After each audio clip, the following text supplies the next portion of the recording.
Good morning. My name is Janice Lewis George, and I am the Ward 4 Council Member and Chair of the Council's Committee on Facilities and Family Services. The time is 10:05 a.m. and it is Thursday, October 12th. We are holding this public hearing on the Zoom online platform and in room 412 of the John A. Wilson Building. In addition to Zoom, the hearing is being broadcast live on my website at janiceward4.com/live. Here are some brief reminders about the Zoom platform and the committee's protocols for witnesses participating today.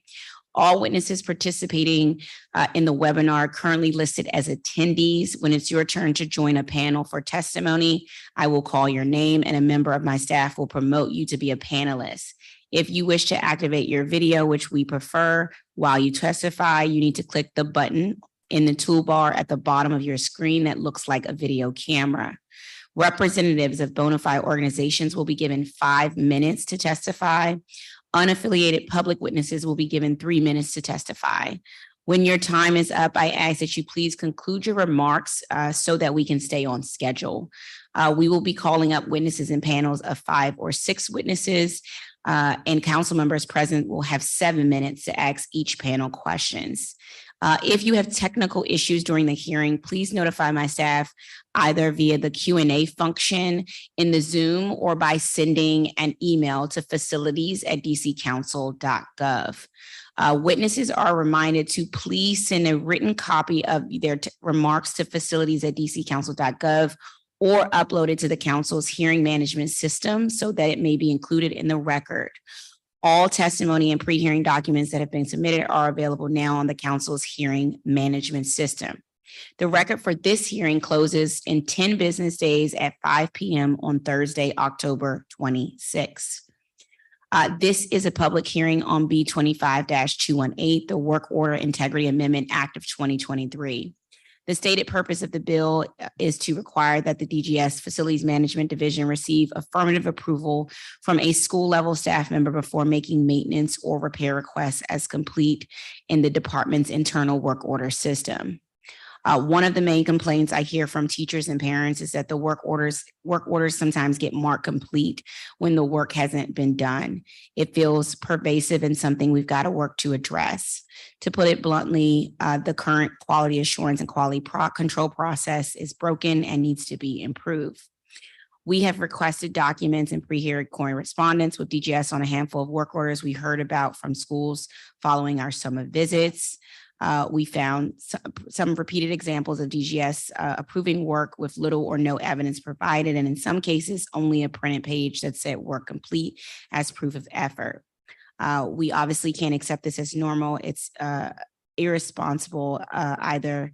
And I'll use today's hearing to flesh out these examples and better understand DGS's current supervisory review process. The Work Order Integrity Amendment Act of 2023, a bill I was proud to introduce with the unanimous support of my council colleagues, adds one simple requirement to DGS process for managing work orders. The bill requires that someone based at the school agree that work has been completed satisfactorily. If the elevator is broken, someone from the school should have to be consulted before it's marked as fixed. If a door lock is broken, DGS should speak with someone at the school before closing out their request as done. I'm not saying that the school level staff should be the only part of DGS quality control process, but I do believe they should be a part of it. Right now, only a very small fraction of work orders get reviewed by school or possibly even trade experts, and I believe that has to change. The hearing will also cover school readiness, including a review of the start of school year 2023 and preparations for this year's cold season. Ensuring our schools are ready for students and staff has been an issue for me since taking office. I organized back to school visits to every Ward 4 DCPS school in 2021 and 2022, and at least one school and park in all 8 wards earlier this summer. I follow up these visits with a comprehensive letter to DCPS, DPR, and DGS with my observations and recommendations for improvement. I am pleased to see that Director Hunter and DCPS have already begun to heed those recommendations and made their own improvements on that are currently happening and some that are on the horizon. For example, the DGS dashboard now includes information like the date requested, the priority level and sign, and the main status, all information that will help members of the public and the council track requests to completion. The dashboard also includes DPR work orders for the first time, a huge help, particularly for our those facilities. We've also received confirmation from DGS that all relevant DCPS staff members now receive automatic emails from Salesforce. This is something we uncovered earlier this year during the budget process and was an issue we saw repeatedly over summer. With these distributed lists updated, we can now be confident that when DGS wants to communicate with school staff that a work order has been marked complete, that this message will be received and school staff can verify it. This, along with the increased 5% investment in facilities maintenance funding we've added in this year's budget, should help to make sure our schools are getting the improvements they need promptly. And we have already started to hear improvements from our council colleagues, but also our school staff. I'm proud that because of the law we passed and funded earlier this year in the budget, DGS will be completing its first comprehensive assessment of schools to identify any security-related threats. We hear too many reports of schools with locks that don't lock properly or security systems that aren't working. We need to ensure that our schools are safe, and this new law, which I'll be asking about later, is a major step forward in that regard. I'm also pleased that Acting Director Hunter compiled and shared a checklist for school readiness and asked DCPS staff to use it to evaluate DGS work. I like to see more efforts like this to establish a clear criteria for judging whether our schools and parks are being adequately maintained. In the end, it's not about the number of work orders completed if things aren't meeting the public standard for readiness. I'm optimistic that we're turning a corner here in this regard. We're already seeing more investments in preventative maintenance and reduced lag times in procurement. I'm sure under Director Hunter's leadership, DGS will get started on summer 2024 work even earlier to make most of the summer for potentially disruptive repairs. This past year was a good start, apparently 2 weeks earlier than before, but we've got to make sure our contractors are ready to go as soon as school lets out. We don't have time to waste. As I mentioned in our hearing on Mr. Hunter's nomination in July, together as Native Washingtonians, I'm excited to share in this work together. It's personal for both of us, and we're focused on delivering excellent service for our city together. The committee sent pre-hearing questions to DGS 3 weeks ago, and their responses are posted on the council's hearing management system page. We also sent a full list of follow-up questions earlier this week to ensure today's hearing is productive and moves along smoothly. I'm going to check to see if we're joined by any of our council colleagues online. I do not see any in the room. And so with that, I am now going to ask Acting Director Hunter, who is here to share an overview of DGS Summer 2023 school readiness work. And colleagues, there will be opportunities to ask Director Hunter questions after his presentation, after government witness testimony toward the end of the hearing. We ask that you please refrain from asking questions during the presentation itself. Director Hunter, good morning, and you all may begin your summer readiness presentation. All right, good morning, Councilmember Lewis George. First, I just want to thank you for the opportunity to present our DCPS readiness report at this hearing this morning. This was intended just to be the Work Order Integrity Act, but we had a conversation, and I thought it was important that we highlight our readiness efforts because this is an important milestone, and this is indicative of how we want to do business, but they're going forward, but also there are very important building blocks that we want to implement moving forward. So I want to thank you. I want to thank your staff. I want to thank the other members of the committee for providing this opportunity. So I am joined by Deputy Director Donnie Gonzalez of our Facilities Management Division. I'm also joined by Matt Floka, Associate Director of DGS Sustainability and Energy Division, and also Mr. Cassidy Mullen. And Mr. Mullen leads our DCPS capital portfolio as an operations manager. So now we'll get started. If you can advance to the next slide. I want to start by echoing your sentiments and start by stating how deeply personal the work of the agency is to many of us. As a graduate of DC Public School, as are hundreds of DGS employees, we walk these very same halls as students do today.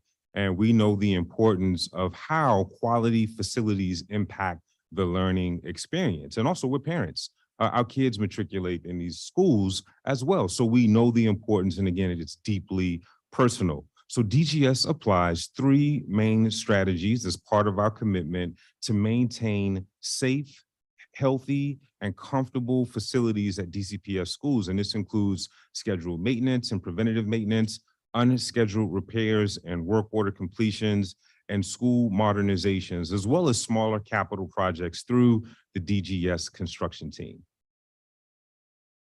DGS's commitment goes much deeper than just work orders and repairs. What you'll see as outlined in the table of contents is the totality of our summer readiness efforts.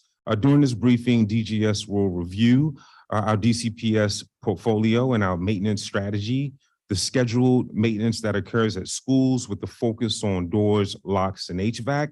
We'll also discuss work order completions and trends and school modernization projects. Just for table setting, I want to start by discussing the DCPS portfolio. We maintain approximately 115 DCPS schools. The portfolio spans all levels of schools from elementary to high school. Additionally, facilities including the structural buildings, the fields, playgrounds, and any other amenities that are part of a campus like theaters, pools, and so forth. For context, when compared to the totality of the inventory that DGS has managed, DCPS accounts for 12.5 million square feet of approximately 42 million square feet citywide, and 120 of our approximately 140 buildings. However, just to show the emphasis on DCPS, DCPS accounts for approximately half of the 28,137 work orders that we completed this year. All right, so these are the problem types. There are over 50 work order problem types that we track, and approximately half of the DCPS work order portfolio is composed of the top 10 problem types that are indicated on this slide. Now, while our goal is to complete all DCPS work orders, part of our prioritization strategy is to focus on our responses across these top 10 problem types. They are the 10 most impactful to the school experience, and we'll discuss many of these in detail in the slides ahead.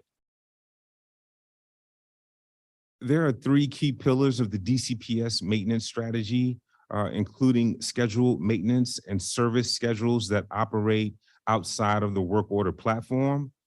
We do conduct work order response and modernization projects as well. During the summer, we focus on these strategies and priorities, which include HVAC and fire, life, and safety scheduled maintenance, completing work orders identified by DGS and DCPS as summer priorities, and of course, we'll focus on the schedule of school modernization deliveries. But these are the big three. And just for context, for every dollar that we spend in support of DCPS facilities, over 80 cents for each dollar goes to scheduled maintenance, so that first column, and then 20 cents goes to work orders. All right, next slide. Now I'd like to discuss preventative maintenance. Our preventative maintenance efforts have led to a reduction in work order submission rate from DCPS and increased performance across the most critical DCPS facilities and assets, primarily HVAC. PM has become a buzzword. So I want to take some time to really discuss how preventative maintenance, what preventative maintenance is and what it is comprised of, from inspections, testing, and maintenance of our government assets. So I'll now turn it over to Associate Director Matt Floka to discuss our approach to PM for HVAC, and then Deputy Gonzalez will discuss our approach to PM for elevators. Good morning. So our preventative maintenance program is more than just routine maintenance. It's more than just scheduled maintenance. It's a combination of inspections. It's looking at what equipment should be doing, what equipment is not doing, looking at it from more of a data-based standpoint and a performance-based standpoint. So while it is commonly referred to as PM, we kind of created this term ITM. It's inspection, testing, and maintenance. And we kind of root all of these programs, all of these activities in a catalog or a database, if you will, of assets.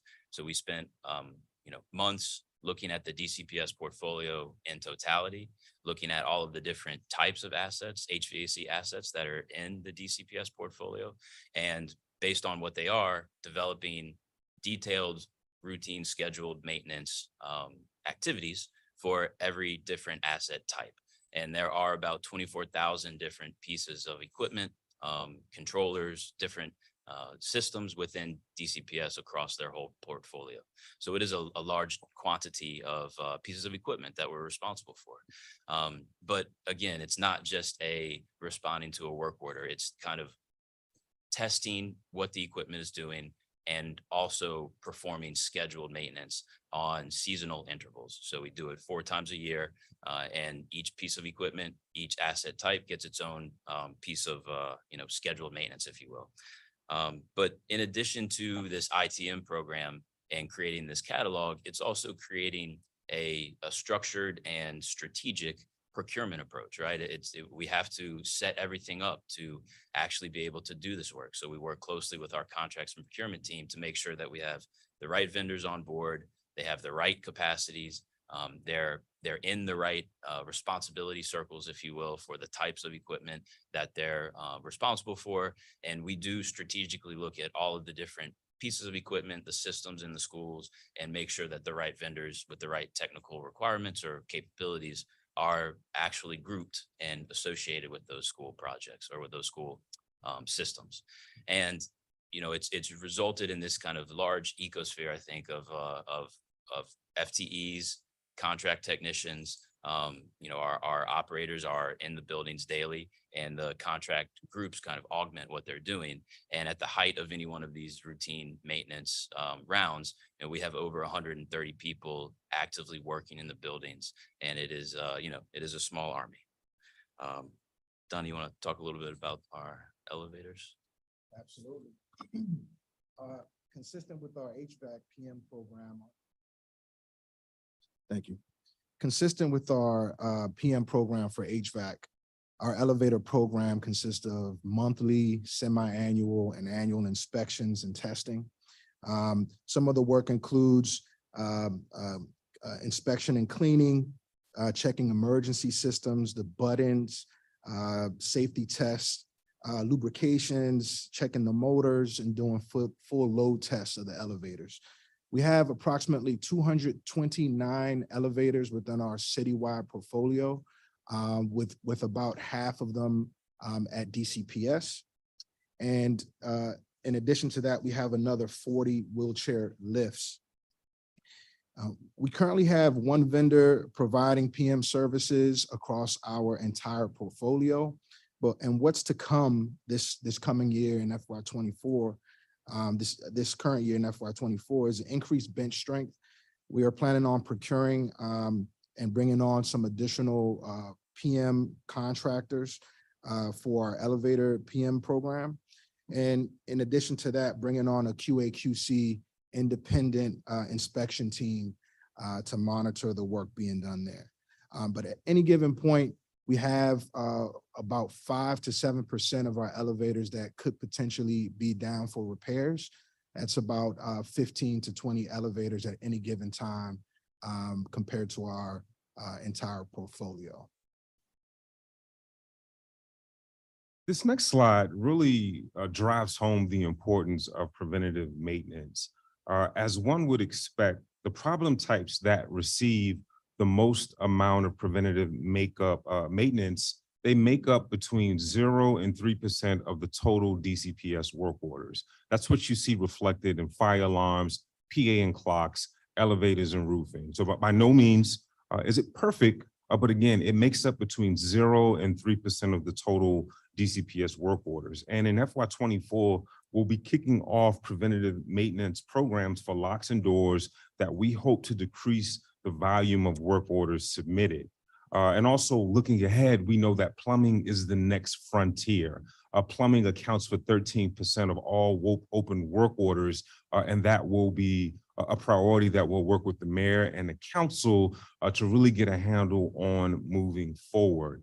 But again, this just shows you the more we invest in preventative maintenance, the fewer work orders that we have. Has anything you'd like to add to this slide, Deputy? Yes, sir. As you can see, there's a downward trend in the areas specifically where we have PM programs. I want to point out that while you do see a downward trend with doors and locks and plumbing, it's because that's where the bulk of our resources went this year to focus on completions. But we still have a high rate of work order requests when it comes to these two areas. And so the way we want to prevent that in the future or to have a truly sustainable downward trend is investing in PM. But we do have some exciting new PM programs along the way. We have funding for our lock programs, and we'll be assessing all of our locks this year, really creating a list by facility of our locks and determining which type of locks we have: deadbolts, padlocks, electronic, combination, and then putting in place, first acquiring all of the necessary supplies and putting in place regular inspection so we can proactively address those locking issues. So the majority of our open DCPS door and lock work orders are routine priority, which are problems assessed as having minimal risk for intrusion, such as an equipment closet not securing. Again, very important, but this is how we prioritize doors and locks: emergency, high priority, and routine. And Deputy Gonzalez just laid out and discussed what our approach to doors and locks will be in this new fiscal year. Next slide. In FY23, DGS has completed over 1,700 door and lock work orders, the highest completion across all DCPS problem types. And in FY24, again, we have received $1 million in funding to begin a preventative maintenance initiative for doors and locks, and we expect to continue to see this portfolio stabilize. And what you'll see in this slide, you'll see a surge of completions during the summer months that coincided with the investments made for the summer or school readiness blitz. And I think we're at a point where we've completed just as many that have come in. And we'll give a further breakdown. What you'll see is we really infused, of the $9 million that we spent, there was a significant prioritization of doors and locks. And I think of the 180, we were able to close out approximately 160 of those. And then we'll prioritize the other remaining 20 that were prioritized as high during the summer blitz in the first quarter of this new fiscal. Next slide.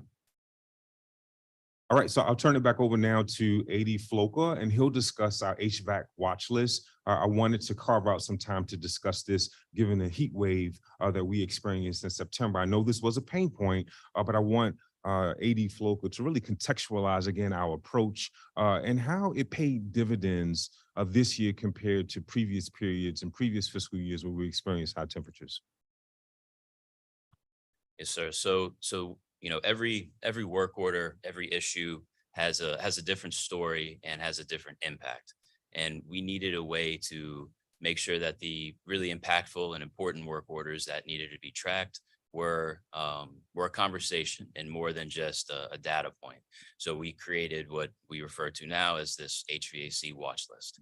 And we break the watch list down into 3 different categories because each work order has a ranging impact from, you know, a minimal impact, could be a classroom or 2, to potentially a system-wide or a school-wide issue. And those large issues, those really impactful work orders or potentially school-wide work orders, we bucket into a red category in our watch list. And again, they have the potential for a major disruption or a displacement of programming for DCPS. There are, there's movement, I guess, between the watch list or between the categories in the watch list. A red item, once we've addressed a piece or all of it, could be moved to the yellow category. And the yellow category is, repairs are either being closely monitored or they're a little less impactful, could be a number of classrooms still, but not potentially system-wide. But there is movement in this watch list as we complete the repairs. But we are definitely not trying to, make one visit to a site, make one repair, and then move on to the next one. The theme here is we are monitoring things. We are closely looking at the details and each repair's impact. So there is movement across this watch list, but as repairs are made, things are downgraded and then eventually taken off the watch list. But again, the goal of this was to be able to closely monitor those really important and impactful work orders that we have open. Next slide, please. Here's just a quick overview of a couple of the locations that are on, or all of the locations that are on the yellow and red watch list right now. Much like many of the work orders in Salesforce in our system, there are ECDs. The ECDs can be dynamic sometimes, but we do have a story for each one of these items on the watch list. And there's a reason why, an ECD might change. I remember man was a big topic of conversation recently, especially during the heat wave. And we did a lot of work to put contingencies in place, repair the system that's in place right now. But along the way, we've decided that the equipment is in such bad shape, we're going to replace it. But we're not only just going to replace the equipment, we're actually going to repair some of the concrete pad that the systems sit on to abate the rodent problems that are in the enclosure. So every story or every work order on this watch list, every item on the watch list has a detailed story. The potential here is to document those issues, learn from them, but make sure we can include or increase communication across the board. And this chart is a really good representation of work orders, cooling work orders received over a large period of time. So you can see at the bottom there are columns for each one of the fiscal years, and there are really important points in time. Right? You can see the COVID pandemic all the way on the left-hand side. There are obviously less work orders received during the pandemic because schools were closed. You can see when DCPS returns to in-person learning and that spike in work orders received. But overarchingly here, the important note is there is a trend downward.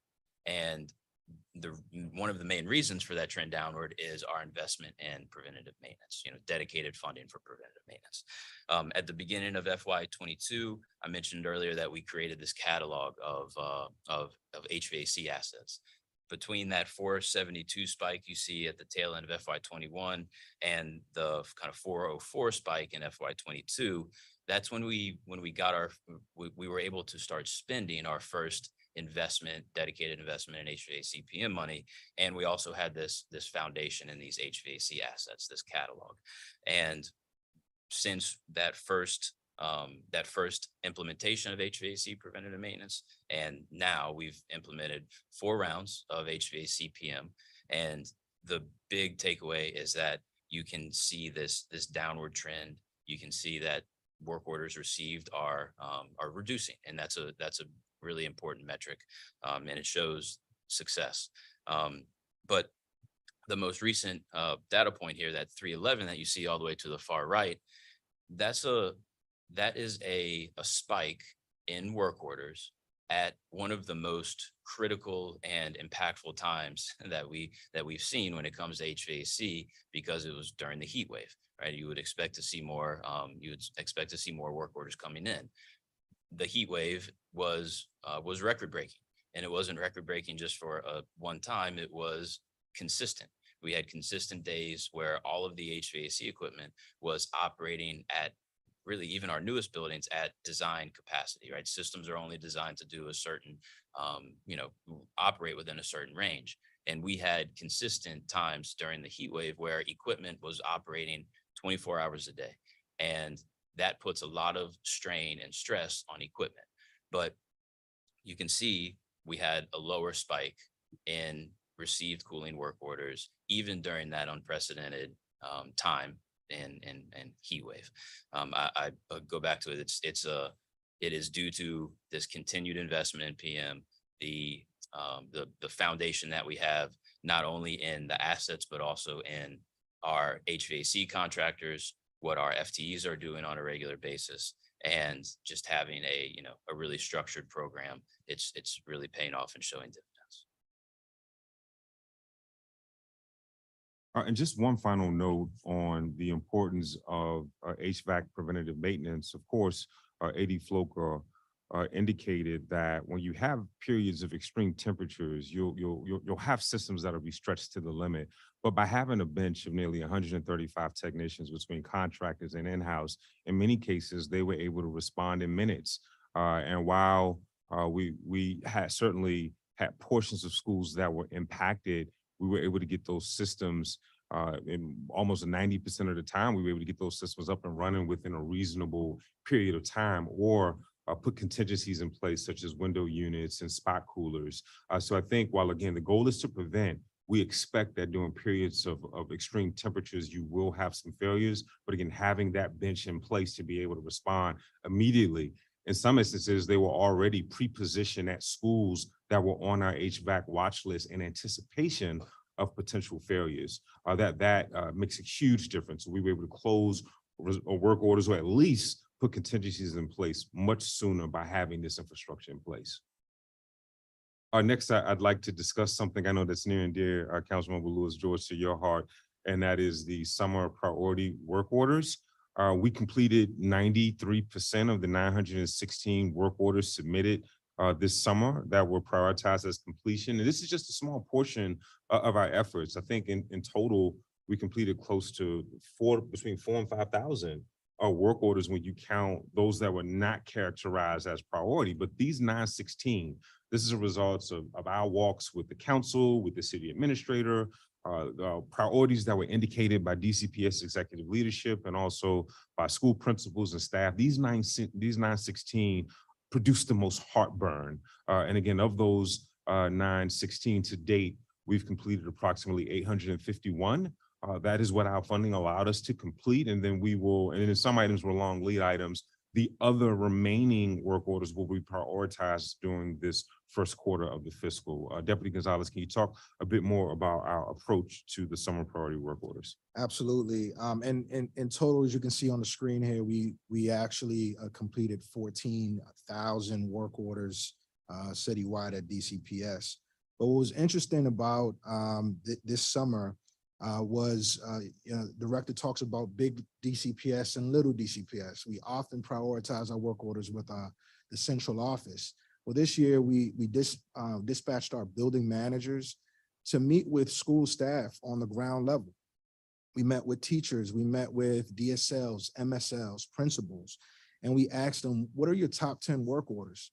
And as you can see, we in our other category, we found a lot of work orders that have historically, got missed in the prioritization process.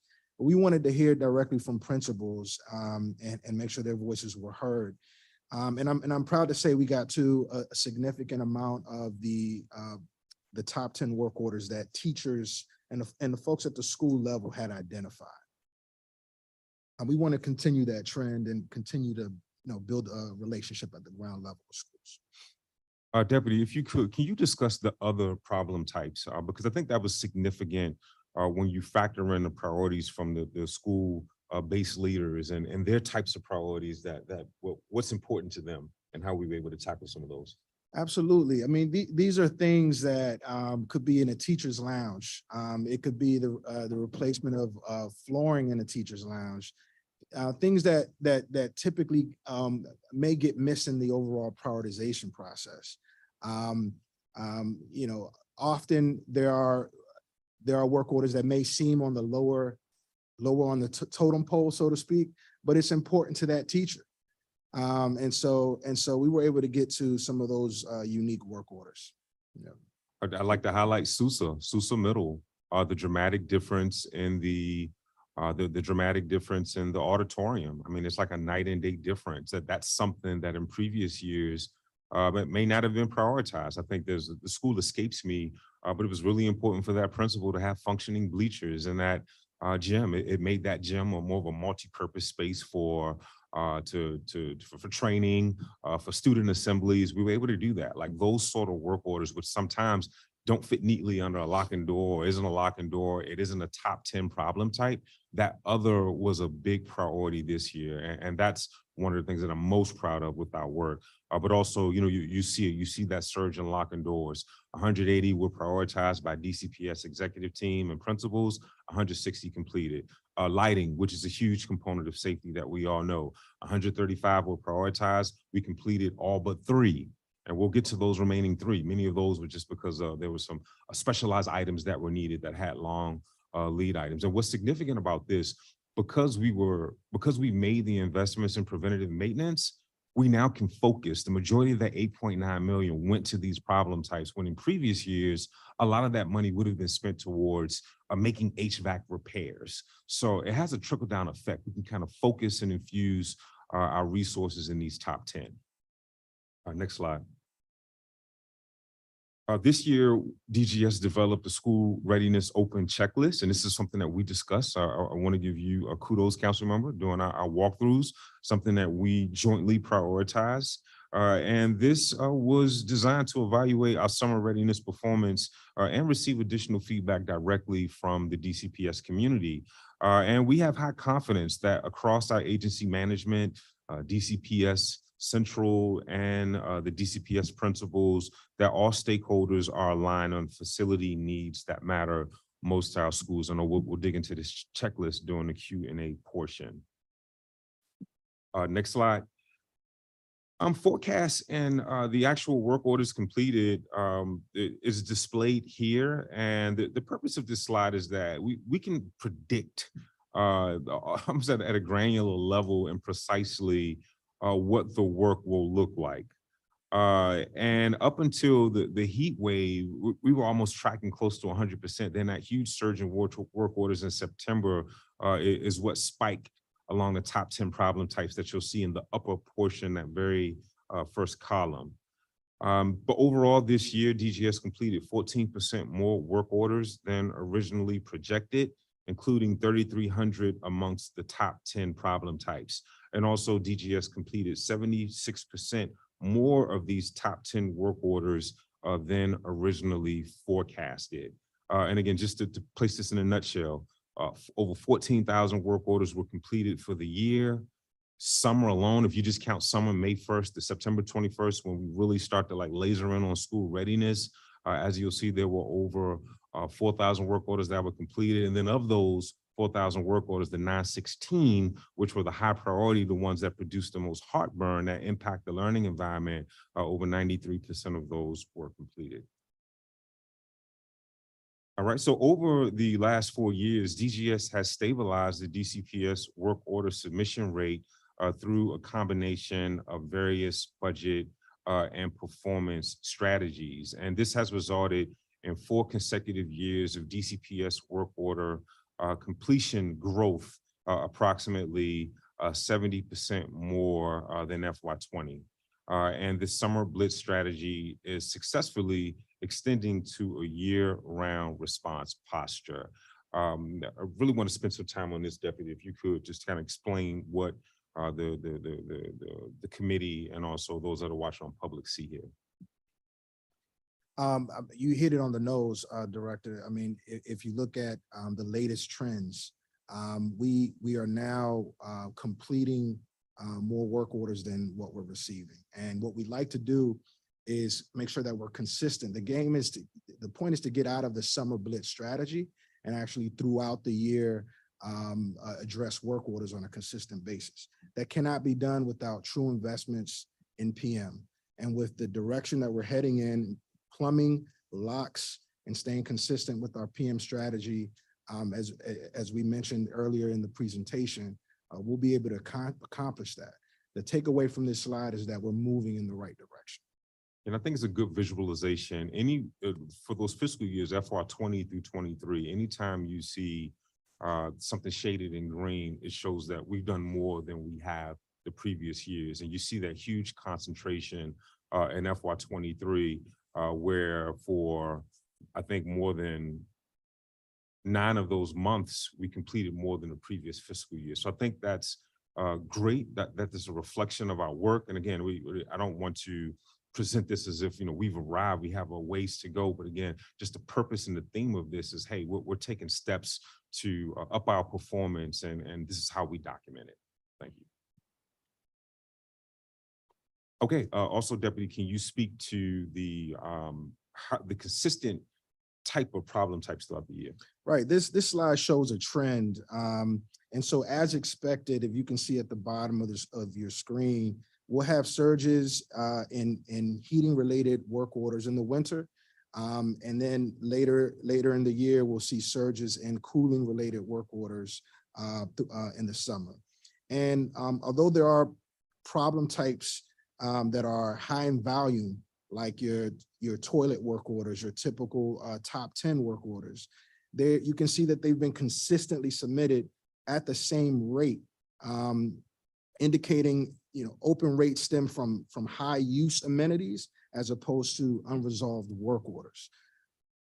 And there's no systemic problem in any unique area or any spikes. This is pretty consistent, predictable rate of work order requests throughout the year. Okay, as we move into the last portion of our presentation, I want to spend some time on capital projects. And as you've heard thus far, DCPS Readiness is a total team effort. You've heard from the Facilities Management Division, you've heard from Sustainability and Energy, and now Mr. Mullen, who leads our DCPS Capital Projects team, will provide an overview of our capital delivery, and not just the big ticket schools, the ribbon cuttings that get the most press, but we'll also discuss some of those small caps like playgrounds, boiler replacements that are vital to the enjoyability and readiness of our facilities. Good morning. So as you can see in this slide, we have a highlight of some of our most important projects that finished up this past summer. I'm very happy to report that all of them, finished on time, with the exception of the HVAC upgrades at Langley Elementary School. That's a full building HVAC retrofit. So essentially it means we're replacing the HVAC system in the building.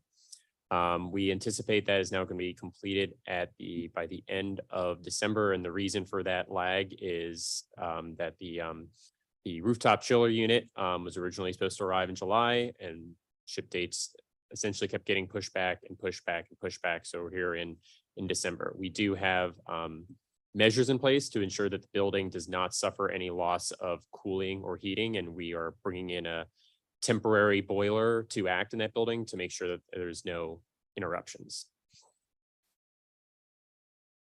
And this is just, again, just an outline of the projects that are in delay for Langley. Just happy to report we had a number of other projects that we completed this summer, all across the board, including the second phase over at Bard High School, completing the move-in for the new stay program at Garnet Patterson, including even smaller projects at Eastern High School to replace the field there, MacArthur High School to bring that school and open that up. And then also we're in the final phases of wrapping up the addition at Amadon Bowen Elementary. And as our director mentioned, we're also engaged in replacing the boilers at several schools. So right now, we're using our money that was allocated last year. We are replacing the boiler systems at 6 schools. If you can see on the right hand of the chart, we have a few that are going to be complete this year and a few that are going to be complete in the into next year. And the reason for the variance on the dates, I just want to point out, is that we're not only going in there in these buildings and just replacing a 1-for-1 boiler. We're actually, upgrading the entire boiler system to make it more energy efficient, to make it more reliable. And so that's why some of these projects have a, maybe a higher dollar value than you would expect for just a boiler project, and also just longer than a one year project. And this is a look forward to summer 2024. We have 6 very large projects that we're delivering. So 4 large modernizations at Francis Stevens, Garfield Elementary, Whitlock, and Dorothy Height. And we're also excited for this summer to be opening up the new Child Development Center at the old Minor School, and then the addition at Deal Elementary School. Thank you. And just wanted to just highlight the diversity of these capital projects. You have Raymond, which is a 100-year-old school. We have basically a new addition that will now be a net zero facility. We've increased the learning space and the ability to accommodate more students.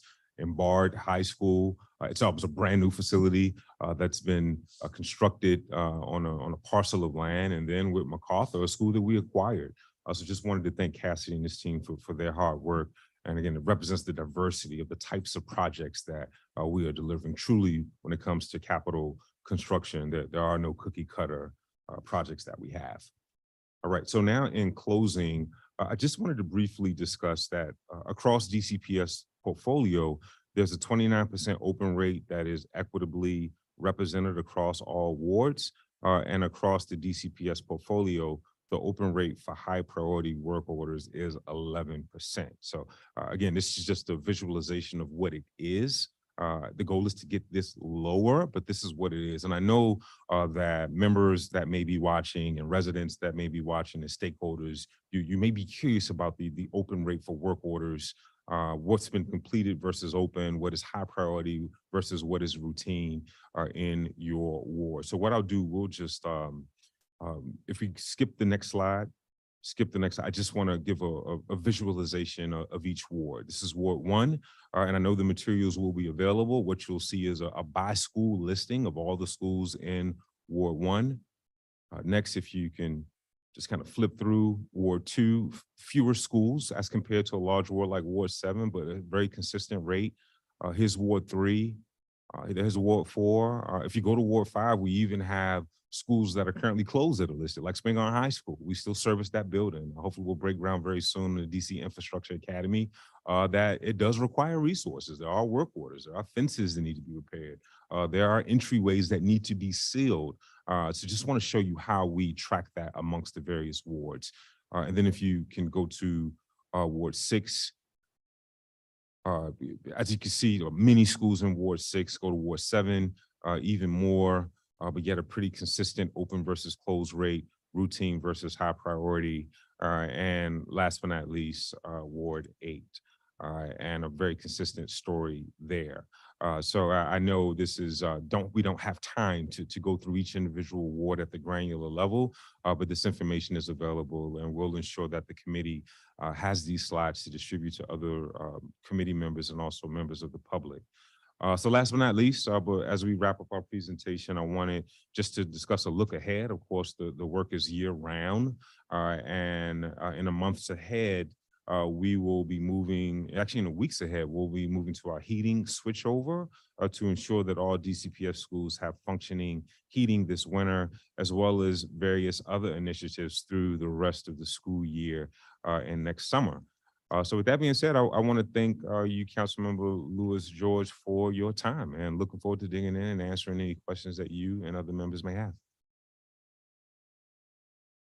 Thank you for that excellent presentation, and it's just exciting to see the progress made and the comparison from last year to this year and completed work orders as well. I'm going to save my questions for when we have our question round later on, but I do want to recognize my colleague, Christina Henderson, if she has an opening statement and if she has questions, particularly about this presentation, to allow her to do that at this time. Councilmember Henderson. Thank you, Councilmember Lewis George. Sorry, I was not prepared. I know you were going to turn to me. Good morning, Director. Now I'm realizing y'all are right down the hall. I could have just come over, but that's okay. I'll come over after I finish this part. Thanks so much for that presentation. I don't have a specific opening statement because I was just trying to listen into the presentation. I do have a couple of questions, Director. So I noticed on some of the projects that you have listed from before, boilers and things like that, that for some of these, there are school buildings that have been modernized within the last 15 years. And so I know that we get a lot of questions from folks around, like, if you go back to, so even like this list, like I know that we had some type of modernization at Luke Seymour. Minor Elementary was a full modernization. Are we tracking whether or not we're getting the full lifespan of this equipment over time? Sure, Mr. Mullen, can you take that? Sure. So yeah, to answer this question, there is typically boiler systems, you're correct, have a they do have a long lifespan on them. And what went into creating these boiler lists for, the past year and for these next few years that our capital division is going to be implementing, we went through a few factors. One is just, the age of it. Is it at its replacement age? Two, how is it operating? Because maybe it maybe does on paper have a 20, 30, 40 year shelf life, but for whatever reason, those years have caught up to it sooner than we expected. And then the third part is I think I mentioned a little bit earlier, just energy efficiency. Because some of these boiler systems, for example, while Minor was a brand new project that was, I think, approximately 20 years ago, and trying to keep up with the district's energy goals, while the boiler may be actually operating relatively okay, from an energy standpoint, it's time for an upgrade for more efficient. It's time for an upgrade, and and what I mentioned is not just the boiler itself. We're not just going and taking one boiler out and putting a new one in. We're actually upgrading much more in the whole system as well. So it will operate from an energy standpoint much more efficiently. So in that tracking though, so I know that there are occasions where before a school has a full modernization, they may have had a small capital project along the way. And so the small capital project might have been a boiler replacement, which means that when it comes time for the full modernization, you are not replacing that system. And therefore, it's actually been in there for a much longer period of time. Is that who is responsible for that type of tracking? Is that a DGS track or is that a DCPS track? I would say that's a item we track jointly with DCPS. Okay. You are correct that there are projects that, schools that are in the modernization queue that maybe have had a boiler project or some type of other HVAC project in recent years. And a lot of the time when we talk about doing what we'd call a small caps project in this case, we do try to look ahead and see, well, does the school have a modernization down the road? Because I think to your point, we don't want to invest a lot of money in something that would then get, torn out, a few years later. And so we try to take, we don't have an exact, metric that we use, because sometimes these projects are informed by urgency. I'll give an example at Burroughs, obviously, that has a modernization starting very, very soon, but we also had an emergency there where we had to replace the boiler there. So on paper, we wouldn't have ordinarily done that, but the situation dictated that we had to do something from a capital standpoint, or else that school was at high risk of losing heating. So again, there's not really a hard and fast science to it, but we do definitely take into account not sort of the urgency and the type and what we need to do, but also, is there a modernization, a larger project down the road that we could potentially lump this work into? Okay. I also noticed in the e-circulations that we get that you all have established a number of contracts with contractors around work orders. Is this a new endeavor to make sure that we have just teams in place that we can bill against over the course of a school year, as opposed to doing one-off contracts with folks? Are you referring to the HVAC preventative maintenance contractors or a different type of contractors? The way that they're sort of described in the summary documents that we receive is that these are folks that you're bringing on to do general work order construction. So it's not specific to HVAC or not, but there were a number of them that sort of came through earlier this month and last month. That's right. That's right. So that's a reflection of just the sheer volume of what our summer readiness efforts represent. Close to $9 million in funding, and you need a pretty robust roster of contractors to get this amount of work done. And we like to divvy the work out based upon their capabilities, their abilities, but also we don't want to put all our eggs in one basket. right? You Yeah. don't want to have a critical failure. And then if you have a contractor that can't deliver, we always like to leave some capacity within the ranks of our contractors. Can you discuss a little more about our approach? No, absolutely. And in order to have the proper bench strength throughout the year, we have to have these IDIQ contractors in place with the right procurement capacity, because that allows us to be more agile as we respond to issues. And I like to always keep in mind that, you know, DCPS represents a portion of our portfolio. Right. We utilize those same contracts to address work orders at other agencies. Okay, so those are not just agency specific type of things. Chair Lewis George, I only have like 30 seconds and I'm running out of time, and I have another meeting, but I'm gonna come back and I'll come back in person. Just for clarification, can I ask questions that are not DCPS related? Yes, absolutely. Okay, great. All right. I will be back. Thank you. Thank you. All right, I'm gonna hold on to this presentation because we're gonna ask some questions during the question round.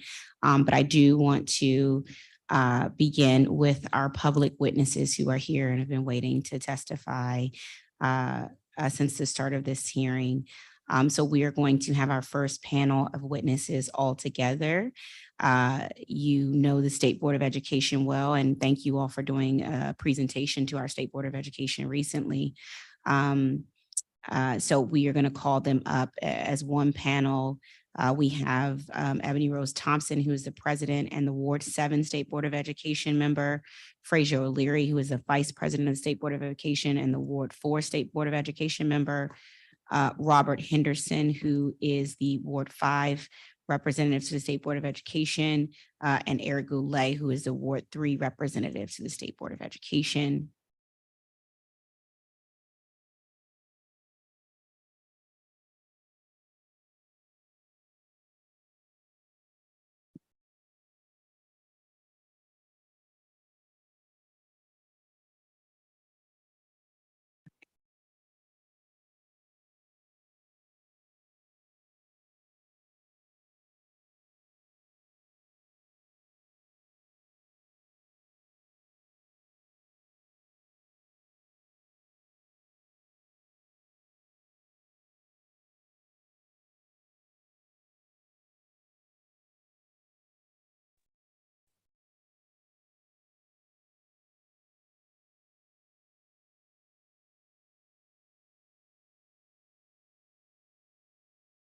Okay.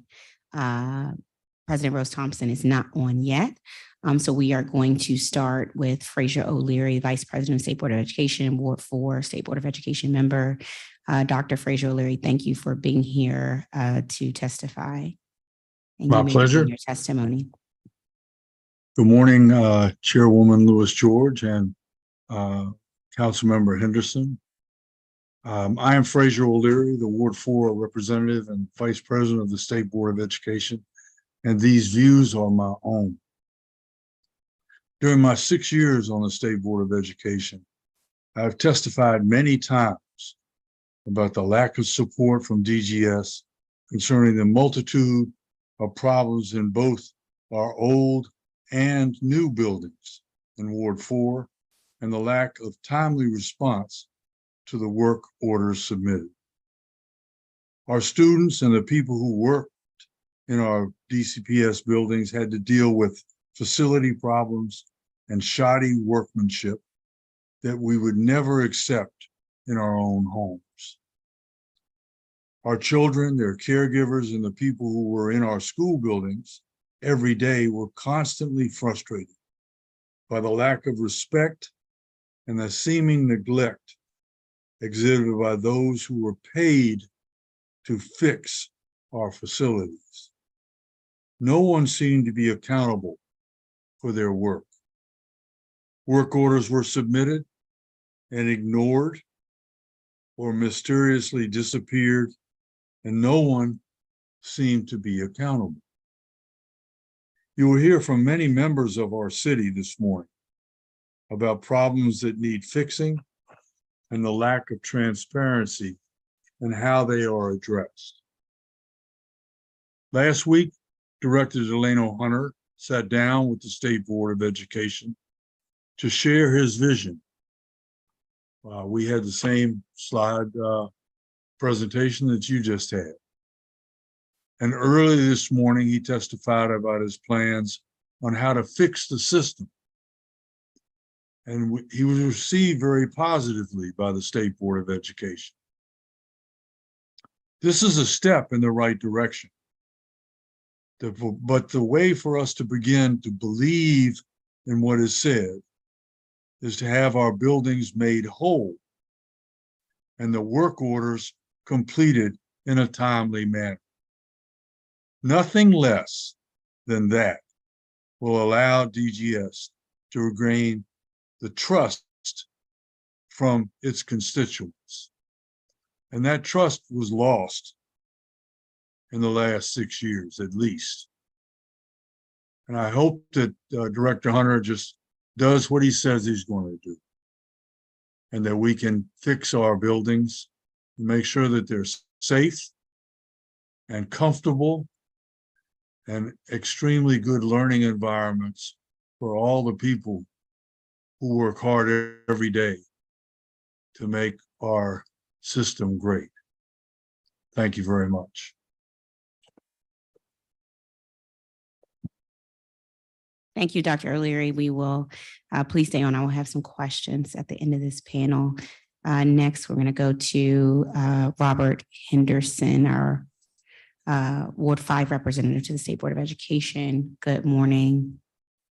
Good morning, and thank you for the opportunity to testify today. My name is Robert Henderson.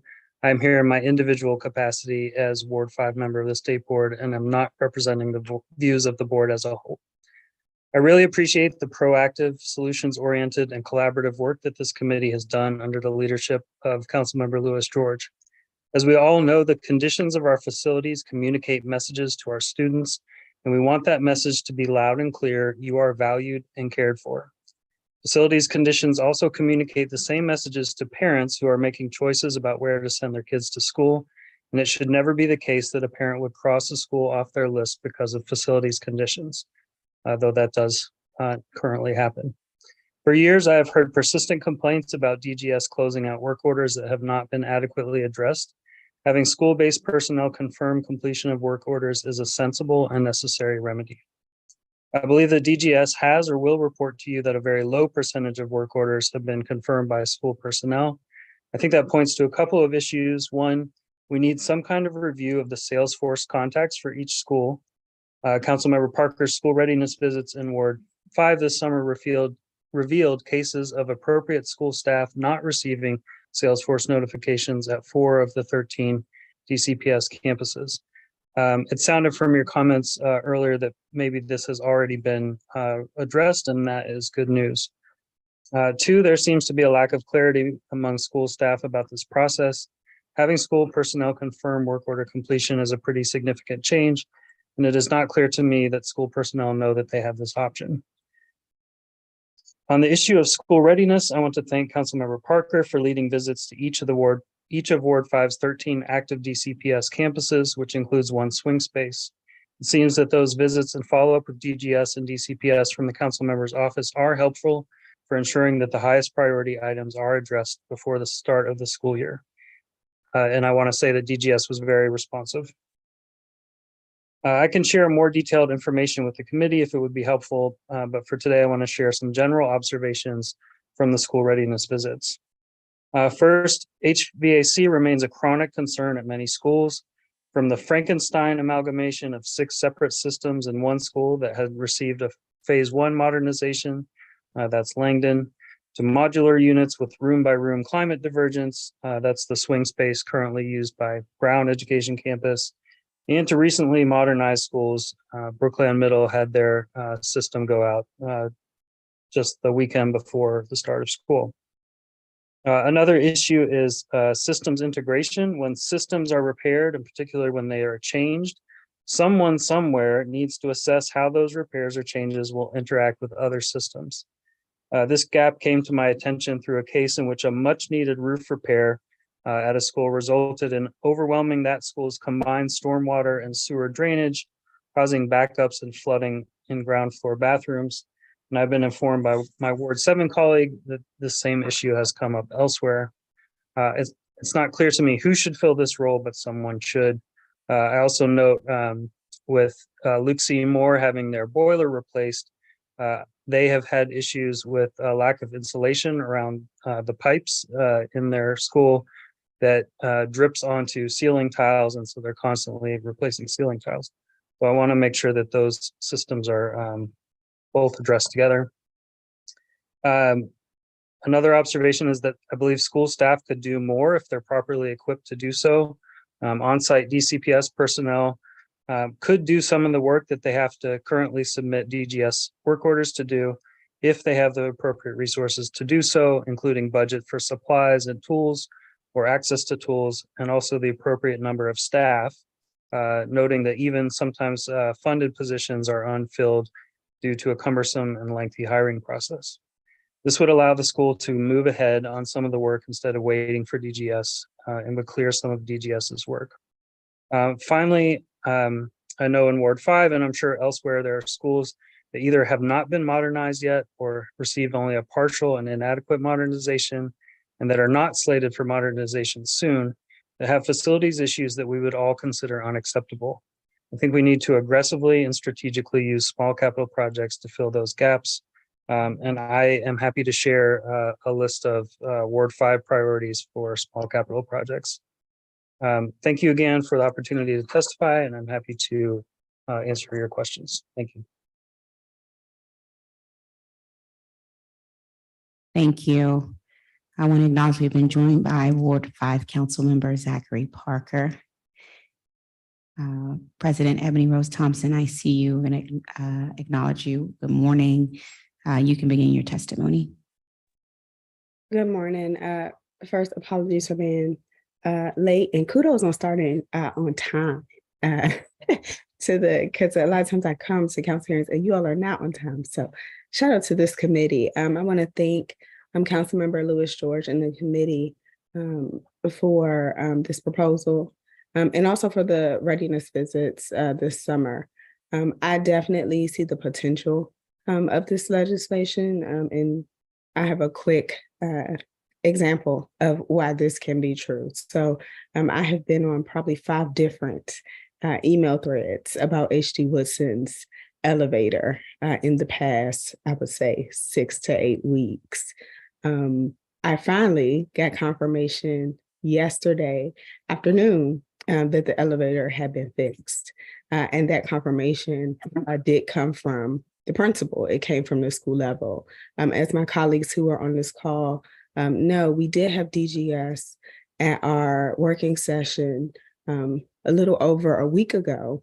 And one of the questions I asked was like, how do we know, how do we set our expectations? Because what I had been hearing about HD Wilson's elevator was, it'll be fixed in 4 to 6 weeks. And it kept being 4 to 6 weeks. And so I do think there are other things to solve as far as like how we're setting realistic timelines, how we're holding people responsible, accountable for meeting those timelines. But I definitely see the potential of the school saying, yes, this has actually been fixed. The elevator is now up and running. We are not in the same situation we were probably 8 weeks ago when we had staff and students who could not get to floors of the school. I would offer that this type of solution should be expanded to other facilities that DCPS maintains. I know going back to the readiness visits, we took visits to rec centers as well. And I would imagine that there are foremen or site managers or someone who could offer the same type of confirmation for rec centers, since they also go through the same processes that schools do. And I would imagine we all have a shared priority of making sure the facilities that serve our youth, whether academic or recreational, are up to par, are safe, are in a condition where they're able to actually execute and support the programming that they espouse to offer. So my one request would be to expand this type of requirement to the other facilities that DGS also maintains, because I do see it as a viable solution.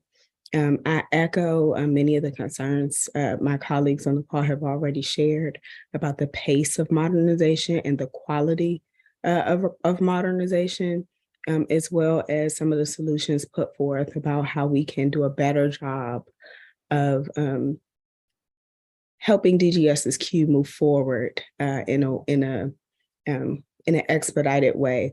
We heard from a panel, and I'm happy to follow up and share some of the things we heard.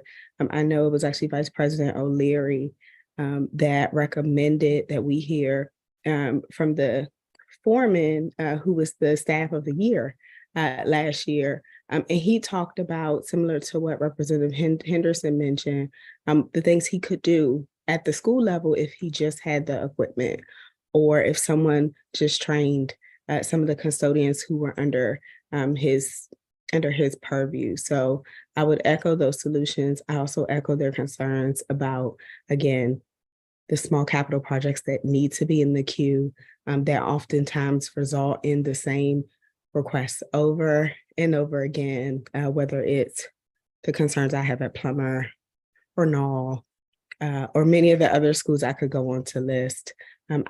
I would say those are my recommendations. I'm happy to answer any questions, and I appreciate the committee's attention to this issue. Thank you. Thank you so much, President Thompson. Next, we're going to have Ward 3 Representative Eric Goulet. Good morning. Good morning, Chairperson Lewis George, and thank you for the opportunity to testify today.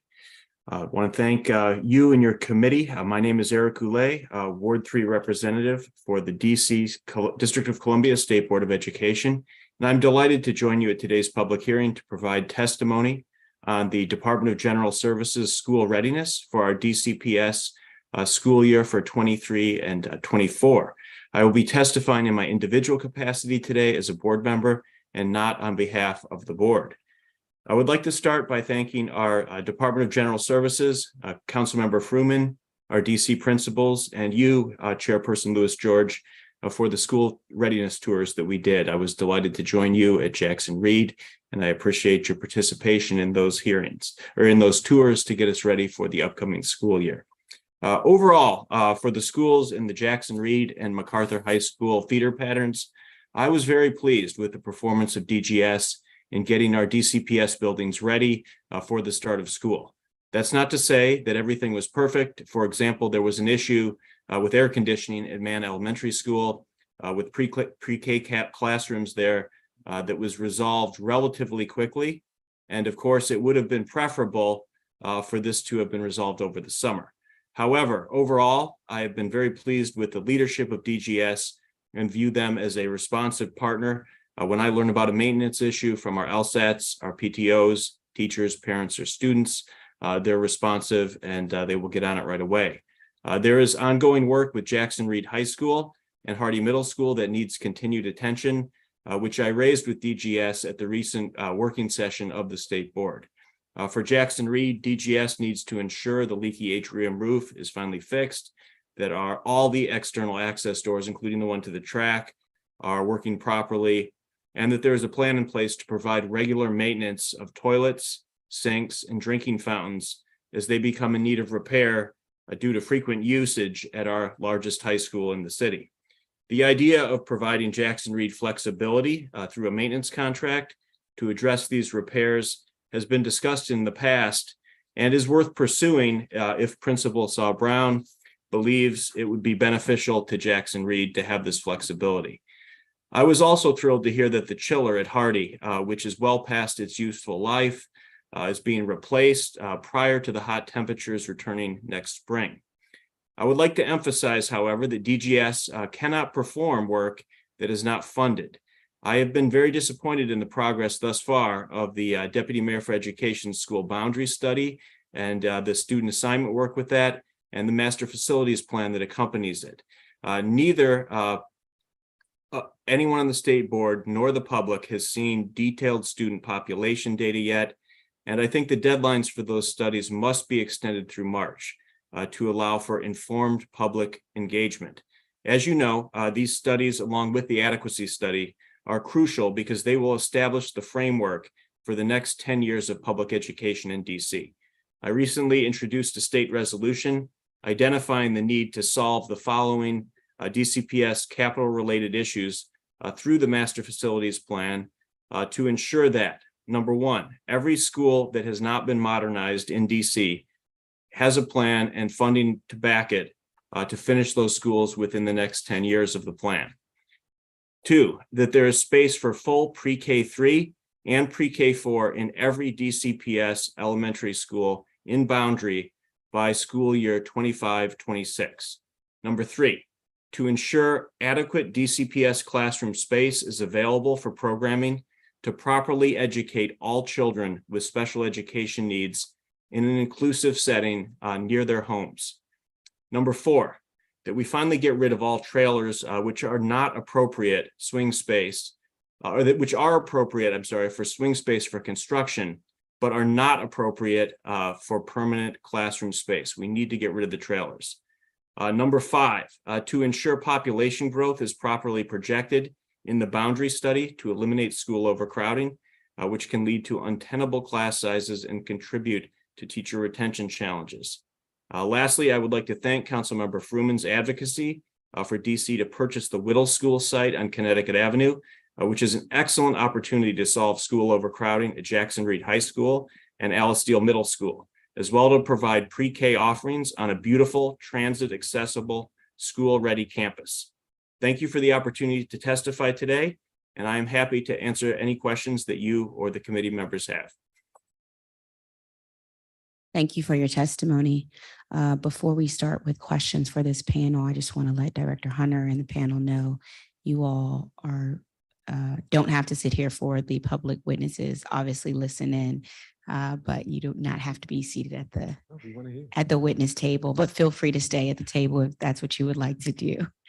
Looking forward to it. I'm going to start with some questions for the panel. I want to thank each of you for joining visits earlier this summer. I want to hear from you all sort of what advice do you have for Director Hunter and the team as he shifts the focus of DGS towards preventative maintenance and fixing things right the first time? What have you heard regarding timeliness of work order completion and then quality of the work when it is completed?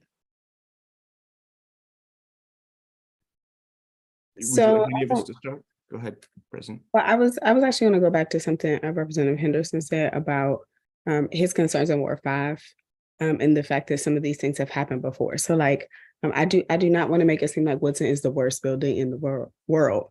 But this same issue of the, what is it called? Like brown water. Essentially water comes in. The gray water system, which is we have the same and problem at it's Anacostia. overloading, right? It's overloading and it's coming up to all the things. I think when we think about preventative measures, we have the opportunity to learn across the system what's working, both like the good, the bad, and the ugly. And so I don't know what the potential is for DGS to take inventory and how things are communicated across, if that's like a systems issue, like what goes in the Salesforce, if certain things are flagged, or even if some of the project managers, when they're doing the modernizations, are communicating with each other. But I think that's a huge opportunity because I can't imagine that people want to make the same mistakes. I think second, I really appreciated doing the visits earlier this year. That made sense because it gave people time. But I do wonder, especially given all of the emphasis we have on more and more out of school time programs in schools. What if schools actually have enough time over the summer to do these blitzes, or if there's something else we need to do, like if we need to shift some of these programs instead of in schools into rec centers or into other places of the community so we can actually get the projects done.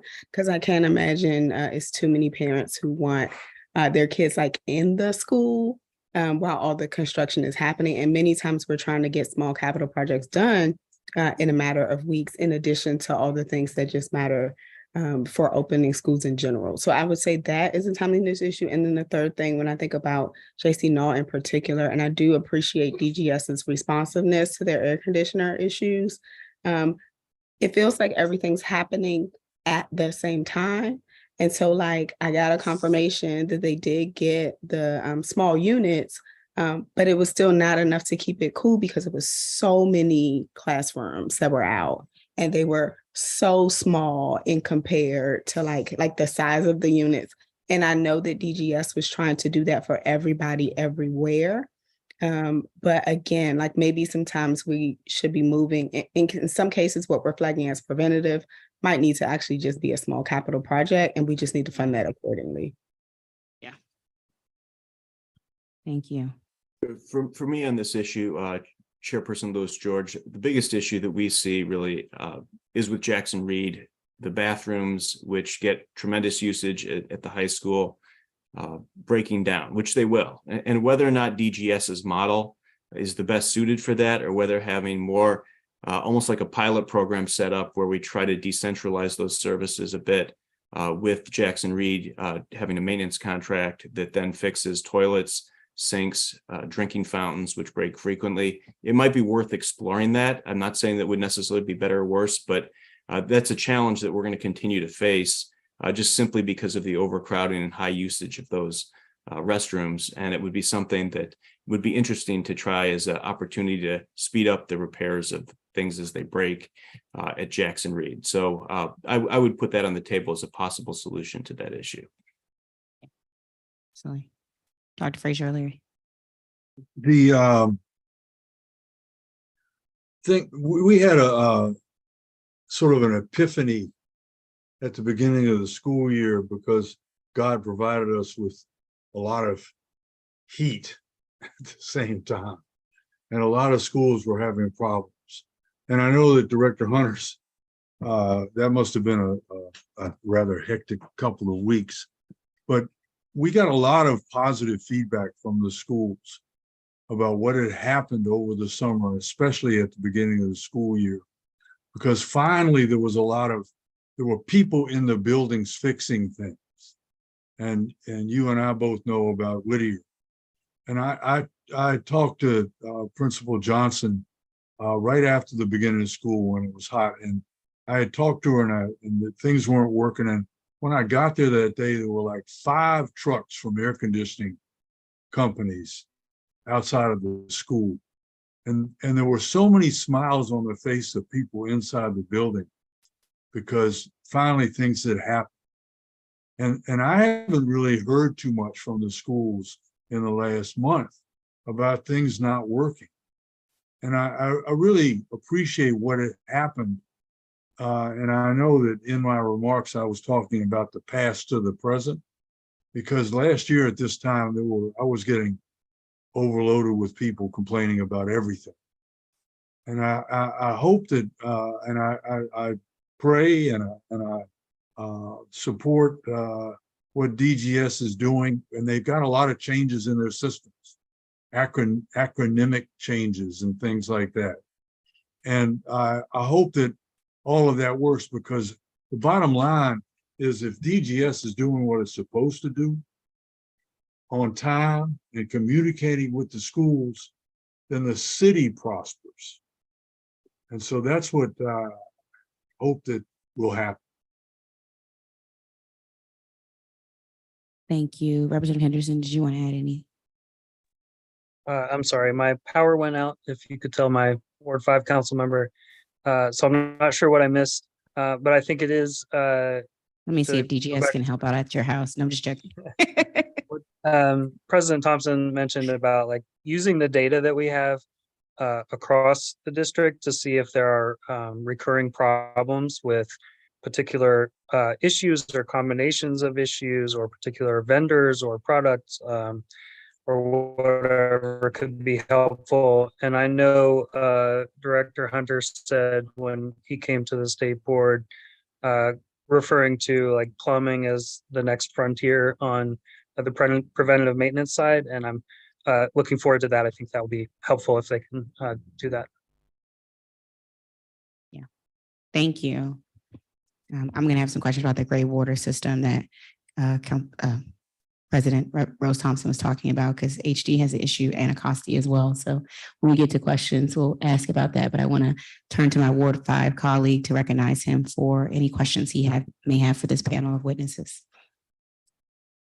Thank you, Chairwoman Lewis George. Really looking forward to today's hearing, as it is top of mind for all of us, how we can improve the conditions of facilities for our students, and DGS is at the nexus of that. For our State Board of Education representatives, thank you all for being on the front lines, always interceding for our schools, parents, and communities.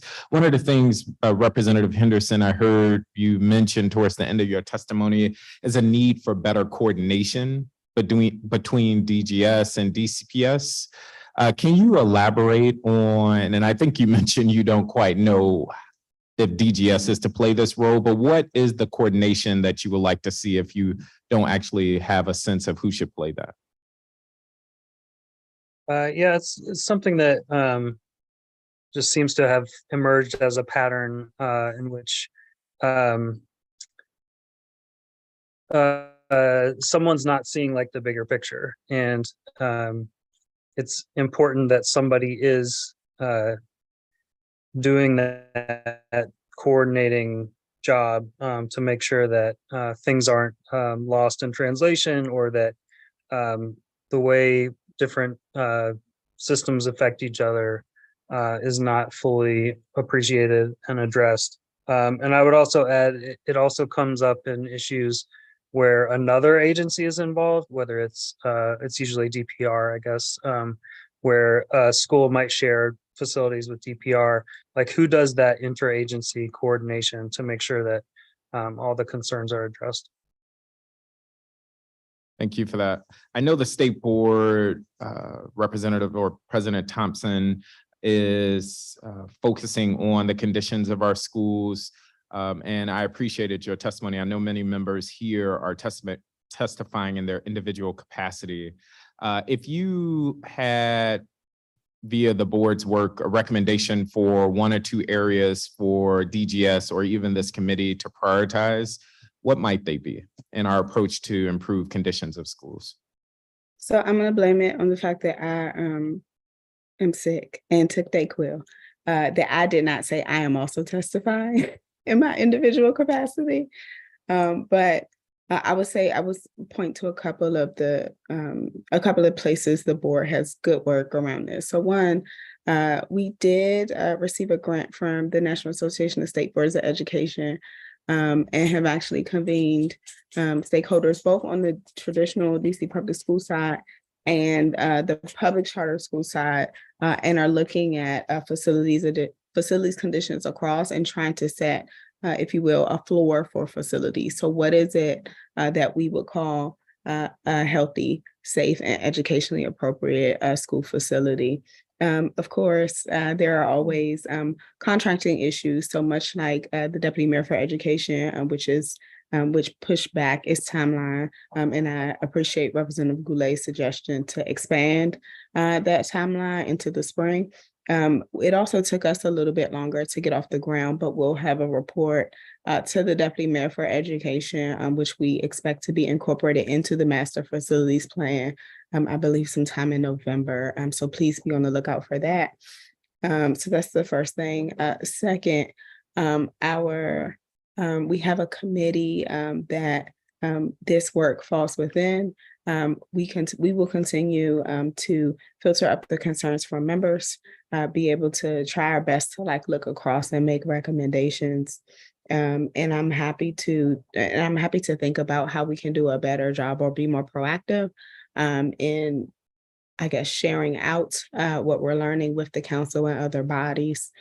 Because I will say that while Representative Henderson raised the point of coordination across DCPS and DGS, I know I learn a lot from my fellow members when they're looking at what's happening in their schools, and we're identifying trends or commonalities. And so I would say we should think about that a bit more about how we share with council. So, but I do want to clarify that I was testifying in my individual capacity and was probably the only member who did not say that. So apologies. No, I appreciate that. Representative O'Leary, I think you have the privilege of having been in our schools the longest of anybody in this hearing. What would you recommend we prioritize on as a committee and or at DGS, given your tenure in our schools? I think it's headed in the right direction. The problem that we And I'm found- sorry, Representative O'Leary, it's hard to hear you. I'm not sure if that's on our end or yours. I don't know. Can you hear me now? That's better. Yes. Talking to the people in the buildings, the foreman, the custodians, it used to work because there were people in the buildings that knew what they were doing and they knew their buildings. It's like your house. You know what, when something's not working, you know where to go. I think that I would like, and it's in the plan that Director Hunter was talking about communication. He's got panels set up with custodians and foremen in the buildings to talk to about how to improve things. I think that kind of communication with the people in the buildings is highly important, because in the legislation, it means that someone in the building has to sign off that the work is complete. And that wasn't being done at all. When I mentioned that things mysteriously, work orders mysteriously disappeared, that was almost a pandemic of disappearances. So to have this people in the building and the people outside the building who are going to take care of the building talking all the time is primarily important.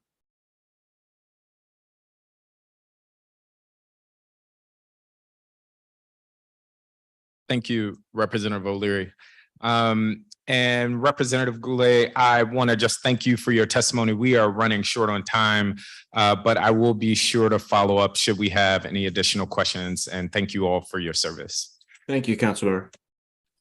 We are going to now call up our next panel, and just for transparency, Chairwoman Lewis George had to step out. So I'm happy to chair the committee hearing until she returns. We're going to call up our next panel.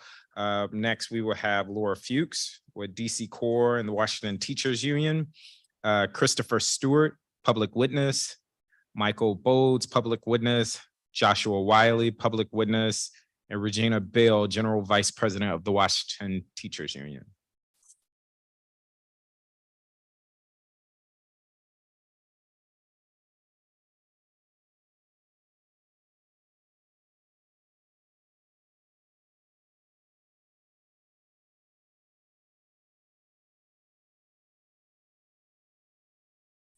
Seeing more of them come online. I am not seeing Laura. So we're going to go on to Christopher Stewart, and feel free to start your testimony.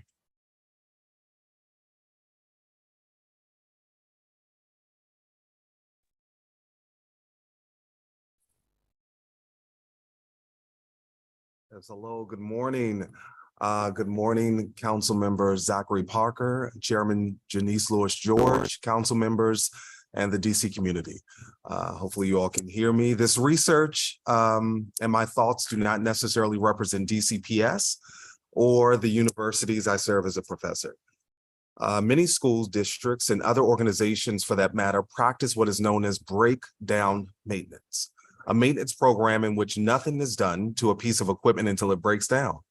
And then after the equipment breaks, the least expensive repair option is used to return the equipment to service. While this may sound like a cost-saving approach to maintenance, precisely the opposite is true. National Center for Educational Statistics Maintaining School Facilities, Chapter 5. As a librarian who serves the District of Columbia Public Schools, empathetic world leaders, and a graduate school professor, I empower my students to think broadly about how they will change the world with their brilliance, peaceful action, and heart. I ask my students to develop PBL, project-based learning modules and experiences that help to capture the essence of partnership and collaboration. With these experiences, they learn that accountability is essential without pointing the finger, understanding that if your brother or sister fails, you too are a part of that narrative. In order to prevent an abundance of failures, I asked them to lean into preventive plans. As we have heard today, in the case of school readiness, if we strongly leaned into preventive maintenance, which would ensure that the integrity of the school structures remains a major priority, not only would we save money and resources that could benefit our students and staff, but we would also offer a great example to our students. Preventive maintenance at every school with scheduling that aligns to a planner who would decide on the frequency and type of inspections would help to highlight transparency and equity among all schools. All information should be public. Developing relationships with manufacturers who would help to assist with setting up preventive maintenance systems is another potential partnership. A deeper and more riveting question remains. For a school district that serves mostly Black and Brown students, what is the percentage of Black and Brown school building architects and manufacturers who are Black and Brown? As a librarian, we are low-key therapists, hearing the cries of many, right? Our students see and feel everything. They know when a school in Ward 3 has top-tier equipment and systems as opposed to a school in Ward 7, 8, or even 1. At Columbia Heights Education campus, check previously Bell Vocational. In 1967, Mr. Charles Triggs was welcomed at Bell as the machine shop teacher. And Mr. Stewart, no relation to me, was welcomed at the welding as a welding shop teacher. Bell also had during that time the following programs: auto repair, sheet metal, welding shop, painting and decorating, wood shop, and so many more. More than a DGS problem, this is a full body problem. We are the body, and working together with students, parents, and educators, DCPS, DGS, and DC public servants, i.e. DC elected officials, we can ensure that this process is one that all parties can join in and help to solve. Thank you so much. Sending peace, love, and light, and I do apologize for being over. Thank you, Mr. Stewart. Next, we will hear from Michael Bowles. Yes, good morning, Council. My name is Michael Bowles, and I'm speaking in my individual capacity, but I'm a 12th grade English teacher and current WTU building representative at Eastern Senior High School in Capitol Hill. Throughout my 8 years at Eastern, I've come to respect and appreciate the myriad challenges that accompany consistently educating our youth, ranging from struggles with student attendance and reliable technology access to ensuring adequate social distancing and masking in the wake of COVID-19. However, the current 2023-2024 school year has ushered in a struggle that is seemingly more insurmountable than any I can recall: the safety and security of the school building itself. Every morning I enter Eastern through either a broken door propped open by a patient custodian or with a compromised panic bar door that only occasionally reads my key card. I then traverse to a classroom without an operable HVAC unit that's either way too hot or way too cold, depending on the weather outside, as why I'm currently in my car. There's an old adage that you don't know what you have until it's gone. And I, along with my students and staff colleagues, have been experiencing demonstrable deficits in our quality of life within the school building that severely impact the consistency and safety of our time together at Eastern. The primary entrance that I and many of the over 150 Eastern staff members use to enter and exit the school building from the parking lot is Zone 6, which happens to also be directly down the hall from my classroom. Historically, the Zone 6 entrance door's proximity to my classroom has been a source of both comfort when transporting school supplies from my car to the classroom and slight annoyance when attempting to modulate the volume of my classroom in response to hallway noise. Yet over the past 2 years, the door's presence has yielded sheer confusion and worry. The door's condition has devolved from consistently triggering a loud alarm whenever open to being unlockable at the beginning of the school year to currently being unable to be entered or exited by staff members of our building key guards. On at least 5 occasions over the past 14 months, contractors working on behalf of DGS have visited my school to assess the Zone 6 door.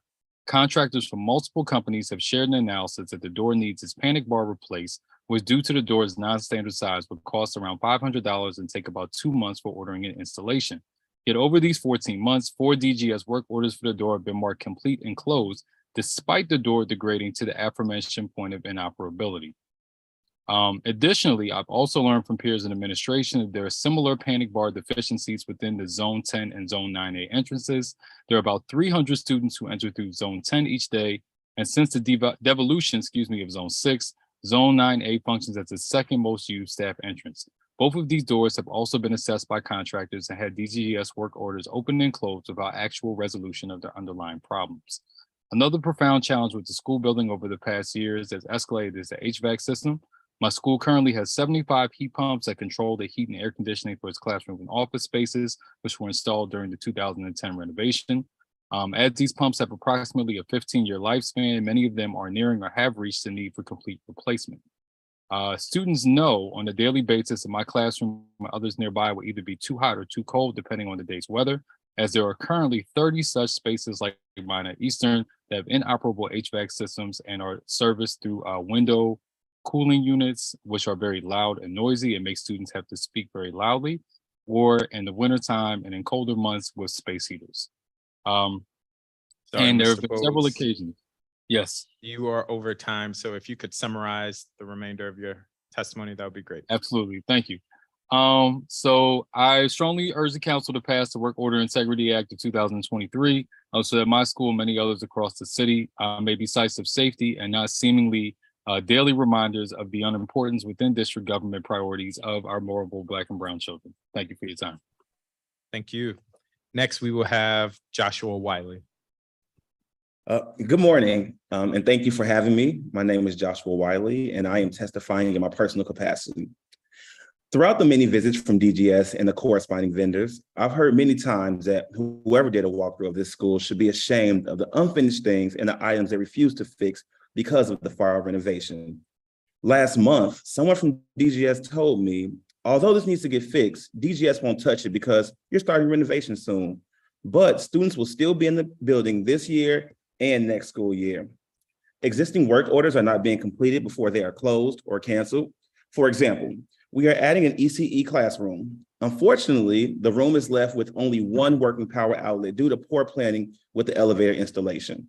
This means that a teacher cannot plug in the air ventilator, their computer, and the smart board at the same time. This has been requested 3 times this year. Work order 736-437 canceled. Work order 748-705 closed. Work order 754-507, 43 days and counting. In addition to the 37 other pending work orders, 31 of which have aging alerts. The leaky roof, constant HVAC issues, and patchwork repairs that I mentioned are all serious safety hazards.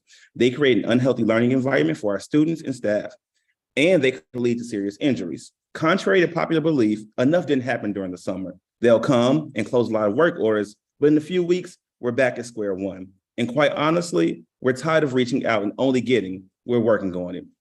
Furthermore, just this morning, I was told that because there was no picture of a leaking and overflowing toilet, that the work order would not be processed. This further discourages schools from entering work orders and creates a false sense of work order completion from DGS.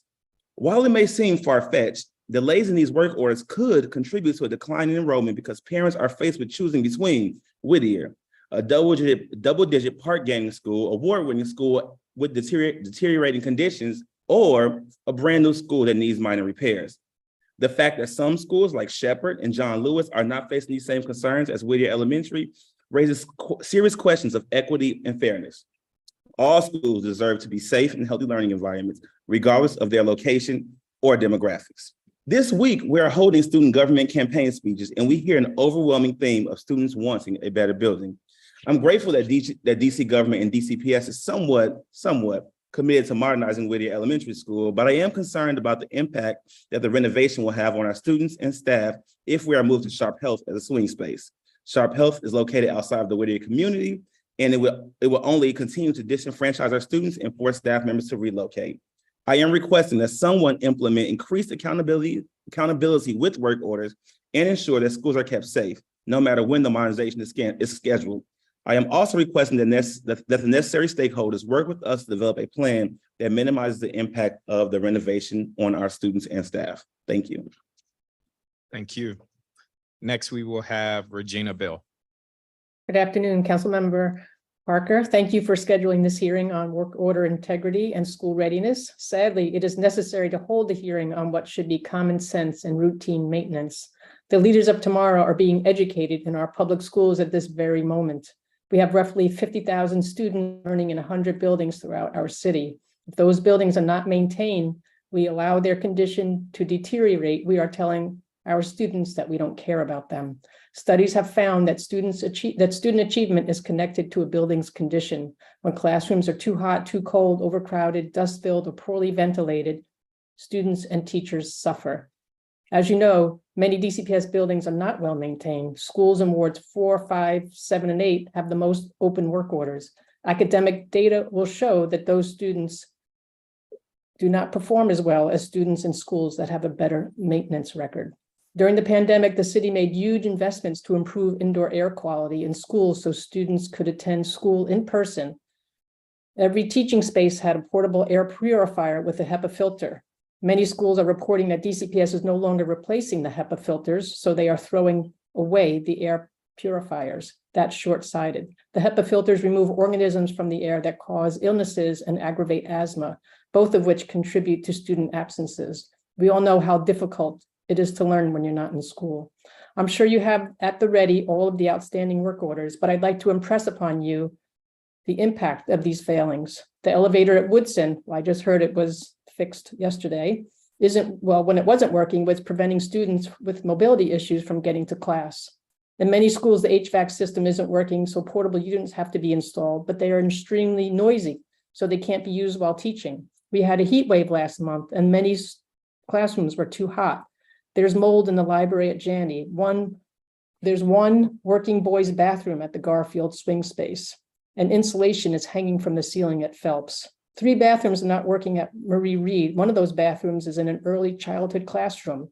That is a dire situation in case you're not familiar with early childhood, but there should be no excuses. We have to do better. We owe it to our students. And lastly, as a Ward 3 resident, I support Councilmember Fruman's proposal to purchase the former Intelsat headquarters. Thank you for allowing me to testify. Thank you. I do want to acknowledge that we've been joined by Council Member Henderson, who is currently off screen, but just wanted to acknowledge that she is here as well.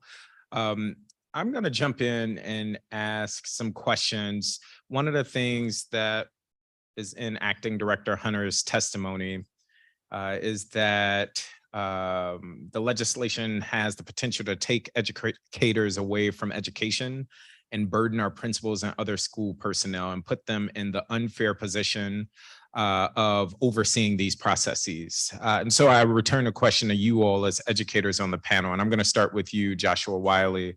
As an educator, do you agree with this characterization that this legislation will add undue burden in your role?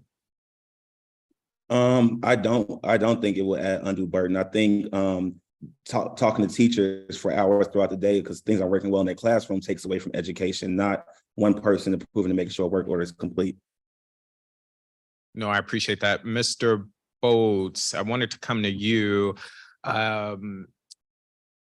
By ensuring that the appropriate people affected by facility issues have to sign off on work orders, the legislation is seeking to ensure that we address what you shared in your testimony, that we don't have work orders being closed out or saying they're completed before actually being completed. What coordination or communication is currently happening in your school surrounding work orders? That's an excellent question. Thank you. So currently, when a work order is in process, oftentimes, we'll see our foreman who will be communicating whoever the contractors are. And then from that point, usually the foreman will communicate with the principal, and then the principal will share that information with those who are affected. So I can say for my classroom, at the beginning of the year, I gave information about my inoperable HVAC system. I came back over the weekend in early September, and I had one of those loud window units, which we are still using. And when I asked follow-up questions, the principal shared with me, okay, we put in, 2 additional work orders for this, and, this is the status of them. So right now, the communication is very much from the foreman to the principal and from the principal to the affected staff. Thank you for that. Mr. Jameson with DGS, I am going to ask questions about some of the work orders that were cited. So just giving you a heads up, but I first wanted to come, Regina Bill, what engagement has the WTU had with DGS, if any at all, around the conditions of schools? I'm sorry, I can't hear Sorry, you we if you're don't, yeah, speaking. we generally don't communicate with DGS. We communicate through to the chancellor. Okay, thank you, thank you. And Mr. Wiley, I am not sure if I have your testimony. I did want to just make sure that we had the work orders that you referenced. There seem to be 2 or 3 that you cited. Can you repeat those for me? Absolutely. So the one that was canceled, they're all for the same thing though. This is just a sample. The one that was canceled for the no power in the room was 736-437. The one that's the same work order for the same issue that was closed was 748-705. And the one that's still open for the same issue is 754-507. And let me just say this, the reason I did not send the testimony before I testify is because I found that DGS will come and try to do something really quick before I testify, try to close it up, and the issue still remains. So I typically try to send it at the end of my testimony, but I'll get that sent over right now. Thank you for that. And I'm going to open this question up to everyone. We heard from our State Board of Education representatives earlier about the need for greater collaboration and coordination between DGS and DCPS. And the question I asked them, I'll turn to you all. Either who should be playing that coordinating role, or what areas could we strengthen coordination between DGS and DCPS as it relates to this legislation? Anybody? I guess I'll kind of jump in. I think that it definitely has to be a joint effort. As a pacifist, I believe in this idea of peace, right? And I think that if we go in it with all of us on board, including students and parents, in serving as some type of team collaborative experience, I think that would be absolutely beautiful. So both DCPS as well as DGS has to be on board to be able to work through these things and meet on a regular basis. Yeah, I think that's very important. And Mr. Stewart, while I have you, I want to ask you the same question I asked earlier. Do you anticipate this legislation would bring undue burden to you as an educator?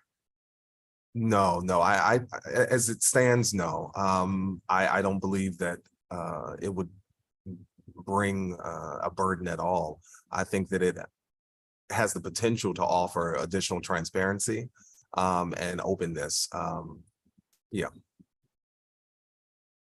I appreciate that. Well, that is it for me for this panel. And we are going to move on to our next, but thank you all for your testimony. Thank you.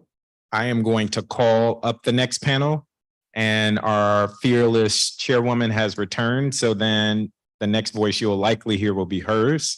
But next we will have Scott Goldstein, Executive Director of Empower Ed, Kathy Riley, facilitator of the Ward 4 Education Alliance and SHAPE, David Albert, Public Witness, Marguerite Clarkson, Mann Elementary PTA, and Ann Taylor, President, Ward 2 Education Council.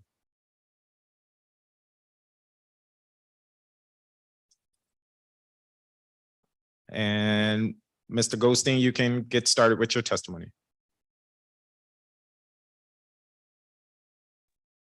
Thank you very much. Good morning, council members and staff. When DGS doesn't get around to an HVAC repair, it is another item on their to-do list. When teachers and students go months without heating or air conditioning, it's a distraction from learning every minute of the day. When DGS doesn't repair an elevator much in need, it's another item on their long to-do list. But when a student with a disability goes months or years without a functioning elevator and has to be carried upstairs or can't go to art class because it's upstairs, it's a daily shame. When DGS doesn't get around to fixing a broken lock on a door, it may be another item on their long to-do list, but it gives classroom teachers nightmares every night thinking about what might happen if an intruder were to enter a school, or a principal staying up at night thinking about the vulnerability of that side door that doesn't work, or the PA system that doesn't work and won't be able to communicate quickly in case of an emergency. When DGS doesn't fix a leak on the ceiling, it may be another item on their long to-do list, but for the students and teachers who occupy that space, it is a constant drip, drip, drip that distracts them from their learning and serves as a constant reminder don't value their school, their community, and their learning the way they should. They can't help but compare themselves to schools across town and wonder why it's taken so long for their school to be a priority. And of course, the list goes on. I don't mean to suggest DGS doesn't care about the items on their long to-do list, only that with the quantity they have, it's less personal to them than to our educators, students, and families. Earlier today, Director Hunter said there may be items lower on the totem pole, but they're very important to that teacher. I appreciate that sentiment. I say all of these things to say that people in a school that submit a ticket to DGS, they don't forget about it. They can't forget about it. It's a distraction from them and an impediment to them doing their jobs and to serve their students. That's why we're so grateful you've introduced the Work Order Integrity Amendment Act of 2023 to require someone in the school building to sign off on a work order truly has been completed. I hope perhaps this legislation could be more specific in requiring the staff person most directly affected by the work order to sign off, in addition to the principal, foreman, or designated point person. Empower Ed always believes that in the power of educator voice to improve the lives of students. And this is a very direct example of how teacher voice and experience can be put to work in real ways. I hope it's also a lesson to policymakers going beyond this issue, that there are ways we can write into the law that the voices of educators be formally included in decision-making processes. One of the promises of mayoral control was to streamline operations and control so that we could be more nimble and respond that way. This has certainly not been the case with building maintenance. Our students deserve world-class facilities. We've built so many incredible new buildings and completed stunning renovations, but we haven't been nearly as effective at maintaining them, and even less so at listening to those in the school community as when they identify a need as urgent. By listening to those most affected, we can truly make the lives of our students better. Thank you.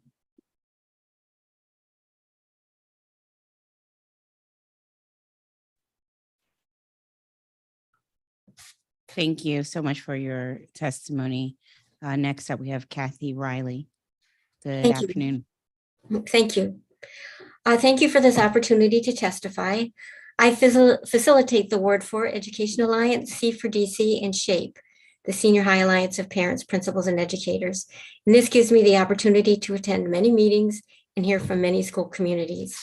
I am in full support of the B25-218, the Work Order Integrity Amendment Act. It has been a consistent complaint over years that work is reported as completed, and there are immediate issues like the leak in a new roof at Whittier. We have heard stories over the years from multiple schools on this issue. So this effort on your part, Councilmember Lewis George, working with Delano Hunter as DGS head to add this layer of accountability and local connection is appreciated and welcomed. Many of the modernized buildings have more complicated systems. And this includes the locks, like has been mentioned multiple times, and the HVAC systems. They actually require more maintenance, more training, and with high staff turnover, this has become more critical. This is kind of a list of things. As I listen to Eastern and think about Czech, these are some of the first schools that were modernized. And we need a different plan than to have them just show up as work orders and things that have to be repaired. Schools that were modernized 10, 15, even 20 years ago now, the first ones, they need to be in a different layer where we're looking at it much more comprehensively. So I just want to put that out there. For the start of the school year, the new Raymond building is beautiful and the community is thrilled and grateful. Truesdale is now in 2 swing spaces, one on site and one at Sharp, shared with Dorothy Height. They are grateful for the accommodation of the swing space, but they're still working on making it move smoothly. There was no provision made at Truesdale for staff parking. This site is where students are bused from and returned to for an after-school program. The parking spots at Raymond are also limited. So I support the district's effort to reduce emissions, encourage public transportation, but we're just not there yet. So we need to still kind of address that. I know Roosevelt State forwarded a list to you, just putting on the record their requests as well. Top among them would be the necessity for smart boards, the timeline on starting the work to get the elevator and childcare center construction started. Basketball hoops are a small item that could be taken care of quickly. I'd also like to hear from Delano Hunter when you're able to ask questions, what the status of Roosevelt is, that HVAC system in particular.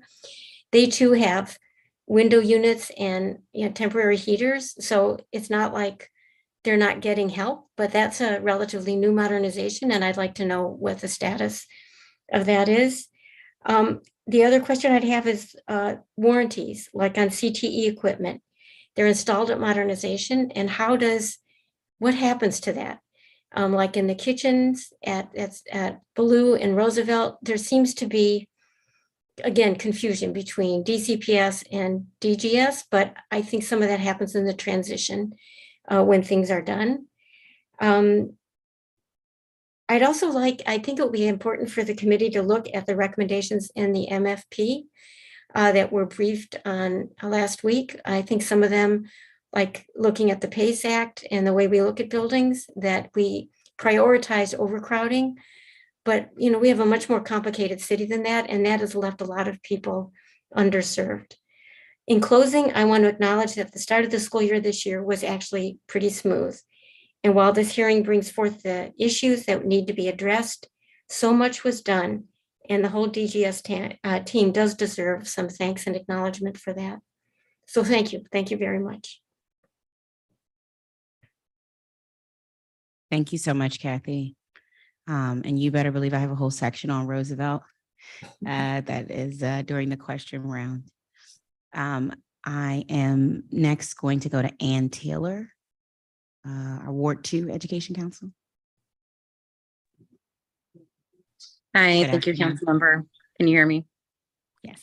Yes. Okay. Good afternoon. So I'm Ann Louise Taylor. I'm representing the Ward 2 schools as president this year of the Ward 2 Education Council. Ward 2 schools, Garrison and Ross, have reported work orders that were closed before work was completed. For example, at Garrison, a classroom window was broken for more than a year and a work order was closed without resolution. Garrison also reported orders for broken lights and a leak causing ceiling damage that were closed prematurely. And these are significant problems that can pose a threat to safety and security in school. In addition to closed work orders, other Ward 2 schools reported delays in DGS addressing facilities repairs.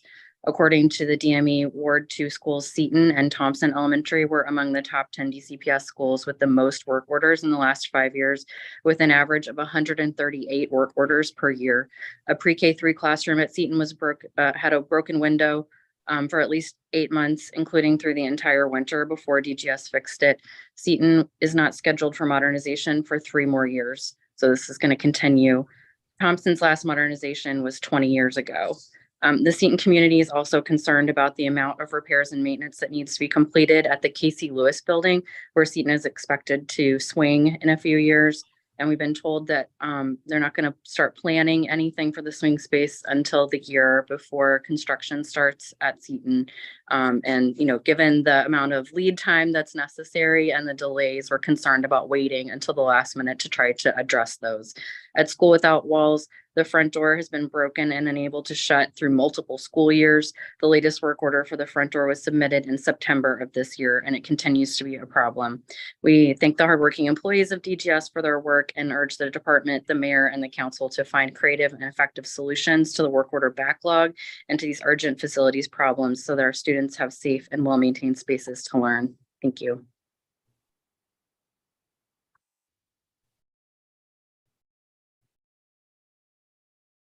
Thank you for your testimony. I'm seeing if we have any other members of the panel. No, they have not arrived. Let me come back to you, Ann, since you just finished your testimony. I think what we're trying to accomplish with this legislation is, for when you think about a front door like School Without Walls, obviously exterior doors are of utmost importance because of the nature of the world and country we live in at this time. Unfortunately, we have to be extra vigilant. One of the things we're trying to accomplish is that, one, we don't have work orders that are outstanding for years long, but two, that a School Without Walls will be able to say, look, this door is is not complete and not fixed before we close it out. And I think, if your organization is in conversation with the principals and teachers and parents alike, what other ways in which we can sort of gain confidence with our parents and teachers that work is going to be completed timely, and we can trust that when it is marked complete, it will be complete. what are some other ways that DGS can really restore that trust?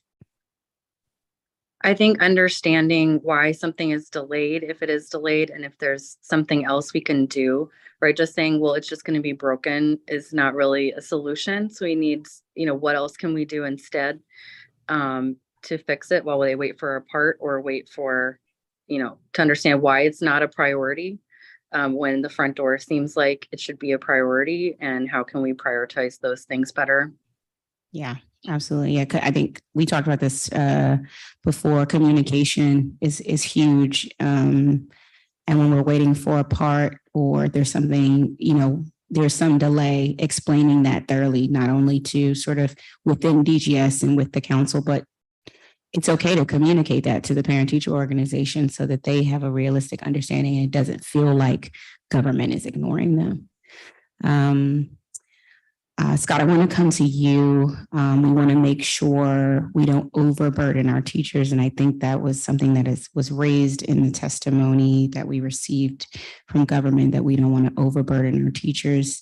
Do you see in any way, us adding this requirement that a school staff person affirmatively let us determines whether something is adequately working and should be closed out as something that will overburden our teachers? I don't think it's a burden at all. I think it would be taken as a sign of respect that they are being asked directly whether the thing that they've requested or that's most affecting them is actually resolved. It's a complaint we hear from teachers a lot, and why I suggest it be designated that also the person most directly affected signs off is, I trust that the principal and the foreman are doing their best to get around the school and check on all those resolved issues. Some of these schools have a lot of things going on at the same time. And obviously the teachers, if it's a classroom issue, the teacher is very directly affected by it every minute of the day. And so, I think they would be happy to have someone come to them. And it's a really novel approach because it actually is letting the person most affected be the person to say that this has happened. And I think they would appreciate that. Yeah, thank you. And one thing you talked about, you mentioned how a non-functioning elevator affects students with disabilities. All the district's disability agencies also are under this committee's jurisdiction. And so a student not being able to access the upper floors of a building, I think it's a clear violation of the Americans with Disability Act. If you've heard, can you talk more about the impact ADA facilities issues has on students and staff with disabilities? And I'll also ask that question to Ms. Riley as well, because I know that has come up as well with some of our Ward 4 schools. Yeah, I have heard numerous stories over the years, especially the last few years, either in which students were carried by other students or faculty members upstairs, or where the student was told they had to wait in the office and would do like a packet of work instead of accessing a class. The indignity of it is incredible, and that would be the solution, even if temporarily. And that they would be doing a packet and not that work, but to be separated at all from their classmates when that is a legal right that they have, but also the way in which it could prompt not just the indignity, but the shame, the bullying, the other things that could be prompted by having to suffer through that. So I've heard it multiple times at different schools, and I think including obviously a school in Ward 4, and that's urgent need. Thank you. I'd say I would echo that, but also we need elevators now. I mean, they're not something that we can work around. And it's not only for the students. There are sometimes staff people that are suffering from some disability, but they're perfectly able to teach. So that it completely, the Whittier certainly comes to mind first, where the elevator, the placement of it was just wrong for getting students to where they need to be. But over the many years I've been involved in schools, it is a huge thing. So I don't know how DGS can facilitate making that happen much faster, but the lead time on the amount of time it takes to get them fixed is too long for Whitson to have waited this long since the beginning of the year. So I think that prioritizing that in some way and having a better solution is crucial. Can I say one other quick thing about that? Yeah. Teacher, my first year teaching at Roosevelt, when it was in the old McFarland building, I had to teach 5 classes in 5 different rooms, and that's the reality for some teachers, right? So I had to, I didn't have a permanent room to myself, so I had to, on a cart, go from room to room. We have 4 or 5 minutes between classes. And so that is the case for many teachers, that if an elevator is not working, as happened many times to me during that year, I'm going to be late to my own class as a teacher. And there's very important how you start the class, how the rest of the class goes. Yeah. So yeah, it can be chaotic. Thank you. And Ms. Riley, I want to ask you about sort of burdening our school administration, principals, APs, custodial staff, or teachers. Would you see this as something that they would perceive to be a burden? No, I'm kind of surprised to hear that, actually, because I think they would welcome the chance to say it's fixed or not fixed, or to be in the loop. So I don't. It's also kind of out of spirit with everything that's been said. So I don't think that's true at all. And I think what's going to be key to having that work is that people actually know that it's dependent on them to say it's fixed and to hold up that part of the deal. They can't hold DGS, they can't not do it. They have to say fixed or not fixed. So we don't end up delaying somebody getting paid or all sorts of things. So that I think the communication and the understanding of everybody in the staff that's going to be affected, that this actually has to happen in a timely manner so that the respect goes both ways. Absolutely. Thank you so much for that. I'm going to turn to my colleague, Councilman Parker, to see if he has any questions for this panel. Thank you for your testimony. I'm going to ask a similar question that I asked the previous panel, which is, do you anticipate any burden on educators should this legislation be enacted? And I'll start with you, Mr. Goldstein. No, as I was just saying to Councilmember Lewis George, I feel like not only would it not be a burden, but I think they would view it as a sign of respect that they were asked directly. And a quick follow-up there, I would anticipate there may be some educators or teachers that may not want this added responsibility. One of the things that I've thought about is, are there ways that we can give the flexibility, or maybe a teacher to sign off or waive that responsibility? Is that something you would support? Yeah, I think so. If they don't want that, as the legislation currently reads, my understanding that it would be either the school leader or the foreman or the designated point person. So that wouldn't be directly the teacher. But I do think you could maybe determine it based on the level of ticket, but especially if you have something that's fairly urgent, it's a good idea to also ask the teacher who's most directly affected. No problem with flexibility if they don't want that. Thank you for that. Ms. Riley, you talked about in your testimony a need for greater maintenance and observation and care and support for our modernized school communities. I know that to be true. We've heard a lot about warranties and just the condition of some of our modernized schools. Do you have, from your experience on the ground in Ward 4, recommendations for areas to start with our modernized school communities? Well, I mean, I think the gray water was brought up, the HVAC, these just the ventilation system, like, if the modernized schools, I think this would help DGS and going forward to learn what didn't work in terms of, a previous modernization. I know Councilmember Lewis George will ask about Roosevelt. That one comes up. So with the warranties, I've noticed it in equipment and in other areas. I know it's hard, but I think some type of a review after when the transition takes place of what's troubled and what's not would be really helpful. Helpful to when we do Whittier and when we do Truesdale and when we do the additional schools.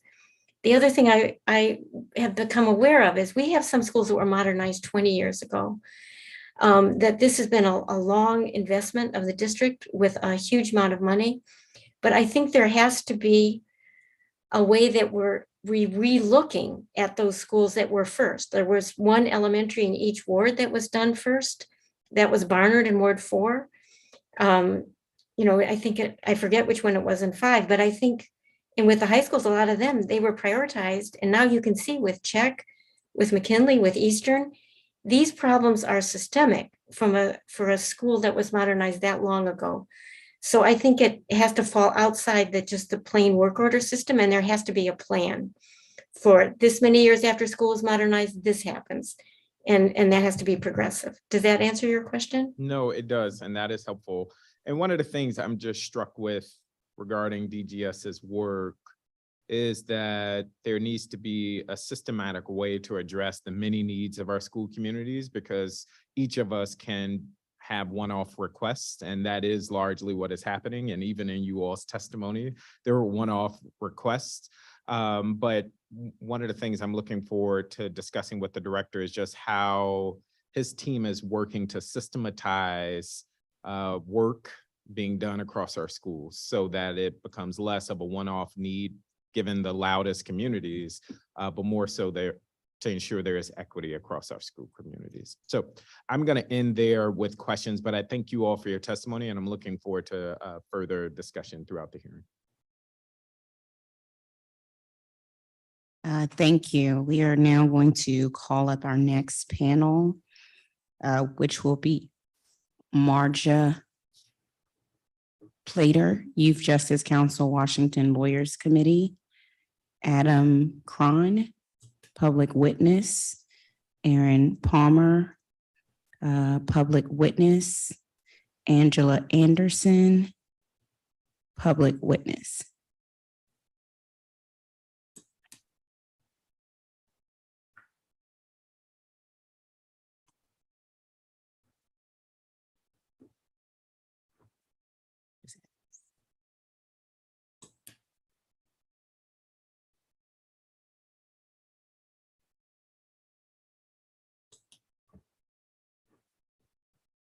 All right, we're going to add Mackenzie Barris, Public Witness, Alexandra Simbana, Public Witness, Michael Haskell, I want to say this right, Hal, Chair Advocacy of Committee, John Burroughs, Elementary School PTO, Sheila Carson Carr, Public Witness, and Stephen Beam, Public Witness. We are going to start with Marja Plater, Youth Justice Council, Washington Lawyers Committee. Good afternoon. Good afternoon. Thank you. Thank you, Chairwoman Lewis George and this committee for the opportunity to testify in support of the Work Order Integrity Amendment Act on behalf of the Washington Lawyers Committee for Civil Rights and Urban Affairs. My name is Marja Plater, and I'm the Youth Justice Council at the Washington Lawyers Committee. All DC students deserve to attend safe and healthy school environments, and the district owes that to our young people. There have been many improvements to DC public school buildings over the years. However, the inequities in physical school conditions experienced by students of color and lower resourced students have persisted for decades. These poor school conditions are not distributed equally across the district. Students in wards 4, 5, 7, and 8 are more likely to experience crumbling school infrastructure, lengthy delays in any repairs, and when completed, the repairs are often not up to par. The U.S. Department of Education guidance has been very clear that unequal access to safe and appropriate school facilities violates children's civil rights. The district's inability to maintain its schools in a safe condition has a detrimental impact on students' academic success and sends a message to young people in DC that they are not valued nor worth investing in, which you've heard from a lot of community members about that today already. We appreciate Chairwoman Lewis George and the Council's commitment to improving school facilities by proposing this bill and holding this hearing today to discuss school conditions. You've already heard from many community members about how poor school conditions have how they've been directly impacted by poor school conditions and how these conditions create safety risks for them in their schools. Parents, teachers, and students really should not have to take to social media or speak to local news outlets or even advocate before this council just to get repairs made in their schools. What about the school communities that lack resources and ability to organize and advocate? Should their repairs not be fixed?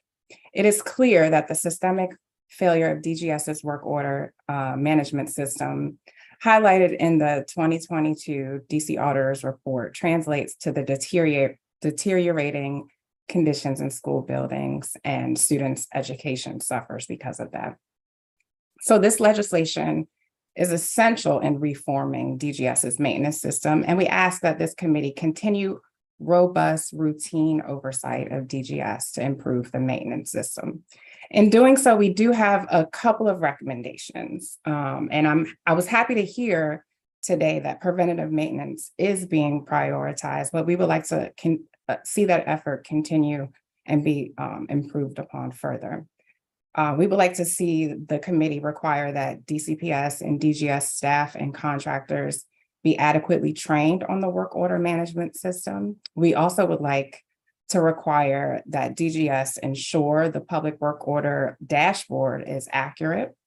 We also would like to require DGS to develop a preventative maintenance protocol that incorporates a plan for school reopening, including the school readiness checklist and inspection or assessment of all schools, and a process for addressing priority repairs prior to the reopening of schools every year.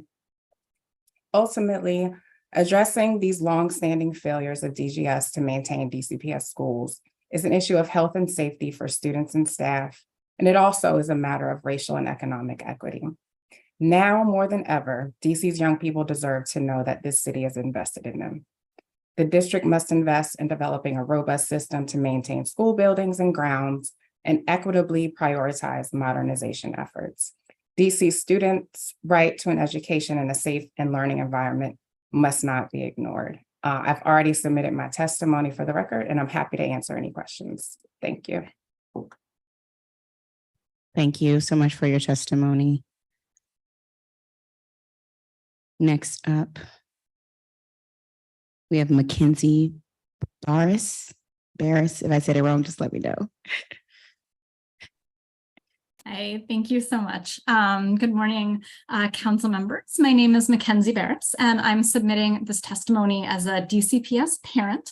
Our family lives in Ward 5, where my two children are currently pre-K 3 and first grade at Langdon Elementary School, and where I'm a member of the Langdon Parent Teacher Organization. So thank you for this opportunity to testify today. I think facilities are one of the big issues that our PTO is always talking about. I think it's been, the top of the agenda for every PTO meeting I've been to in the 3 years we've been in the school community there.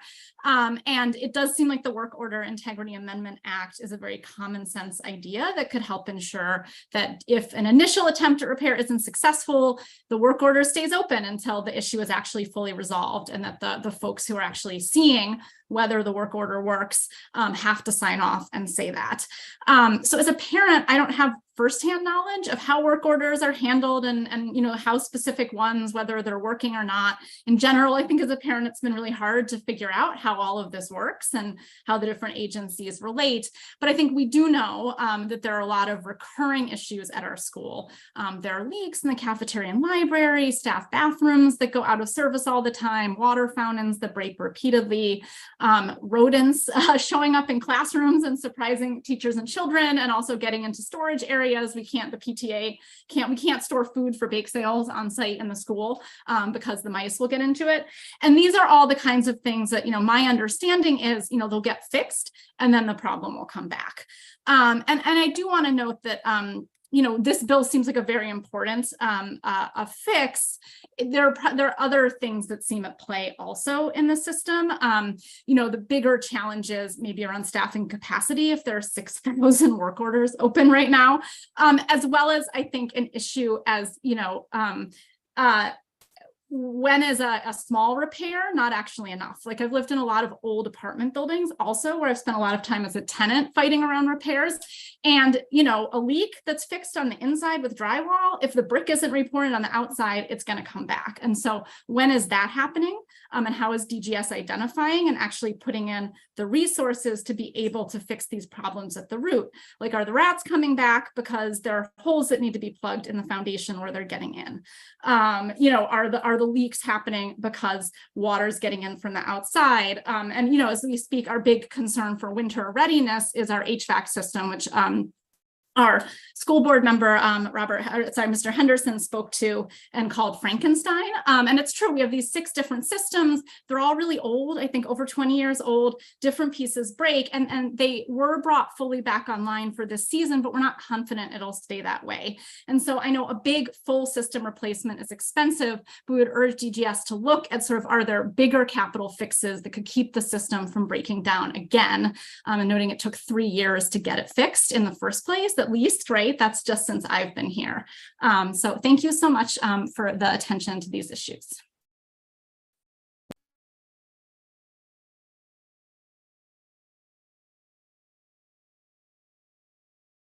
Next up, we have Micah.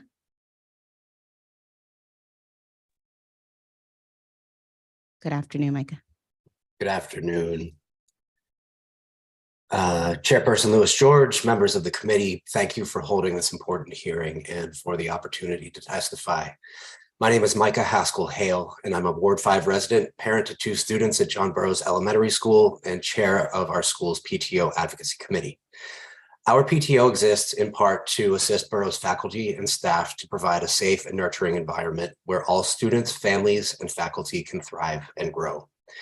DGS plays a critical role in fostering this safe and nurturing environment, and that's why we thought it was important to offer this statement. I am testifying today on both hearing topics, as both are directly relevant to the recent experiences in our school. These experiences, unfortunately, have involved breakdowns in equipment and critical infrastructure, and in communications between DGS and Burroughs leadership. Because of these experiences, our PTO supports the Work Order Integrity Amendment Act, and thank you, Chairperson Lewis George, for introducing it. With my testimony, I also want to highlight 2 ways in which the bill could be strengthened, but whether or not provisions can be added, I hope it will be enacted quickly. Directly relevant to the legislation, just last week, Burroughs school leaders discovered that a DGS work order was closed without the work having been performed. The work order in question was submitted to fix an issue with the school's front door, which is not locking properly after the remote entry system is used. This is a critical security issue and should have been tended to carefully by the agency. Instead, school leadership had to spend additional time submitting a second request to the agency for the same work. With the Work Order Integrity Amendment Act in place, this situation could have unfolded differently. In the course of tracking DGS work orders, I also have noted problems with the public-facing DGS work order dashboard.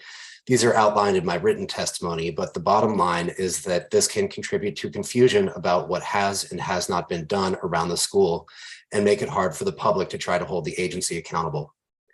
Based on my observations, I urge the committee to consider modest modifications to the bill. First, some simple wordsmithing to require the agency to close work orders upon receiving affirmative approval. And second, language to mandate that data in the public-facing dashboard mirror the data in the agency's internal system. This legislation would provide important changes that are likely to improve the experience of schools working with DGS on maintenance and repairs. It is, however, unlikely to create a real culture shift at the agency, which I fear is what's needed for things to truly improve in our great DCPS schools. This brings me to Burroughs' readiness for the cold months. And despite the DGS representative here today implying that work is complete, the school's boilers remain offline. The units have not worked for over 10 months now, since a flood in the building caused by a cracked water meter in the school led to the units being condemned. Ensuring work on the boilers is being completed in a timely fashion has been frustrating, to say the least, and there is a detailed timeline of interactions with DGS around this in my written statement. The headline, though, is that with overnight temperatures now dipping into the 40s, we don't know if our school will have heat within the next week or more, and the work order remains open in the public DGS dashboard.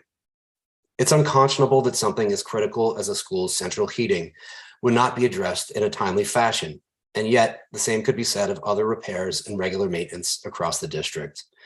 We saw the parade of news and Twitter posts during the recent heat wave about classroom AC units not working, and the elevator at HD Woodson notoriously was out of service for months. Apparently it's back in service as of yesterday, though you wouldn't know it from the public DGS work order dashboard, where I cannot even find a corresponding request. I grew up in inner city public schools with all of these same problems, and frankly, am horrified that our children are growing up in them 24 years later. DCPS and OSSE have too much money for us to be putting our learners in such dehumanizing conditions. In conclusion, I just want to say that these are all equity issues because, let's face it, DCPS parent communities with time, money, and political connections can get more resources devoted to their schools. And this is not a reasonable way for us as a city to decide which students get their basic human needs met. Thank you, Chairperson Lewis George and members of the committee for holding this important hearing and for your steadfast service to the district and its residents. And please let me know if I can address any questions or concerns. Thank you so much for your testimony. Please stay on because I'll have some questions at the end of the panel. Adam Cron. Good afternoon. Hi, Afternoon. my name's Adam Crone. I'm a Ward 4 resident and parent of a pre-K4 student at Whittier Elementary School. I'd like to thank Chair Lewis George and the committee for the opportunity to provide testimony today in support of the Work Order Integrity Amendment Act and on the topic of school readiness. As others have mentioned, the proposed legislation will better ensure that students, teachers, and staff have the safe and healthy learning environment they deserve, and that DGS fully completes work orders on time and the first time. I want to raise 3 specific points from my experience as a Whittier parent. First, Whittier's facilities have had their share of ongoing issues with effects on the health, safety, and comfort of students, teachers, and staff. These have included problems with air conditioning, heating, and indoor air quality, sewage backups, and leaking roofs. I'm continually grateful for the attention that Councilmember Lewis George's office has given to solving these problems and for the allocation in the FY24 budget to address Whittier's HVAC system. While today's DGS presentation is encouraging, especially on preventive maintenance and the HVAC watch list, I remain concerned that DGS is not yet giving these issues the full efforts that they deserve.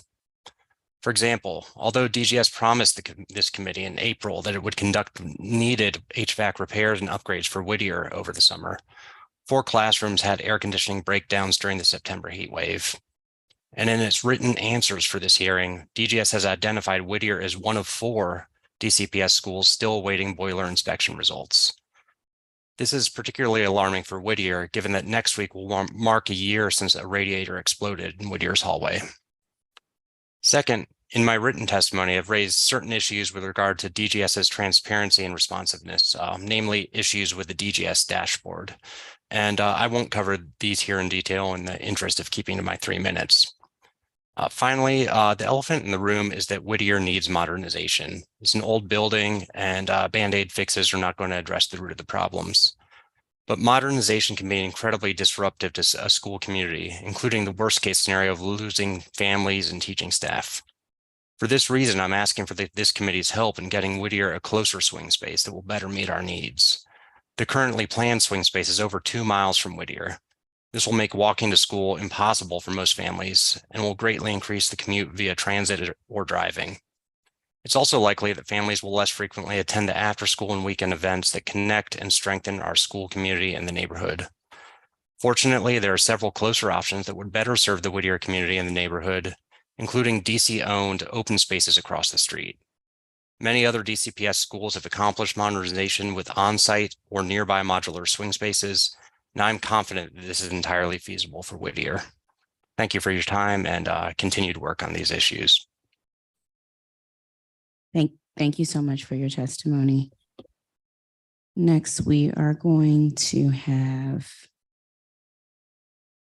Steve Beam. Hi there, can you hear me?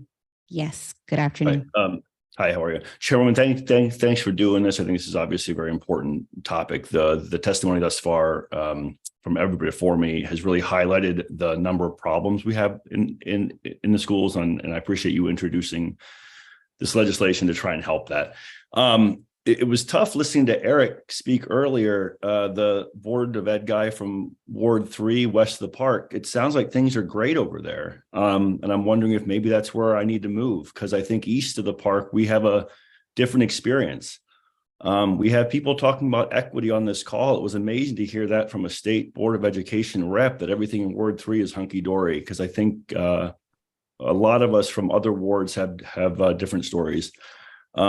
I am a member of my school's Ward 6 LSAT. I'm not representing them today. I'm just here as me. My concern with the legislation, though, I think it's good to have things signed off on at the end, because obviously stuff gets closed somehow, and that's weird. We're solving for a downstream issue, and everybody testifying is way up here, right? We're listing all the problems, and then this bill is about, well, we're signing off on it's fixed, but there's this enigma of a black box with DGS where how is stuff racked and stacked? Where are they procuring things from? Why does it take? How many years has School Without Walls not had doors? That damn place should be called School Without Doors. That's insane. Like, get a door, get a lock. I can go to Frager's and fix that door in half an hour, right? What's taking DGS 3 years to do that? So I appreciate that we have people signing off on the end, but we're still missing this big chunk in the middle where why is it taking DGS so long to solve these problems? I can't believe we have non-working elevators in schools. That's absolutely insane. And I'm glad that you and other council members have been asking teachers about how they feel about the workload. My concern with that is I'm not sure why we're I'm not sure why we're charging DCPS employees with certifying DGS work. Is that even allowed? Like, why are we making DCPS employees, why are we giving them managerial responsibilities and oversight of DGS? Do we trust DGS that little? DGS can't handle their own issues by themselves. We have to have teachers babysit DGS to make sure the work gets done. That's crazy to me. I don't know if those guys are still in the room with you, but I'd be pretty embarrassed if my work was so shoddy I had to have the council write a bill to make sure somebody signed off on it. I appreciate this bill. I think we need to do more. Thank you. Thank you. Next up, we have Erin Palmer. Good afternoon. Thank you. And before I get started, I was communicating with Angela Anderson, who said she had to run for a medical appointment, so she had to leave, just as a heads up. Thank you. Great. Thank you, Councilmember Lewis George and the other committee members and staff for taking the time to hear from the public during this hearing about school readiness. My name is Erin Palmer. I am a resident of Ward 4 and Advisory Neighborhood Commissioner for Single Member District 4B02 in Tacoma. In that position, I've worked over several years to address school facilities issues at Whittier Elementary School and Tacoma Elementary School. I am testifying today specifically to provide a history of the Commission's work with regard to Whittier and the school's building issues. This history demonstrates longstanding, persistent challenges with regard to building maintenance. You have heard from members of Whittier's school community, and I urge you to take their testimony seriously. In October of 2019, our commission unanimously approved a resolution calling for accelerated modernization of Whittier, which noted the longstanding building issues related to health, safety, and accessibility. The resolution noted the building's severe disrepair, stating that for years the roof had leaked, causing a collapsed ceiling in 2018, pooling water on all floors, peeling and bubbling paint, squishy and stained walls, damaged classroom materials, and had resulted in displacing students from classrooms to common areas. The resolution also noted that the building was inaccessible to both teachers and students due to the lack of an elevator or chairlift in the building. The facility also had a number of other concerns, including the possibility of lead paint, peeling floors in various parts, which required taping down floor tiles, and persistent HVAC issues. At the time, Whittier was ranked 11 on the modernization schedule.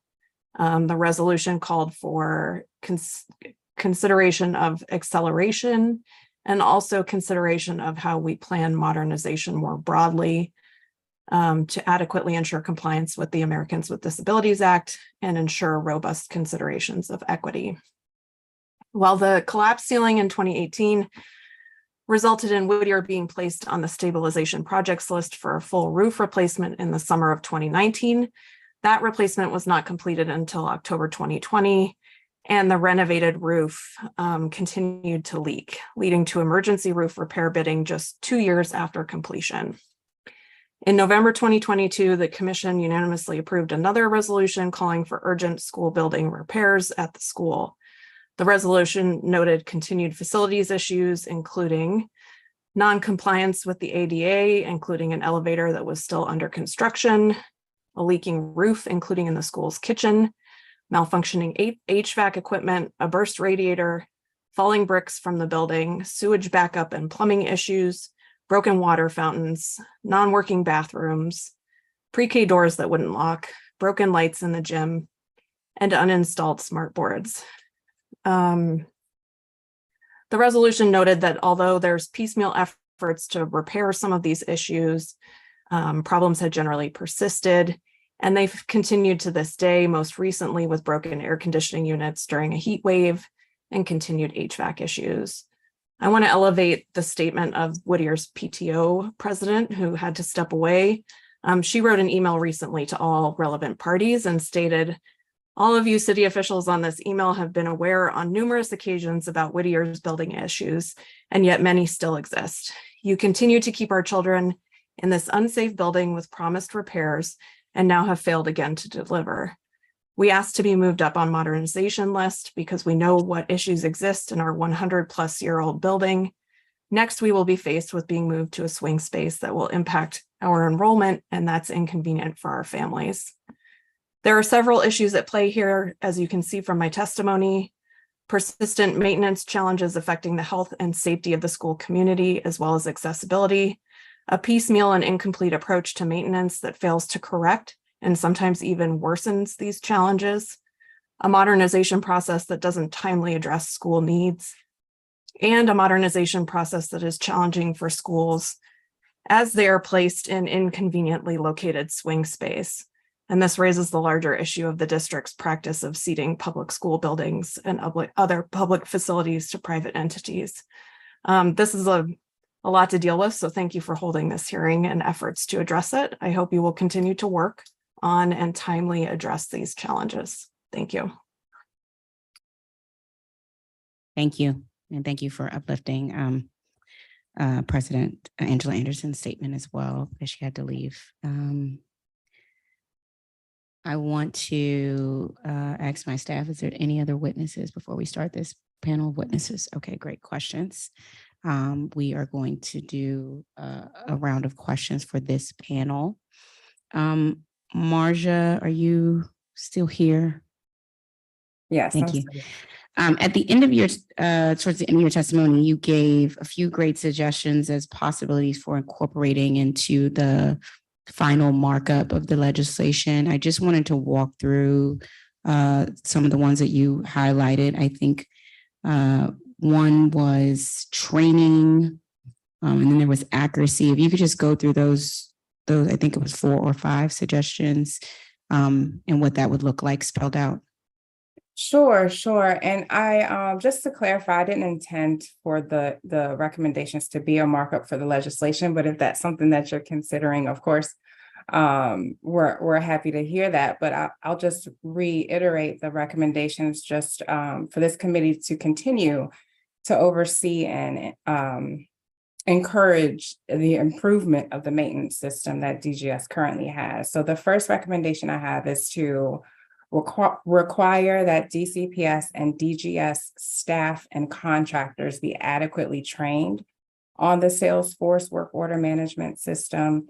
The second recommendation was to require DGS to ensure that the public work order dashboard is accurate, and to further the transparency of the work that DGS is doing.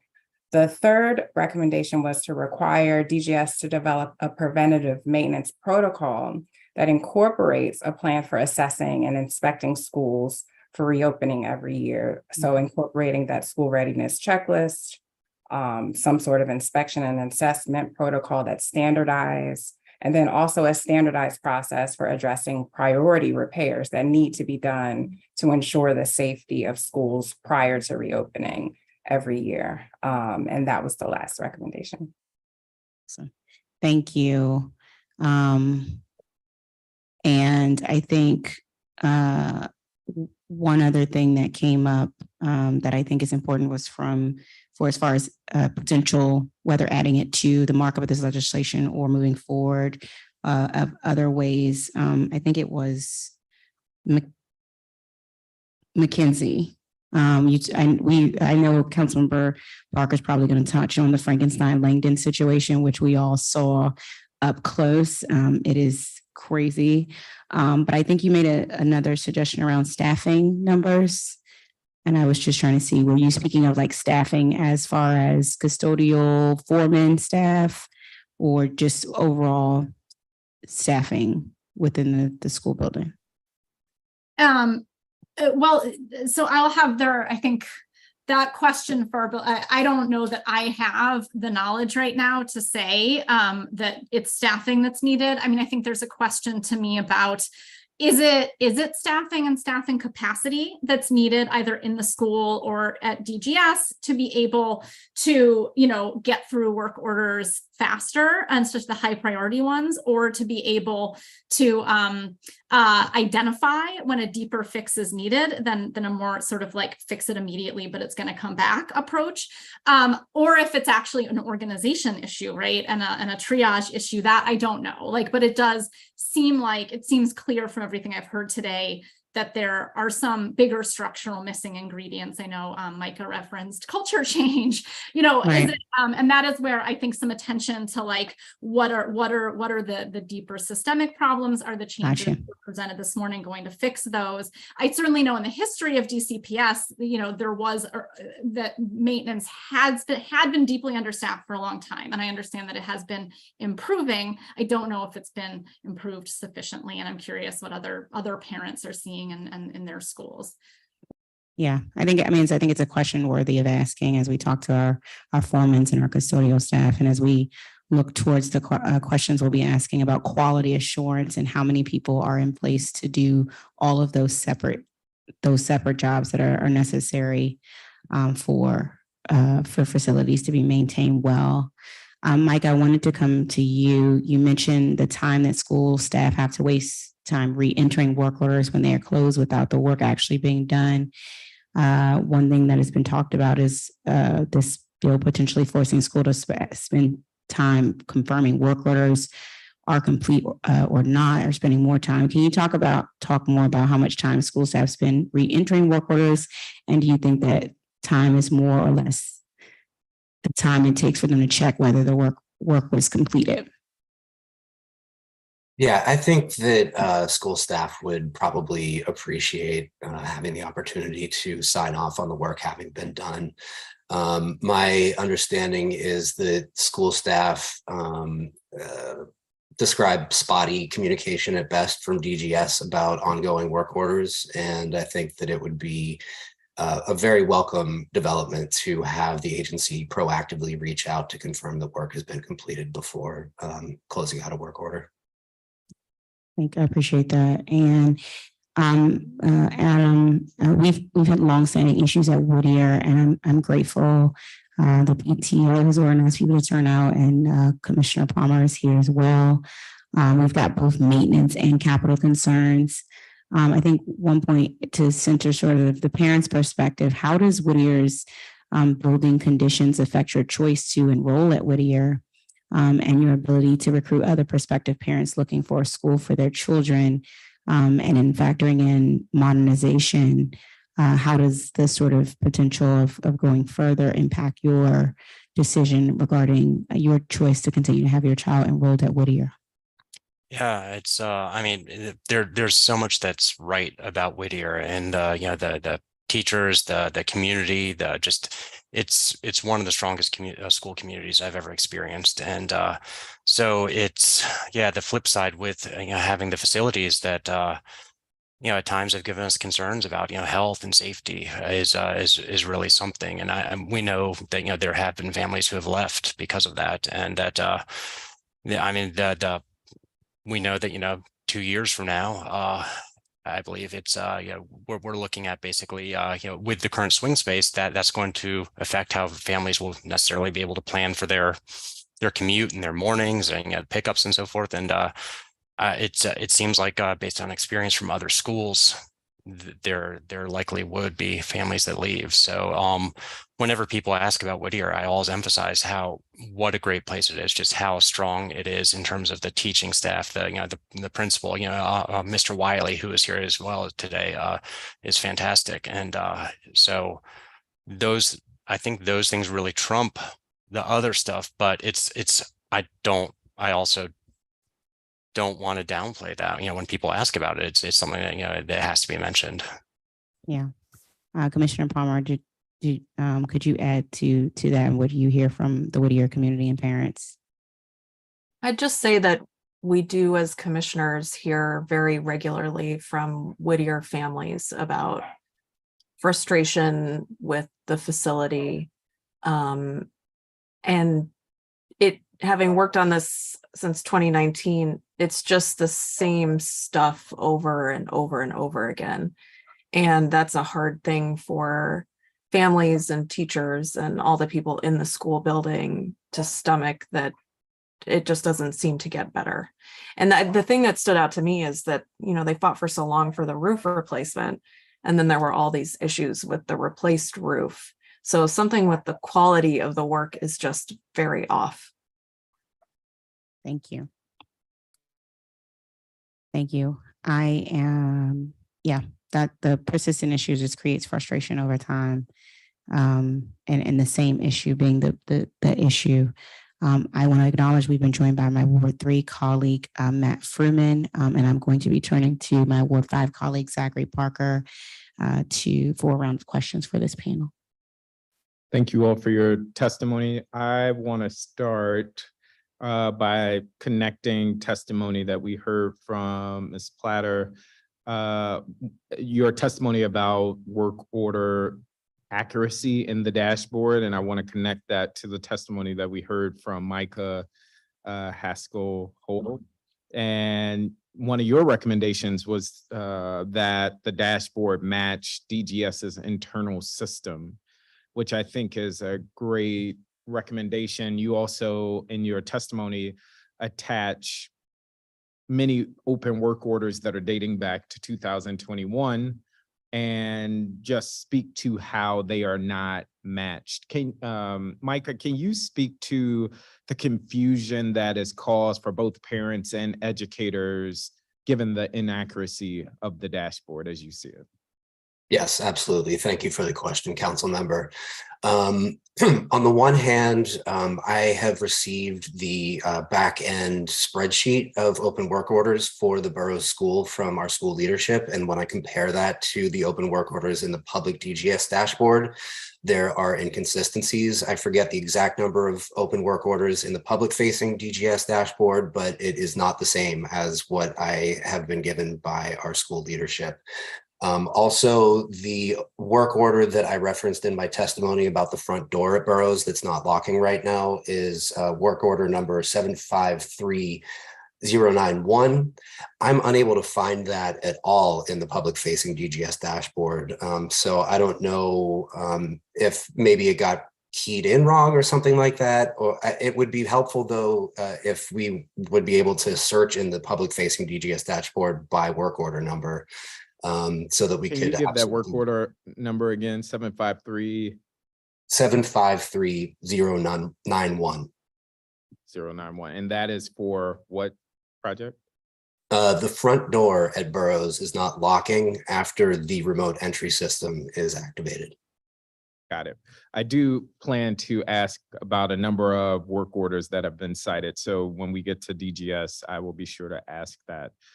I think what you're speaking to also is connected to what Steve Beam mentioned in terms of the adaptive work that is necessary. How are we looking, and it's even what Commissioner Palmer was bringing up, how are we thinking about the quality of work that's being done through contracting, whether that's a roof at Whittier or what have you, but not just the technical signing off on projects, but making sure that there is lasting success with these revisions.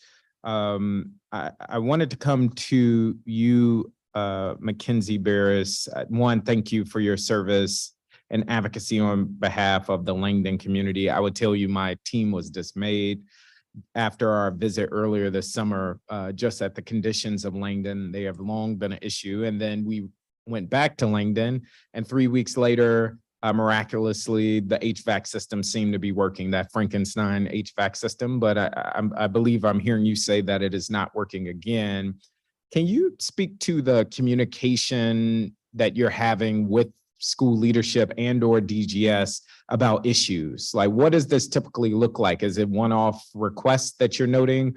Is this a standing check-in or meeting that you're sharing things? Because again, I want to get back to how do we develop systems with DGS that is not reliant on one-off advocacy requests, but more so a routine check-in, both with parents, educators, but also between DGS and the school community writ large. So what does that communication look like for the PTO and the school community? So first to say, so our HVAC we opened, it was fully functional, and it did make it through our heat wave, still working. So we are grateful for that. I think I was noting that given what I know about the system, we're not confident how, right? There were parts that were broken for a long time. They finally got replaced and fixed. Now it works. More parts might break, right? Because it's just an old system that's been patched together. So just to clarify that, I mean, to the issue of communication, I mean, and this will just be really honest, like, I'm not totally sure. Like, I will say that we have excellent communication between our school staff and our principal and our PTO. You know, I feel confident, like what our principal knows, she shares with us, and, you know, it's at every PTO meeting and giving updates.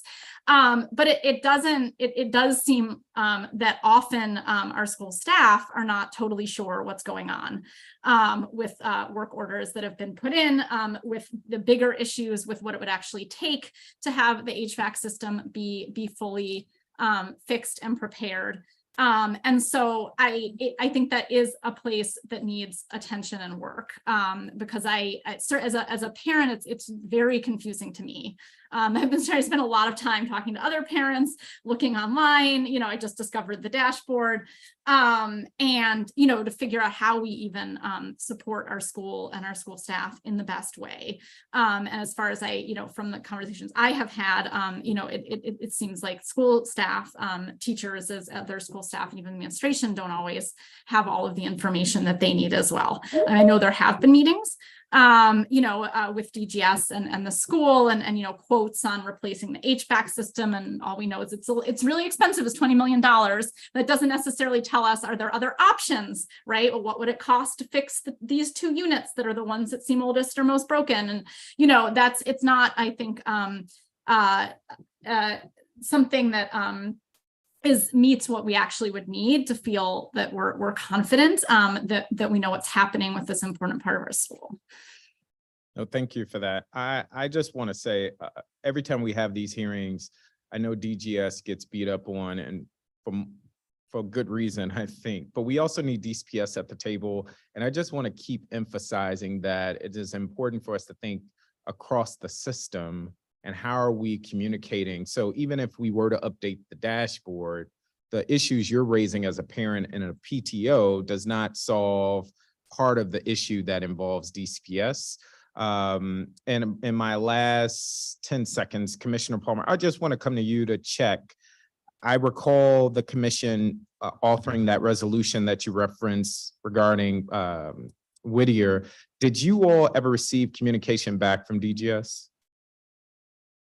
Or DCPS for that matter? Yeah, we got a response. So it was two primary resolutions. And the first one we got, if I'm remembering correctly, a written response that's posted on the ANC resolution portal that's about a paragraph. And the second one, we got a response by email that was also quite short, but maybe slightly longer. They didn't say anything other than that modernization follows this statutorily prescribed schedule, period. Got it. Okay. Well, that is my time. I just will end. I do have to step away, and I'm going to try my hardest to jump back for DGS, but there is a connective tissue that is missing between elected officials like our ANCs, parents and PTOs, what's happening in the school building, our educators, and the many work orders that DGS is engaging with. And I don't think that can only rest with DGS. We need to have DCPS and thinking across like, what does that system and continuum look like, just to mitigate some of the concerns that many of you all are raising. But thank you all for your testimony. Thank you. Thank you, Councilman Parker. I do want to note that the committee did ask for DCBS facilities to be present, and OPLA declined that request. We'll try again next time. Thanks. Councilmember Fruman, did you have any questions for this panel? You know, I just arrived, so I don't, Okay. but thank you very much. All right. Thank you. Thank you to this panel for your I could testimony. have one second, Chairwoman.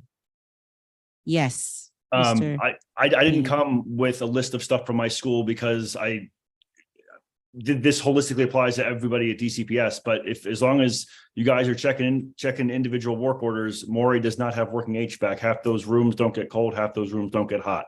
It's a mess. It's a brand new school. It shouldn't be like that. Maury Elementary, Capitol Hill doesn't work. Okay. Thank you. I will. Thanks. We will ask those questions during. Thank you. All right, we are going to take a 10-minute break before we begin testimony from our government. Oh, okay. Witnesses are reminded to please send a copy of their remarks to facilities at dccouncil.gov so that it may be included in the record. All testimony and pre-hearing documents are available on the council's hearing management system page. The record for this hearing closes in 10 business days at 5 p.m. on Tuesday, October 26. We are now going to take a brief 10-minute break before we start with Director Hunter's testimony on behalf of DGS. Thank you.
All right. All right, good afternoon. We will now hear from our government witness. But before I need to swear him or any others who will be testifying today. So Director Hunter and any other members of the DGS team planning to participate in today's hearing, please raise your hands and raise your right hand. Do you swear or affirm under penalty of perjury that the testimony you're about to give is the truth, the whole truth, and nothing but the truth? Thank you, Director Hunter. You may begin. All right. Thank you, Councilmember Lewis George. I appreciate the opportunity to testify on behalf of DGS regarding the Workforce Integrity Amendment Act of 2023. Before I begin my formal comments, I just want to say that it's good to be in person. I was doing some math, and this is the first in-person hearing that I participated in 3 years and 9 months. Since February of 2020. So I think that in-person engagement allows for more robust conversation. And also I appreciate the work of the committee and the hybrid option to allow for our witnesses and our stakeholders to participate virtually. And again, before I begin my formal remarks, one thing that's crystal clear just from listening to members of council, the committee, from stakeholders that testified, there's a fundamental misunderstanding of Salesforce, its functionality, its definitions. And I think that that's core to what we are experiencing here. I think that regardless of this legislation, regardless of the measures, I'm going to go into great detail in our testimony, we have got to address that. We have got to address, so we are all reading from the same chapter and verse as it relates to Salesforce, what it can do, what it can't do, what it is intended to do. We have to address that, and you have my commitment to do so. And then also at the core of this, we have to overhaul how we communicate and how we do business, and that's something that I am committed to. With that being said, I'll begin my formal remarks. Good afternoon, Chairman Lewis George and members of the Committee on Facilities and Family Services and members of the public that have joined us today. My name is Delano Hunter, and I am the Acting Director of the DC Department of General Services. And today marks 6 months exactly of being at the helm of DGS. And I'm so appreciative to Mayor Bowser for this tremendous opportunity to serve my hometown. Joining me today are Donnie Gonzalez, the Deputy of Facilities Management, Matt Floker, our Associate Director of Sustainability and Energy, and Mr. Jerome Jemison, which leads the first team, which is the Facility Intake Services Response Team. And also Cassidy Mullen will remain for any questions that may be capital related if needed. Today, I am presenting testimony regarding the Bill 25-218, the Work Order Integrity Amendment Act of 2023. As introduced, this legislation provides that completed work orders issued for DC public schools could not be closed without the affirmative approval from an authorized school representative who agrees that the work has been completed to their satisfaction. This proposed legislation defines authorized school representative as a principal, building foreman, or other school staff designated by the principal. DGS supports the spirit of this proposed legislation because we believe in ensuring the veracity of work orders. Again, we support the spirit of this legislation. We're always looking to improve, which is why we have incorporated recommendations made by this committee, by you, Councilmember Lewis George, and even by the Office of the Auditor into our processes for verifying work order completion. And we've gone further by incorporating opportunities for direct feedback from agency partners such as DCPS. So while we support efforts to improve work order data, we have several concerns regarding the impact that this legislation will have on DCPS and DGS operations and resources. First, the proposed legislation will burden principals and other school personnel with responding to hundreds, if not thousands, of work orders that are generated for school campuses each year. And this is in addition to the demanding jobs they already have.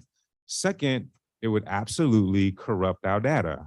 We would no longer have clean data on completed work orders, and rather than making the system more reliable, it would be a disaster. Finally, it will harm small businesses and CVEs who only get paid for work orders that are complete, documented, and closed by creating delays outside of the DGS or DCPS control. Now, I'd like to take a few moments to detail how we have improved the work order review process, and I'll specifically discuss the enhanced supervisory review the 14-day QA/QC review, and the additional supervisory review. And I'll state these three with an acknowledgement that we can and must do more. First, as it relates to enhanced supervisory review, in our efforts to improve service delivery, we have implemented additional verification steps for work orders even before the auditor's report on DGS work orders was released. That report recommended that as a part of the supervisory review process, DGS should analyze all work orders with the status completed but not closed and include a metric to capture aging work orders noted as completed but not closed. The first team monitors the completed and not closed work order stage through reports. This monitoring assists work team support groups such as the newly created Liaison for Accountability Services and Trust, which is the last team, that are laser focused on closing work order life cycle by supporting work team supervisors and craftspersons with data input. The main status for each work order includes two final steps: completed, which is when the craft person or vendor physically completes the work, and close, which is when the supervisor reviews and confirms the work hours and parts information. This process was created to provide two specific data points. First, it enables the craft person and vendors to update the record with timestamps, which allow client agencies like DCPS to review completion status. And second, it provides DGS supervisors an opportunity to conduct QA/QC of the work performed. So now I'd like to discuss the 14-day QA/QC review period, which I think is crucial, and existing already are opportunities for training for more engagement. So during the QA/QC process, after the craft person's work is marked completed, that triggers a 14-day cycle for client agencies such as DCPS to begin to provide feedback on the validity of and completion and the quality of the work. This steps allows DCPS to determine if the work is completed to their satisfaction. DCPS is notified to complete a QA/QC verification through email notification. So when it's completed, a prompt is sent out. DCPS chooses which staff from building to building can directly input work orders or requests in the Salesforce, and also will receive these automatic prompts. During these 14 days, DCPS can request a return visit and have DGS address their concerns with the work confirmed. DGS cannot close this work order during this period. The length of the 14-day review period was carefully negotiated with our client agencies as an adequate amount of time to determine if a completed work order was truly completed to their satisfaction. During FY23, less than 1% of the 14,034 work orders that DGS completed for DCPS received feedback during that 14-day window. And again, this provides an opportunity just to really socialize what that means. I think what we intended for and what this legislation contemplates are separate. So I look forward to getting to that into our questions. Next, I'd like to discuss additional supervisory review measures. Because the DGS craft person and supervisors may be the same person that is performing the work, we've implemented additional measures to verify and close work orders. Additional support has been contracted to assist supervisors with the administrative tasks associated with closing a work order. In May, we onboarded the last team, which we have discussed in our testimony and also in previous hearings, which are 10 trained personnel with a supervisor to augment FMD's ability to work within that work order process. And that team is comprised of subject matter experts in their assigned areas that verify all administrative work order components are completed. Their work is just really beginning to take root, and during our Q&A, we look forward to discussing the progress that they've made so far. As I stated earlier, we agree with the spirit of the Work Order Integrity Amendment Act. However, we need to give the strategies that I have articulated and outlined in my testimony opportunities to succeed, as many are new within the last year or so. And we need to empower DCPS personnel through deeper engagement, including by holding more intensive training sessions to better equip them to use the existing tools. And I do think that that's something that has lacked and we can do better. We work closely with DCPS staff to identify where additional maintenance is needed, and both agencies collaborate to structure detailed reports specific to each DCPS cluster's needs. Part of our ongoing efforts at engagement are bi-monthly interactive training sessions regarding work orders that will begin during the third week of October for DCPS frontline facilities personnel. And again, this will be in person. And then also there'll be quarterly training sessions, which are being scheduled for broader DCPS stakeholders, including principals and directors or managers for strategy and logistics. These trainings will allow DCPS staff to develop the skills to fluently navigate Salesforce, retrieve data, and identify work orders that require their engagement, such as through the QA/QC process. We are positive that these training opportunities will lead to DCPS clients feeling more confident in using Salesforce when requesting a work order and providing better feedback to DGS. There are some unintended consequences of Bill 25-218 that I want to discuss. Requiring DCPS personnel to actively affirm approval for each of the nearly 14,000 completed work orders created in a year will have severely negative unintended consequences. First, the legislator would take educators away from education and force them to spend time confirming work orders that work orders as complete or not. The majority of work orders would require DCPS staff to affirmatively approve work that is beyond their expertise and training, which is an unfair position for them to be in. Staff are more likely to inform DGS when there is a problem or unresolved issue than they are to review every completed work order. We know this because less than 1% of the total of DCPS completed cases were flagged by DCPS for follow-up during that 14-day period. Of those 200 or 300 where this functionality was used, it was to flag and indicate, hey, you need to come back out. So if we did not have a mechanism to close these completed cases at the end of the 14-day review period, the vast majority of work orders would likely remain open, hence corrupting our data. Second, this legislation will harm our small businesses and CVE contractors because they do not get paid until work orders has been marked complete and the supporting administrative data is included. This legislation would mean that work orders would stay open until active approval of DCPS, who could not be compelled by DGS to close this completed work order. Failure to respond to a completed work order notification can do much damages to small businesses by not paying them for the work that they have been done and has been vetted by DGS, and in some cases, a QA/QC vendor. It would lead to fewer parties wanting to do work in our schools and even longer wait times for repairs and maintenance. Third, this legislation will have the opposite effect of improving work order integrity by corrupting the data that we rely on, which helps us to direct our resources. Thousands of work orders will remain open without the ability to close out and that we have determined completed. DGS will have to verify which work orders complete with DCPS, taking them away from their duties, and DCPS personnel would also have to spend time responding and engaging with DGS staff.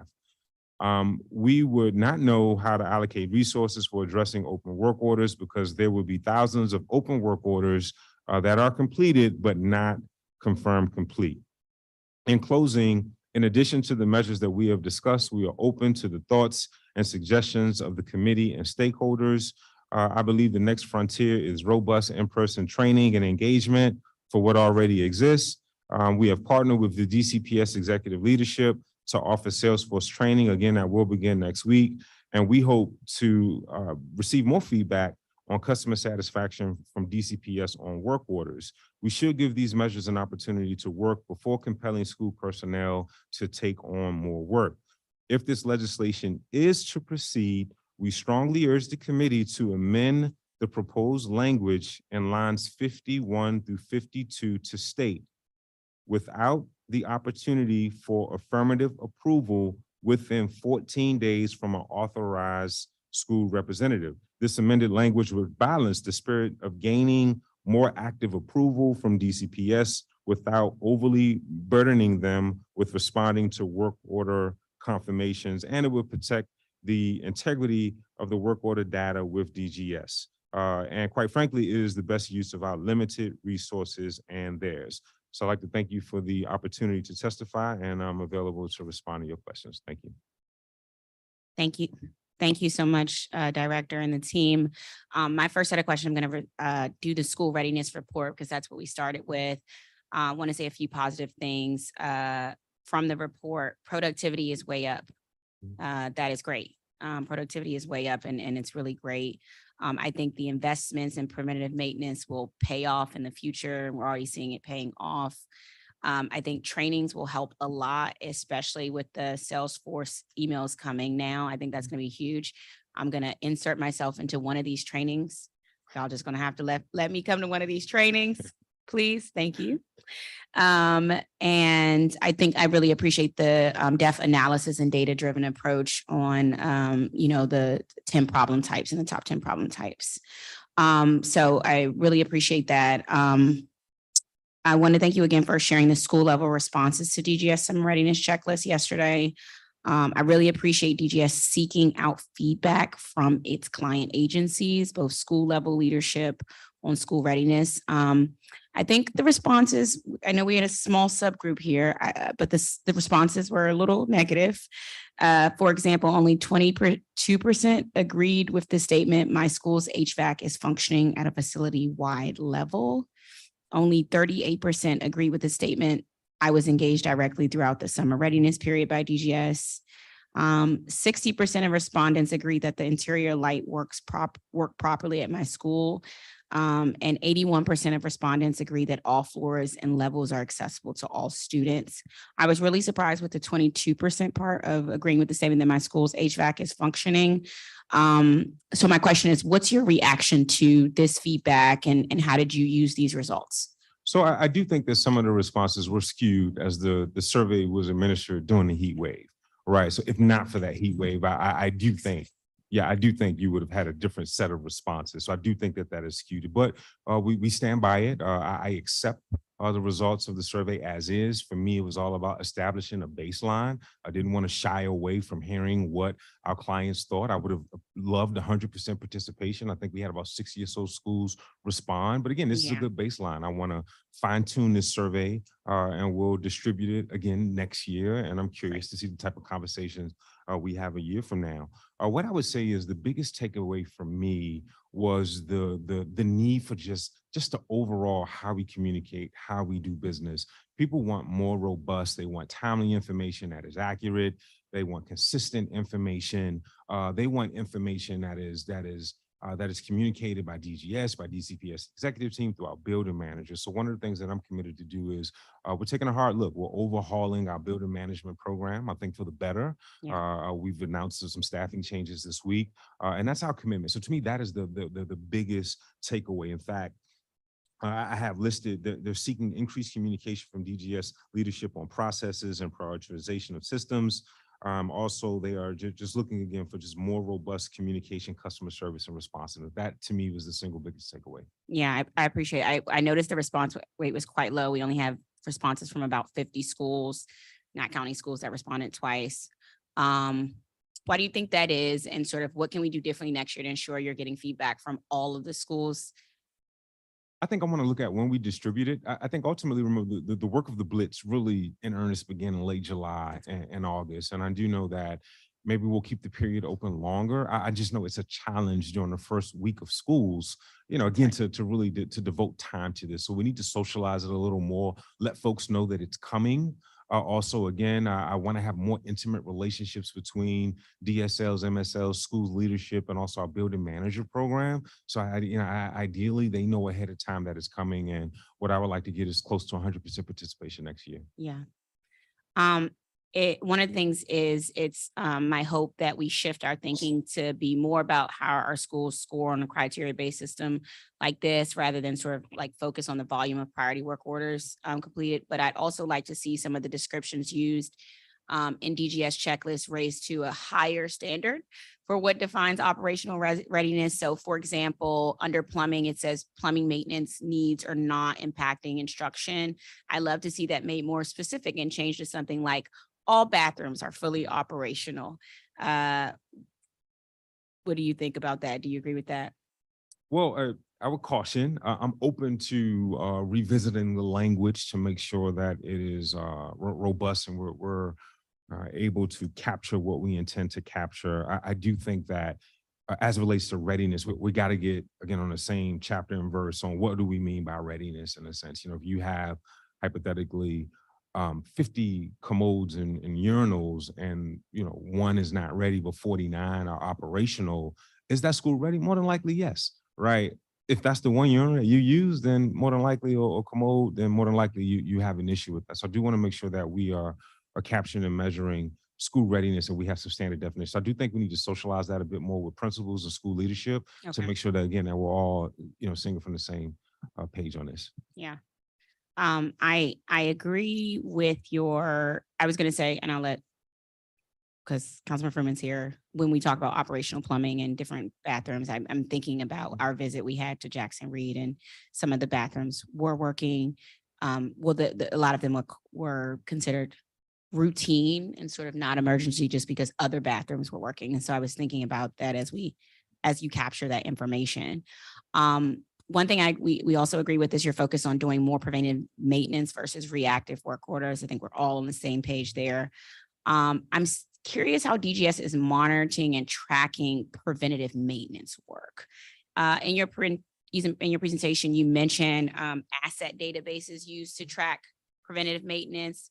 What is the relationship between the databases and Salesforce? Is there any integration between those systems, or are they completely separate? There is. And before I turn it over to AD Floka, I'm really excited about this because, I want to shift the conversation again, because I've said consistently, the more we invest in PM, the fewer work orders we have. Well, how do you measure your investments in PM? I really want to socialize a criteria where we talk about preventative maintenance services performed, and you'll see a correlation. We want to quantify what does for PM mean? How do we measure it? And we are making progress, and it'll be reflected in Salesforce, and AD Floka will talk a bit about where we are.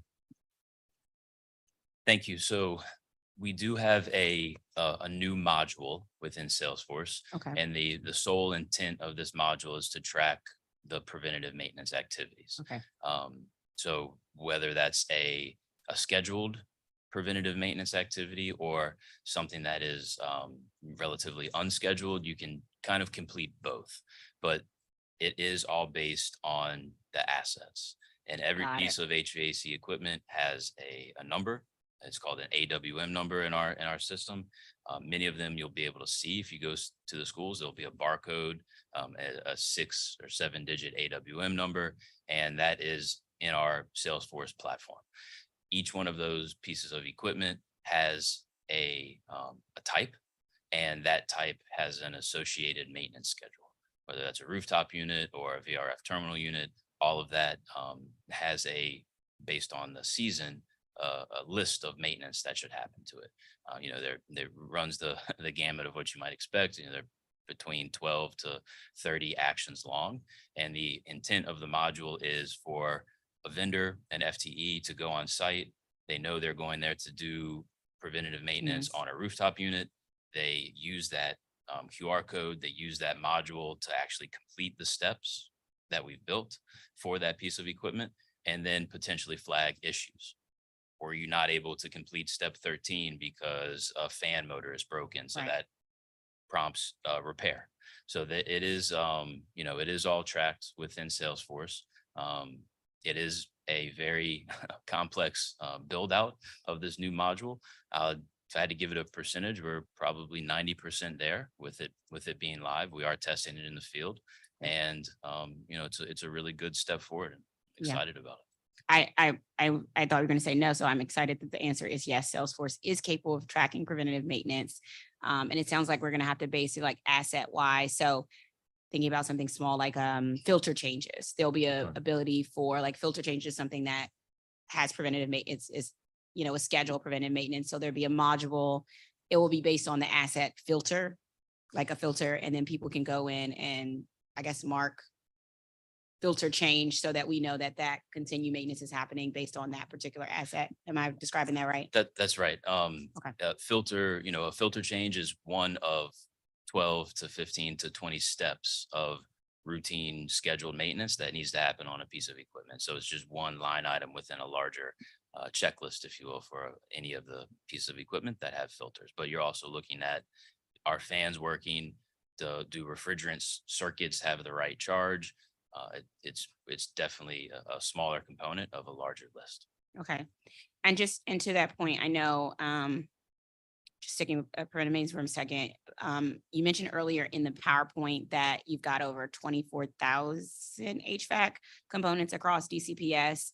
And I know you started cataloging these assets and compiling ITM plans for each last year.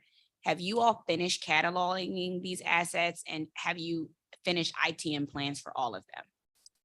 We have not finished cataloging everything. DCPS is cataloged, right? Where we have a little bit of work still to do is the turnover of the modernizations. So making sure now that Raymond is turned over, do we have an accurate list of all of those assets within this module that I'm talking about? We still have a little bit of work to do there, but the majority of the 118 schools are in in this database, and we are expanding outside of the schools. We're working on DPR sites. We have thousands of assets for DPR. DMV.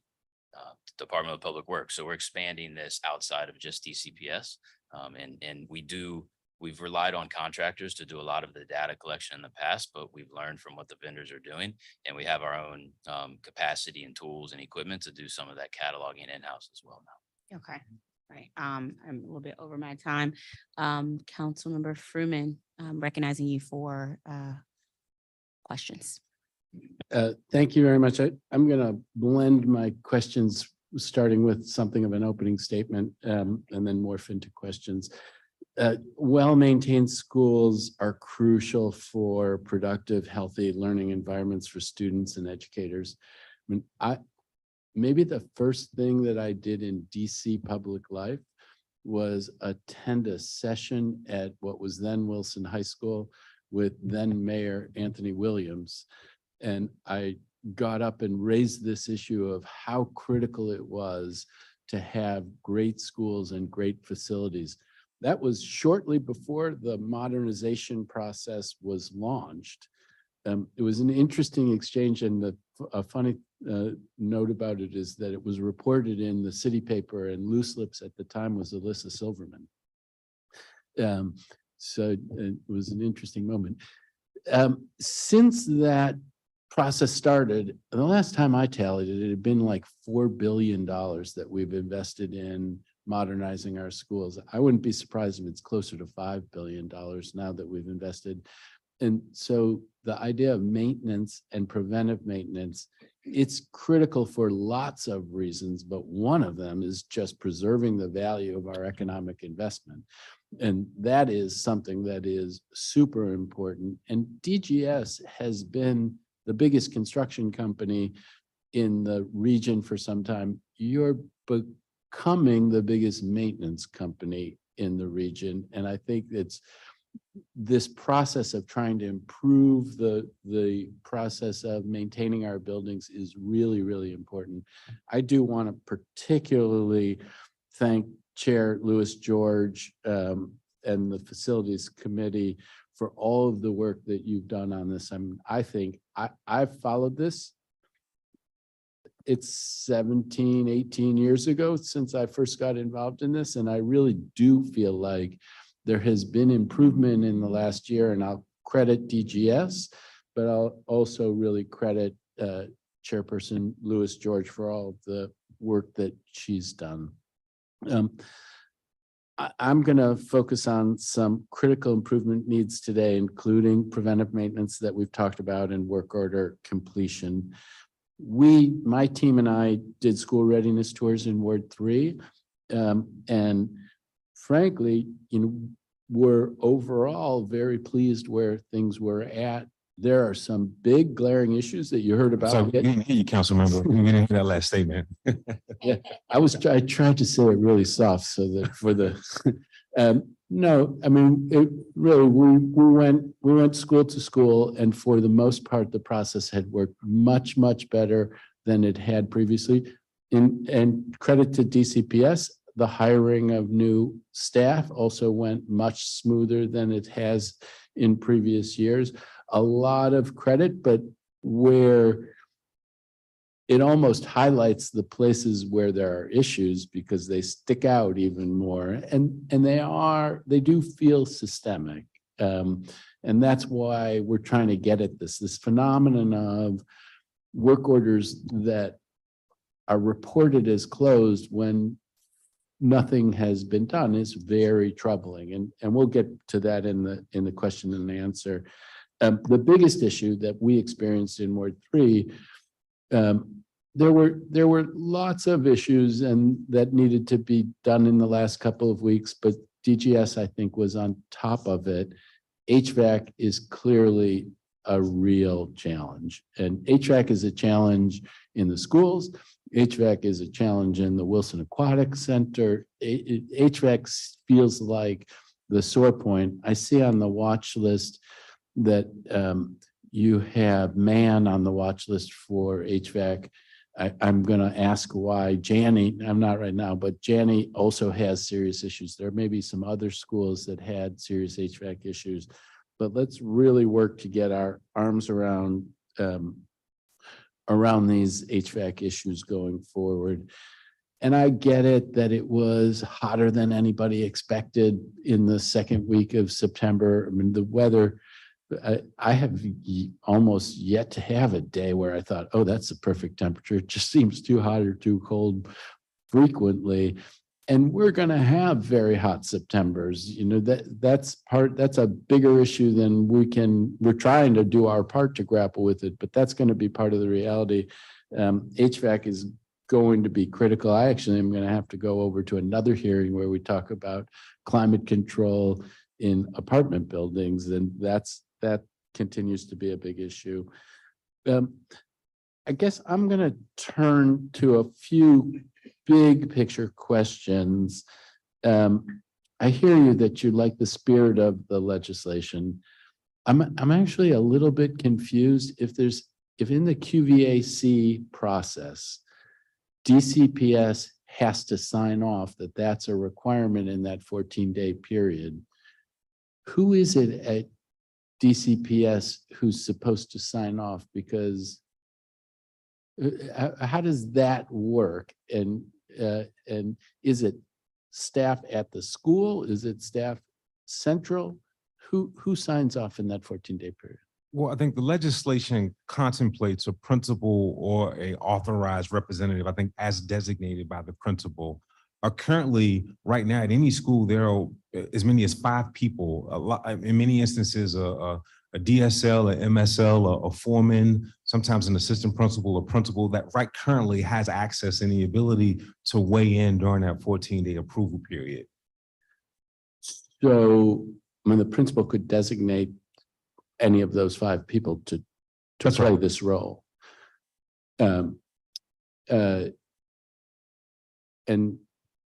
And then the difference, you want to put the 14-day window, you want to put the onus on the people at the school to respond within 14 days. Otherwise, it's deemed completed. And the difference is the legislation as written you'd have to wait until there was action. Is that correct? That's right. It would remain indefinitely open. And I kind of compare it to like you leaving a review. If you go to a restaurant, more likely than not, if you have, if you take issue with that service, you'll weigh in and leave a review. If you have a great experience, maybe you would, maybe you wouldn't. If you're feeling generous, yeah, I have some time, I'll leave a review. So I think with this, like the way it is that it's tough from a behavior standpoint to ask schools to weigh in on every of the 14,035 work orders, right? Like human nature is only to weigh in when you maybe take issue with the work not being done in a satisfactory manner. And right now, what we're saying is that they have a form of redress, right? I think that we need to socialize and train to that. Of the 14,000 work orders, I think a little less than 300 times school personnel weighed in and said, wait a minute, this wasn't done to my satisfaction, you need to come back out. I do think there's an opportunity. So right now that's less than what, like 2%, 1 or 2%.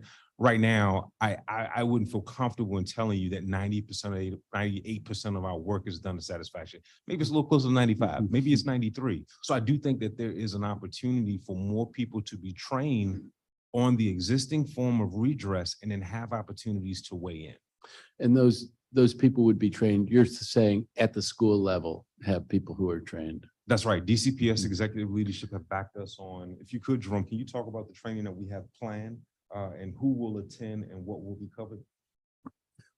The initial trainings are scheduled for as early as next week, and we designed it for DCPS's frontline staff. So that's more than likely going to be the central office personnel, which consists of their cluster leads. DCPS has each of their schools aligned in certain clusters, and those clusters have front persons, POCs, that are responsible for primarily communicating about the work orders and the work order system. So next week, we will train those individuals, ensure that they have all of the proper logins, that they are able to see the email notifications that we have committed to providing them, that they are able to fluently navigate the Salesforce system to extract the information that they are looking for, and more importantly, that they are aware of the work orders that are in that 14-day QA/QC period. That is going to be a standalone report that they'll be able to view, so they are clear which work orders DGS is asking for feedback on.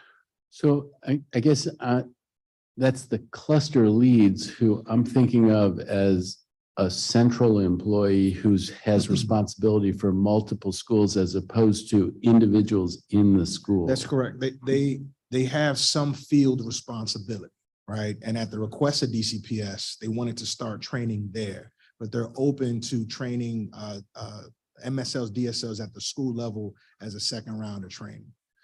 Yeah, because that is a significant difference if it's somebody who has, 6 schools and then that is a challenge to track all of those. And it is part of the spirit of the bill is that people who are on the front lines in the schools who would know could be able to do this. And I hear if it were the principal who had to go around to everything, but it can be the designee, which is part of what you were talking about as a thing you support. But you go ahead, Director Hunter, you were starting to say something. No, I just wanted to clarify, like in addition, we're going to start off with those cluster leads, but not only are they open, they are committed to allowing us to train the foremans, the DSLs, the MSLs at the school level. We'll just start off with the cluster leads because that'll help us to improve service because the school staff look to them sometimes, right? So if they're trained first, they can assist us in socializing this at the site level.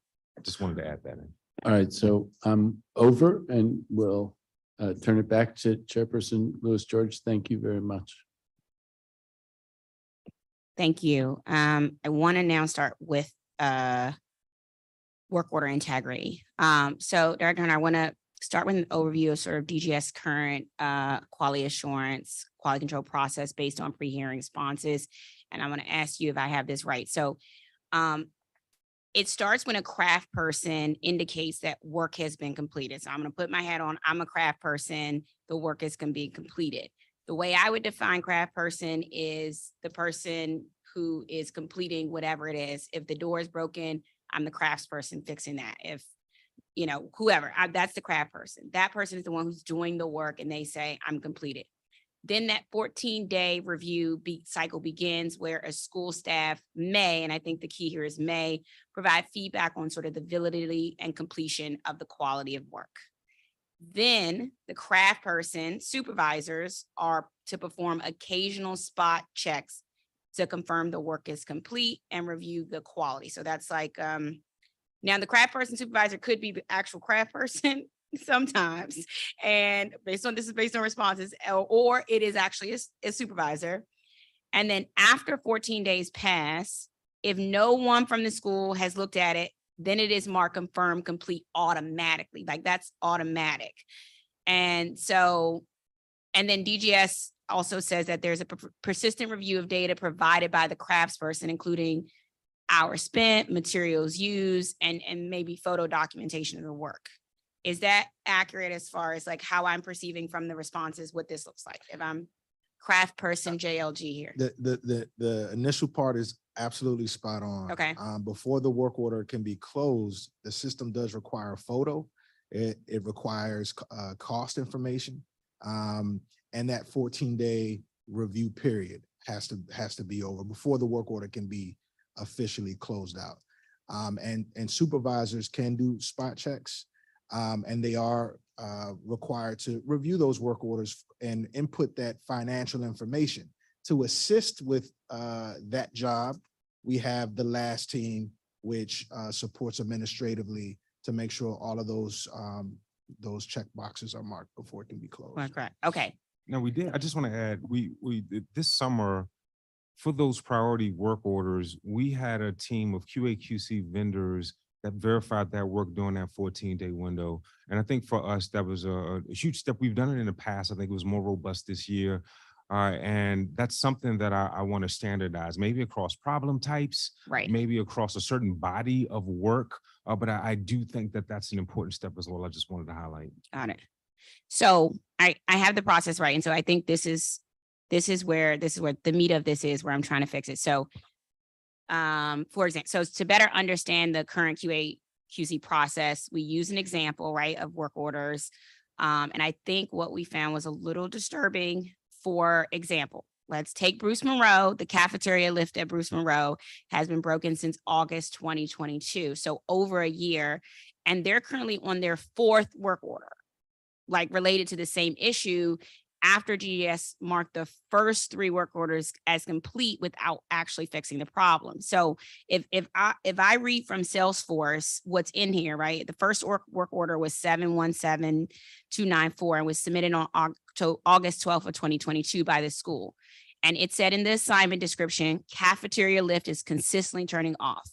A DGS craft person, so craft person JLG, because I'm not going to use the actual person's initials, said it was completed on October 11th of 2022 at 11:11 a.m. The time matters because exactly 14 days later, down to the minute, the work order was automatically moved to confirm complete. This was like one of those automatic, it was down to the time period. The only evidence provided was a picture that the work order was done on a Post-it note. I'm not kidding y'all, this was the picture. This was the picture. That was it. So, and that was it. I think the foreman appeared to not realize the first request was closed. So it took them until January 12th to re-enter a new request, which was another work order. This was 731432. Then the assignment description for this request reads the same. The cafeteria elevator chairlift has been broken since August. The previous work order was marked complete, but we never had one school day with a working elevator. This is disruptive to our food service, as well as not allowing ADA access to our dining space. This was the second request that was marked complete on February 17th, 2023. Again, it was confirmed complete exactly 14 days later at the exact time. So again, it was the only documentation provided. Again, was this Post-it note, which is driving me nuts, but again, was this Post-it note that said done. The school resubmitted the request to repair the cafeteria a 3rd time. On May 22nd, they used the same assignment description. Still nothing has been fixed. The 3rd request was marked complete by DGS staff on August 24th. This time, Bruce Monroe's cluster support person intervened on August 29th saying, look, the work wasn't complete. So he was like, look, before y'all close this out, it wasn't. Unfortunately, and this part I really don't understand, it was moved to confirm complete and close on September 27th. Again, no further pictures or further evidence was explained to go why. And so the school opened a 4th request on September 14th, which was assigned, I guess, an ECD of October 6th. But as of earlier this week, the elevator remains broken. And like we've got example from similar histories. A door at Ida B. Wells was marked complete, but was not really fixed. And so what I'm trying to fix is like a situation like this, where like we can't use, like this can't be the picture. There was another one where they put y'all little, what do you call this thing? A logo on it and was like, this is complete. So I guess I'm just trying to figure out how is this happening? So like, because it's automatic, it means you don't know. It means it's automatically saying this is marked complete. And then the school person 3 times, I guess we're at the 4th time is because doesn't have the ability to say no, they've had to reopen it 4 times with the same language. So Councilmember, I can tell you that is not the standard that we accept for a completed work order. And part of the reason why we have the last team, which started 4.5 months ago, was to review those kinds of pictures. Okay. it is not acceptable for a photo like that to be used as the closeout picture. And when we find those kind of issues, we investigate them and we take action. So yeah, that's what I need to say about that. Yeah, I would have to look into that once. It's my hope that that's an outlier. We went through, I got a sink at Roosevelt was marked complete but not fixed. And then they just put vendor, they had this thing, it said vendor complete. And that was it on it. And the same, like a Dorothy Height, the gymnasium floor was, the same thing happened, confirmed complete, but wasn't done. So I guess I'm getting to the point, we gotta improve quality control review. We got to get to the solution of quality control review. And I think one of the options under request for approval is for them to check not complete and provide an explanation. And I'm confused why this doesn't automatically reopen a work order or revert it back to issued and in process status. It appears even if someone marks as not complete, the process is for them to reopen a new work order and start that process all over again, which is what happened in the Bruce Monroe situation. There are some cases where we want to prevent hasty changes to work order statuses. I mean, there was someone who testified today about a electrical issue, right? The first work order that they entered, work order 736437, was for a repair request for an outlet. But when first team reviewed it, and asked follow-up questions, what they were really asking for was for an additional outlet, not a repair to an outlet, but to add an outlet to a classroom, which is quite different. That work order was subsequently canceled. The same requester came back and entered a work order and said that the outlet was not operable. We sent a technician out. Yeah. To test the line, to test the electrical wiring, and everything worked out.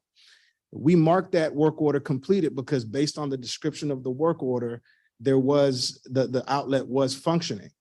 That's not what the requester wanted. At the end of the day, they entered the work order correctly and asked for an additional outlet, which is something that we're looking into now. But if that teacher or that requester wanted to, they could just not mark that work order complete. I mean, it's an outlet that is functional. We sent the technician, we spent resources to be there on site, and they can still mark it incomplete. So sometimes the expertise of the requester can actually hinder work orders having the right status and can cause issues. Okay. In that instance, I think they would we open you mark it complete and then open a related work order. When we open that related work order, I guess that comes down to communication. Do we communicate with the school that we've opened a related work order within Salesforce? I think that's an option. It is. Okay. And if you're fully, versed and comfortable with the system, you'll be able to quickly find the related work order. Because you raise a good point. Sometimes there are multiple trades resolving a single issue, and things can be completed along the way. And each technician, each contractor responsible for their area of the work, if they fully completed that, they should receive credit for that up until we complete the entire the entire project. And so, yes, you can find related work tickets, and it just requires a little bit of training so that we can all speak on the same sing on the same sheet of music. Okay. All right.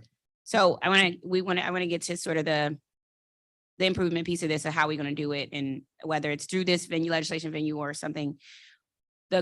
And you said this summer you did something similar. So, because I think I'm just getting to quality control here. So DGS share, you guys share that craftsperson supervisors perform occasional spot checks to confirm the work is complete and review the quality.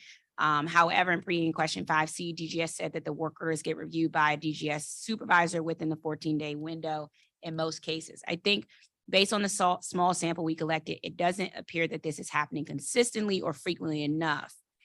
Do you know how often supervisor checking work mark completed? Does DGS have a way to track these supervisor checks? Are they logged into Salesforce when a supervisor goes out and checks for quality control? how do you know that the checks are being done? And if it's not known, can DGS start or find a way to keep track of them within the Salesforce? That's correct. Yeah, we do not currently track the physical checks of every work order, but that is something relatively easy to do in Salesforce, creating a checkbox that allows that.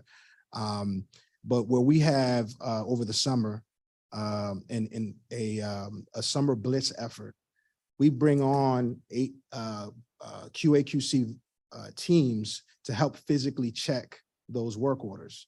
It proves to be successful. There are, MEP, mechanical, electrical, and plumbing experts, and it does help. And we'd like to expand that throughout the year. I'm willing to try it. I'm willing to try it on a certain problem type. I know I can't verify all 14,000 DCPS work orders in this cycle. It's something that I want to get to, but maybe we try doors and locks. Maybe we try a certain problem type and then see what that yields. I think that's the direction that we want to go into. Also, and I don't want to speak on behalf of DCPS executive leadership, but I think that they intend for their cluster leads to play more of a robust role in QA/QC. But again, I want to let them describe that. Yeah.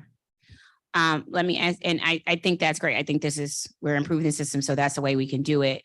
What sort of pictures or evidence is required before a work order can pass sort of supervisory review? As we discussed, many of the examples of the pictures have pictures that either don't show the issue as resolved or include documents that just say, I did my work, and they're allowed to move through the process. What else can we do to strengthen DGS supervisory review process, and sort of what are the barriers to investing in better quality control? I'm guessing, would a last team person see one of these pictures and go, Right. Go skirt?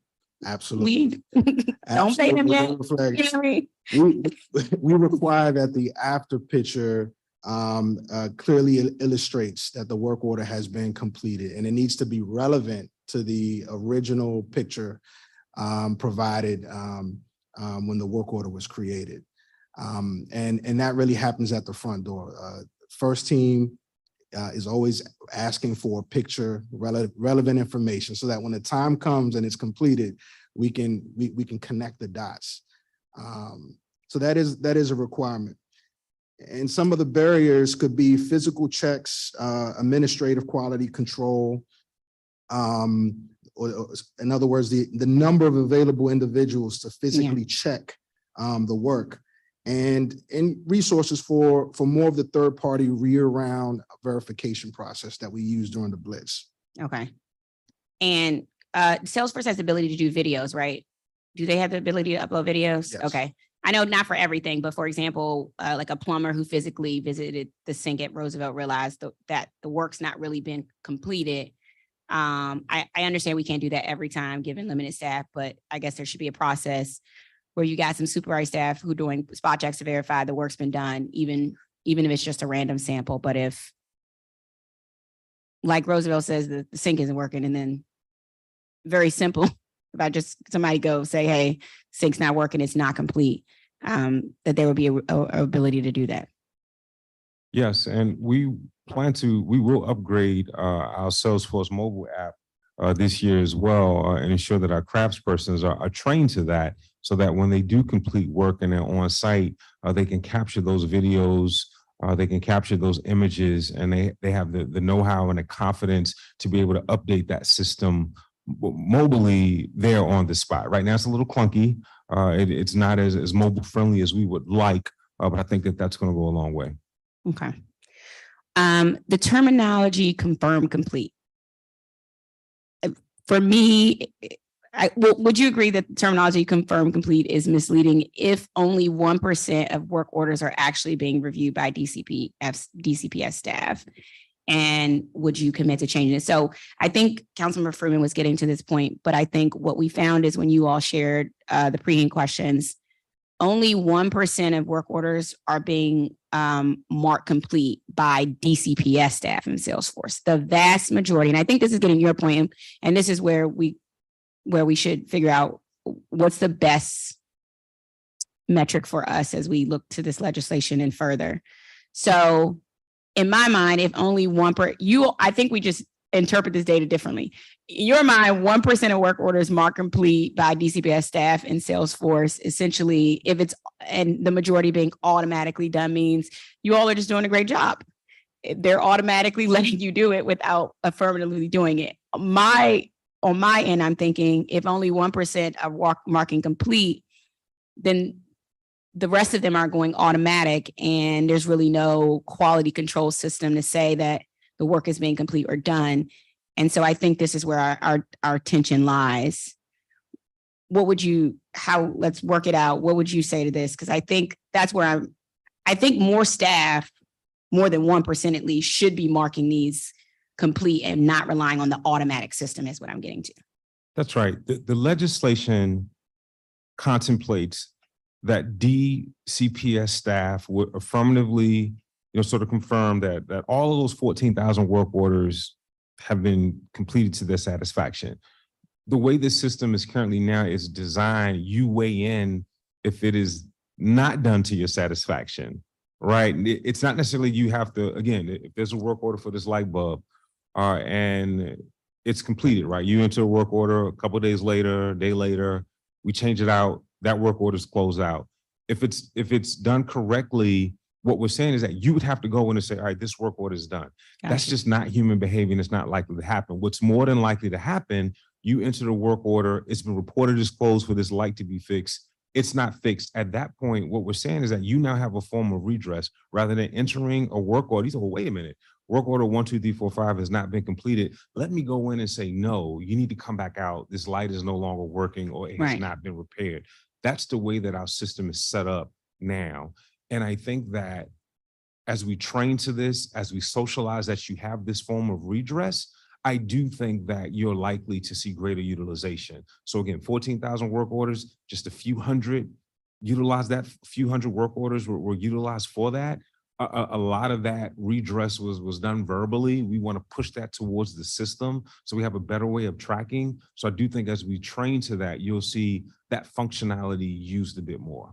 I get it. I get what you're saying. And so I guess the problem is that the 14-day window passes and people don't check. So they miss their chance to say, I'm not satisfied. But I hear what you're saying. We have to find a balance here, right? We can't have what happened at Burroughs where you have 4 different work orders, elevator broken for a year, and that happens. And there was other examples of schools that happen. So I'm trying, what I'm trying to do is find the balance here. I think if internally quality control was actually working, maybe that wouldn't necessitate this process, but I'm also thinking, I don't know another way to ensure quality control is happening broadly and it's not a systemic issue without having that affirmative. It would be interesting to see now that we have the email set up that goes to all, which we all worked on all summer, that DCPS, everybody from DCPS is now getting signs that say mark complete. It would be interesting to see if that number goes up. I think that would be helpful for me to understand if that number goes up, right? Where right now only 1% of DCPS facility staff is marking complete something and we're letting everything go automatically. But now that they're getting those emails, that number should theoretically go up of them actually saying, okay, mark complete. Especially I think we as the just have to see if those numbers actually go up.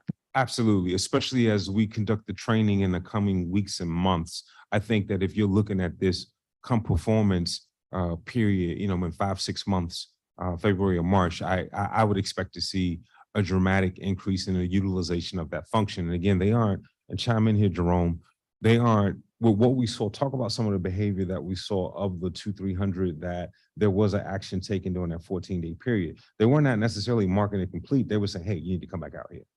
Yeah, again, we're talking about human behavior here. Folks are notifying us that work orders aren't done to the satisfactory that they would like to see. We didn't see a lot of work orders marked as confirmed complete. There are some folks within DCPS's staffers that often do go in the system and they do mark things complete, and we appreciate that level of engagement. But the bulk of it was a request for DGS to return to address workmanship issues. Right. Okay. And so that's the quality piece, which I think That's is, right. That's right. that's the quality piece to it. And I think one thing we saw when we were doing schools over the summer, I think the notification system is going to make these numbers go up, and we should see by January what that looks like if those numbers go up. I think the other piece of it is the quality piece of it. When they say, hey, y'all need to come back out here because it's not done satisfactorily. What do we embed in the process for that piece? Can you talk about what happens when they indicate that, hey, you should come back out and take another look at this? What happened? Can you describe what happens when that occurs? So to your point earlier, Chairwoman, we do not automatically, the system doesn't automatically reopen that work order. When someone marks it not as confirmed complete in the facilities team or in first team, we will review that not complete work order and make sure that, there isn't some confusion like a related work order. Maybe a crash person went out to Deputy Gonzalez's point, and he needs to mark that work order closed because he spent his time, his job with that particular issue is done, and there's a related work order associated with it. So that's the reason why we don't automatically reopen it. But what happens is if we decide, or if we look at the explanation and we feel as though the work was not completed in a satisfactory manner, we do reopen that ticket. We do reissue it to the proper work team. And we also notify them that there's a need to revisit that work. Okay. And is that, I just want to remember this, is it that, because I know some things you can write in the chatter and then some things you can make a box. Correct me if I'm asking really, if when they want to mark something not complete, there is the clicking button to say not complete or not done as satisfactory, or do they have to do they have to put that in the chatter? No, that's a radio button. It's a radio button. It's okay, a radio great. button, yes. Okay. It's one thing we heard is some people don't like writing in the chatter. When I looked at the system, I was like, yeah, I would hate the chatter too. I'd be like, I don't want to put it in the chatter. Just let me click the box. That came up. I want to ask something from your testimony related to paying vendors. You said they do not get paid until a work order has been marked complete and the supporting administrative data is included. I'm not sure that's accurate. Putting aside the concern about paying vendors, when work hasn't been completed to satisfaction, DGS does have the ability to pay its vendors, right?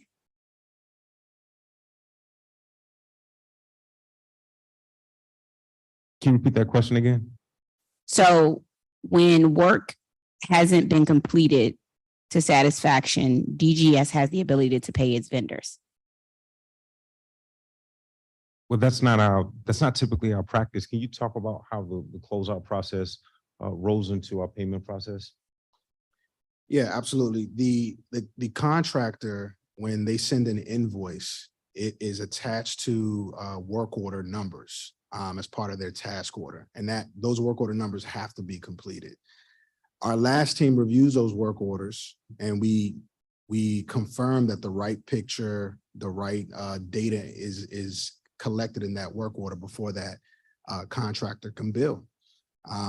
But their invoice and the payment of their invoice is dependent on the completion in the system of their work. Unless it is a routine preventive maintenance style service. That's a little bit different. It's not a work order, but when it comes to actual repairs, the work has to be completed in the system before they can bill. Oh, so, okay, so if I said something, you plumbing, come out, you're supposed to fix a sink, and school staff tells me the sink is not complete. The sink is still not working. If it's automatically approved, right? Like we were going through automatic processes for a lot of these things. If it is automatically approved in that 14-day time period, like that exact time, then we're sending out checks to those vendors. It's automatically approved contingent upon having a picture in the system and the closeout information. That's what I'm saying. We wasting money, because this is why we need some quality assurance. We're going to work on what that looks like, whether it's the school staff or etc. We need some quality assurance, because what I'm saying is, if 4 times somebody came out, went to that elevator at Burroughs, and those 3 times they was marked complete, they got paid, I want my money back. I mean, I'm meaning taxpayer city, we want our money back. If you didn't fix the elevator, you went out 3 times, we want our money back. And let me clarify that the cost information is what that vendor proposed the cost of that work to be, right? That's Yeah. what goes in the system. There's still a 30-day period before that vendor actually gets paid. But we're capturing the cost information. Doesn't mean that the vendor has already been paid when we close the work order out. Okay, that's what I was asking. So, because once it's marked complete, I'm thinking, and it's automatically marked complete, then No. it goes to the check people and check people writing No. checks. No, not at all. Okay, We know that's the what I'm trying to cost clarify on the system. All right. There's a proposal process as a. I keep telling you I'm about to become a contractor. Okay, go ahead if that was the case. Okay, so I guess what I'm saying is you all can still pay vendors if they marked it complete and you're missing DCPS approval. So I don't think that's sort of a fair, I guess in your testimony, a fair and accurate statement of a rebuttal. Well, what I would say, I think with what this legislation contemplates, that we cannot close work orders if someone from the school has not weighed in and said that that work is complete. Our process now, you have that 14-day window. That's just one check and balance, right? So the schools and school personnel have the ability to weigh in during that 14-day period. But again, there's other work that's happening behind the scenes. The verification from last team, all right, we have a picture, it's tied to a valid PO, the hours are accurate. You know, we make sure if you're billing for 2 hours, that a job costs for 2 hours versus a 4-hour job or a 30-minute job. There's information that has to happen. But again, it's contingent on that work order, not just being completed, but being closed out. So if you require school personnel to weigh in, and what I'm saying is I think they are less likely to weigh in on work that is completed. In some instances, they just don't have the expertise to really weigh in on if a matter. Like I know we've talked about a light bulb, but what happens if we're repairing a membrane to a roof? Like they're not going to have the wherewithal and the expertise. It's not in their wheelhouse to be able to weigh in on that. What we're saying is that is where we'll run into problems, because we talked about contractor accountability. And again, we certainly this process can be improved. What we have baked in with this existing period improves contractor accountability. So you're asking, this legislation would allow us to circumvent something that most people would recognize as a best practice. Other jurisdictions do this. This is a part. I just came from our national conference in Denver.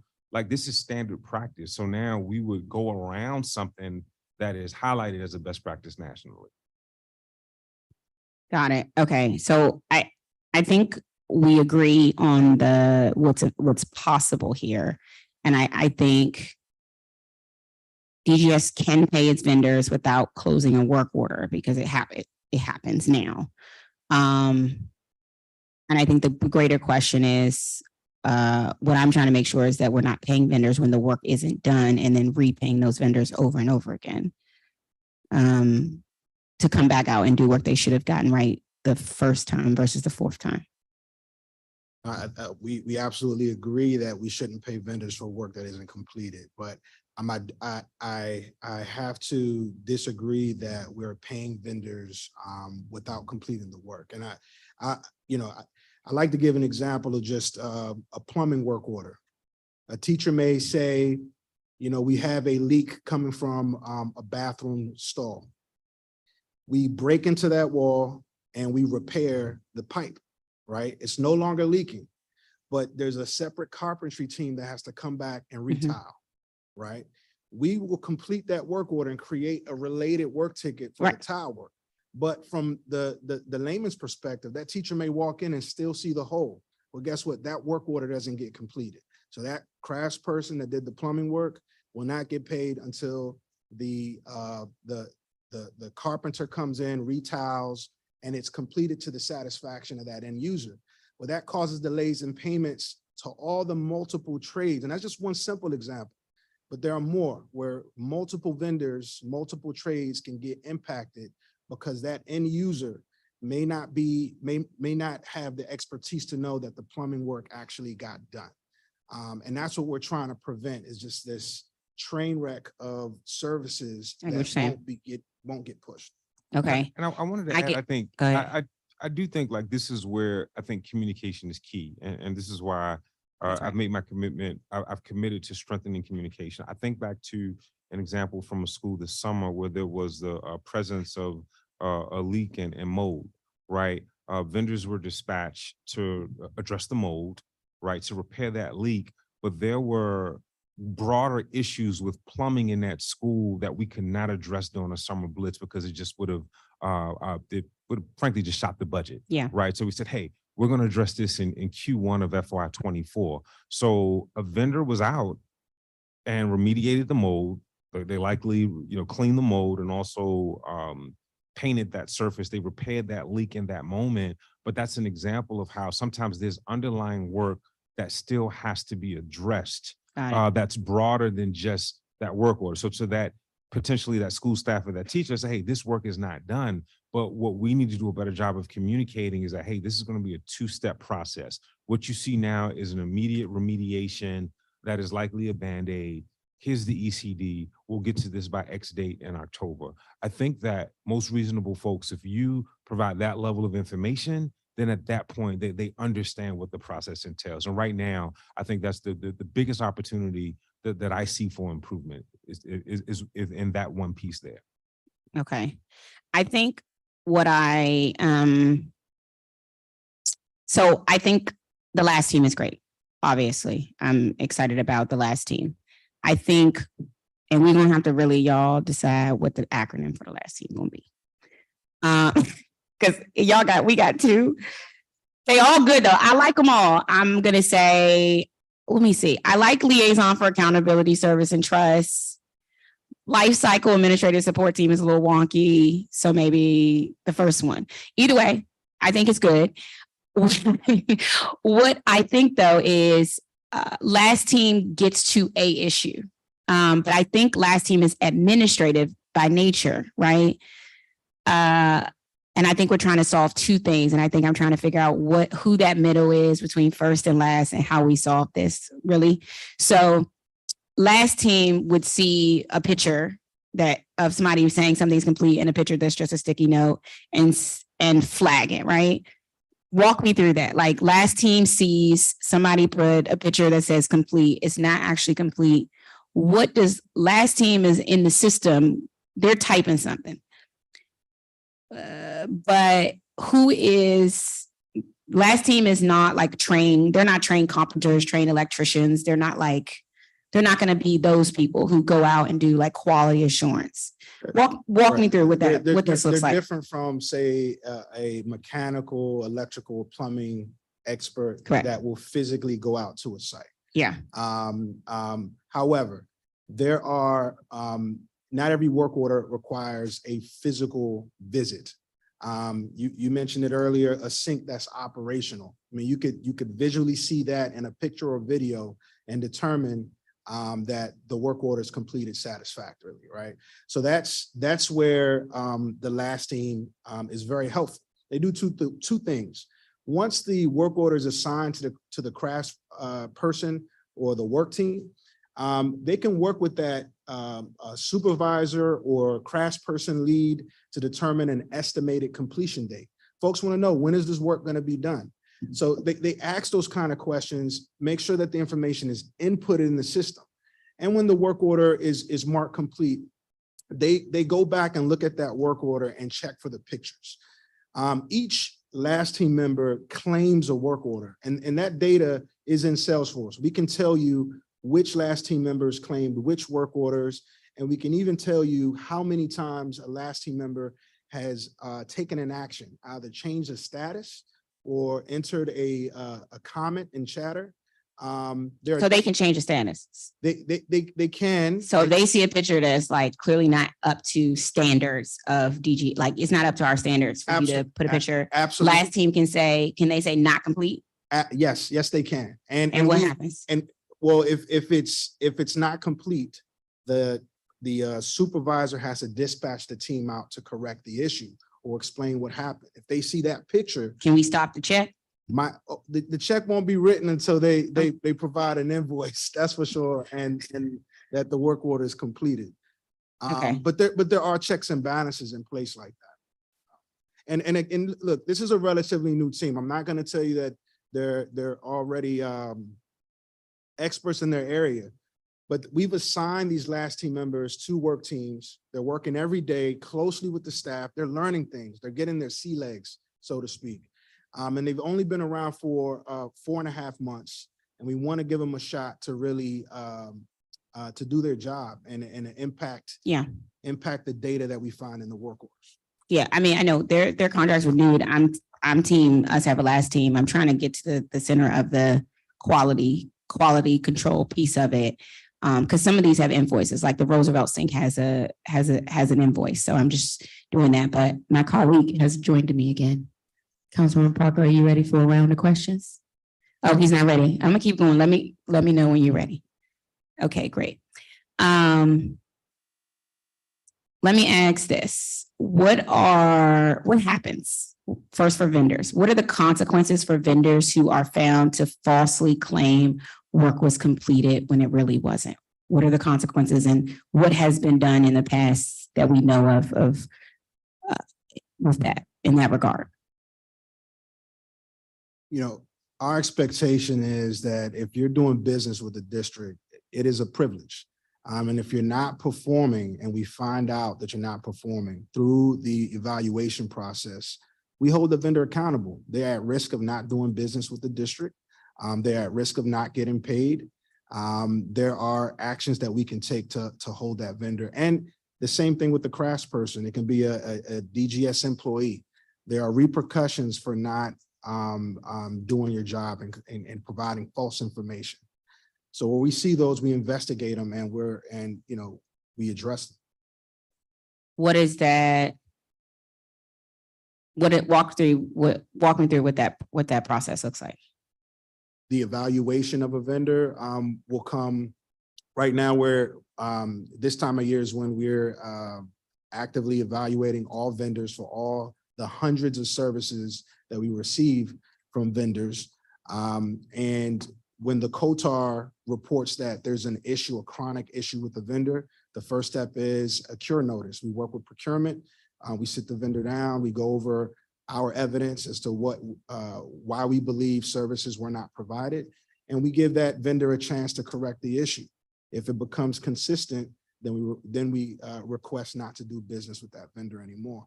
And procurement assists us with that. Okay.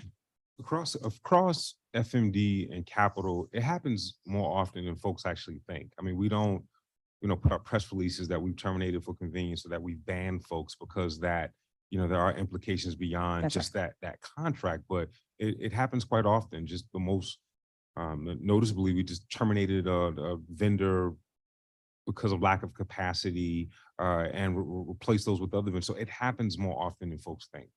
Okay. With the I just want to get back to this one piece. I know that, so the last team it appears to me that they are trained in using Salesforce. They're not necessarily subject matter experts in building trades. Who in our quality control process are the building trade experts? Like what's the name of that person? Is that the craftsperson supervisor? Right, it's the craftsperson supervisor, and it's also the lead. The lead is a craftsperson that often goes out into the field with their coworkers. They usually have a little bit more experience than the rest of the team, and they're working. We rely on their expertise. Then there's a supervisor that is over that work team. It could be a carpentry team, electrical, plumbing. Got it. And they review the work. They're able to go into the work order. They're assisted by the last team to review the pictures and they receive feedback from the work teams and leads as to how the job went. So they're engaged, and we have QA/QC vendors, as we mentioned earlier, during the Blitz process that actually go out and physically check as well. But that's a limited time, and we leverage that given just a concentrated effort in the work order reduction during that period. So how often would you say a subject matter expert reviews work orders for for QC? Physically check on site, Mhm. not very often with a supervisor check, on site physically check. We do rely on the leads in the craftsperson team. Okay, and then how about pictures? Sort of, do subject matter experts review pictures or videos, or do supervisors review pictures or videos? They view those not as often as not 14,000, and that's the whole reason why we brought in the support of the last team to help with that. Yeah, because this is what I'm saying DCPS staff should be doing, meaning the more you train them, the easier your quality control becomes. And I think they're like thirsty for it. Like many of them have said, give me the training, give me the skills, I'll do it. So we can use them. Was that you ready? Oh, okay. Okay. Yeah, I just think that then they could they could be more helpful, because it doesn't feel like we have expert right now looking at things, and that's particularly it impacts the quality control. I would say, again, there's an opportunity to train them on the form of redress that currently exists, right? So there is a remedy, right? The purpose of, I think, this legislation is you want to, again, the integrity of work orders. You want to make sure when something is closed, when it's done, that it has met the satisfaction of that stakeholder. What we're saying is that they currently have the ability to do that now. But they're not doing it. 1%. 1%. That's right. Now, again, we're talking about two different things. What we're saying is that you have a form of redress when a work order is not completed to your satisfaction. What this legislation contemplates is you have to affirmatively weigh in on every work order, whether you love the work, you did a great job, or whether it's unsatisfactory. What we're saying is that human behavior and our experiences has told us that folks will not take the time to weigh in when something has been done to their satisfaction, which the lion's share of our, I don't know if we have 14,000 work orders. What I'm saying is that the overwhelming majority of those were completed, nailed, good job, let's move on. We spend a lot of time sometimes on just a small few work orders. If we're talking about 2%, we're talking about, what's that, 280 work orders, right? We spend a lot of time on just a small segment of the total work order population. So to address that, let's go directly to the ones that are not closed out properly. And what we're saying is that you have a form of redress. What I am saying is that I agree we can provide more robust training, which we have starting next week, to be able to weigh in when you need to weigh in when something is not meeting your standards. I think the issue is, and I think one of the state board members said this, like the trust of the public, the trust has been lost in the system because of the amount of systemic times where we're having teachers and parents and administrators say, we put a work order in, it was marked complete, it wasn't complete. So you have the situations. And I think that is what we're hearing more often than not. Like you won't get, never and ever have we had 13 council members. Well, we've had it on, it's very rare 13 council members sign on to a legislation, right? And the reason why is because all of them agree, like, yeah, this is the issue, because we're all hearing this from the schools. So I think we've made steps to improve it. I guess me and you, we have to figure out if only 1% is happening right now, and this is a pervasive issue, we got to get to the core. And I'm, we're willing to I'm willing to work with you to see what is the better fix. Right now, integrity is low in the sense that the schools don't trust it because it's happened so many times where something has been marked complete and it's not complete. And then you have somebody waiting a year for a lift, right? So we got to find, I'm wondering, I think this would be helpful for you all because you'll get a true sense whether you're completing things to satisfaction or whether we can go to a system that's automatic and only focus on the other piece. I think we haven't had several pieces in place for a while. And so we're getting those several pieces in place. So yeah, I think we agree on a lot. I just think quality control and I'm worried about several things of us having something a year and 4 work orders. I'm worried about how much money we're spending on vendors if they're only putting in pictures that have a sticky note that say done. So we got to come to a solution on that, but I'm gonna go over to my colleague, Councilman Parker. Thank you. And in full transparency, I missed some of the testimony, so there may be some questions I asked that may have already been asked. So my apologies in advance. And I'm going to jump around in a few places, given that some of the questions I was going to ask have been asked since me sitting here. I wanted to go back to the evaluation of the vendor. And it was mentioned that if there's a chronic issue, it is flagged, and ultimately through procurement, you can say you're not going to work with that vendor. What is defined as a chronic issue? Like, is there a set number of complaints that triggers an investigation into that vendor? I would say when we say chronic issues, if there's an underlying issue. So I gave an example of, let's say, in a particular building, there is the presence of mold and a leak, right? We would dispatch either internal staff or contractor to address that issue. A lot of times what they're treating are the symptoms, right? Sometimes it may require capital investment. Sometimes we're waiting until the school is not in session, maybe during a period of closure, like a winter break or a summer break, to address an issue. So what you'll see is maybe the mold has been removed. Maybe the surface has been repainted, right? But that still underlying issue is there. So that work order has been completed, right? But yet there is an underlying issue that we have to address. And what I think is that we have to do a better job of explaining when those situations happen. As some of the witnesses, during that period, we're referring to specific work orders. We were looking some of these up, and what dawned on me is that we aren't doing enough to explain where we are in the process on work orders. And I'm going to get to that, but just to make sure we're clear, I'm talking about the evaluation of whether or not a vendor has done a good job. I do understand what you're saying, treating the symptoms, and it may not appear that the work was done because it comes back. But let's say a vendor is doing a bad job repeatedly, and 5 schools are saying this vendor came to fix the lights and the lights still aren't working. Let's say, is there a metric by which you define a chronic issue, by which you assess a vendor's work? Sure. So what we have, we have COTARs, right? That's the Contracting Officer's Technical Representative. And typically what we do, if you are servicing elevators, right? You aren't just servicing elevators for DCPS. We may be deploying you to schools, recreation centers, firehouses, municipal buildings, et cetera, right?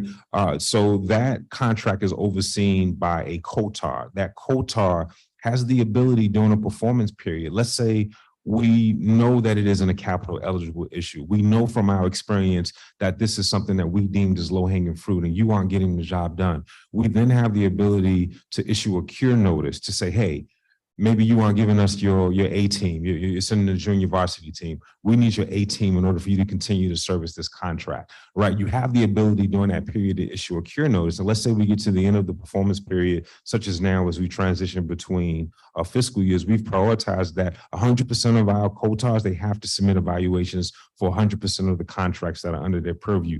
That is then the time to look and determine Parker Elevator Company isn't quite getting the job done. Is there a metric for that, or is that based on?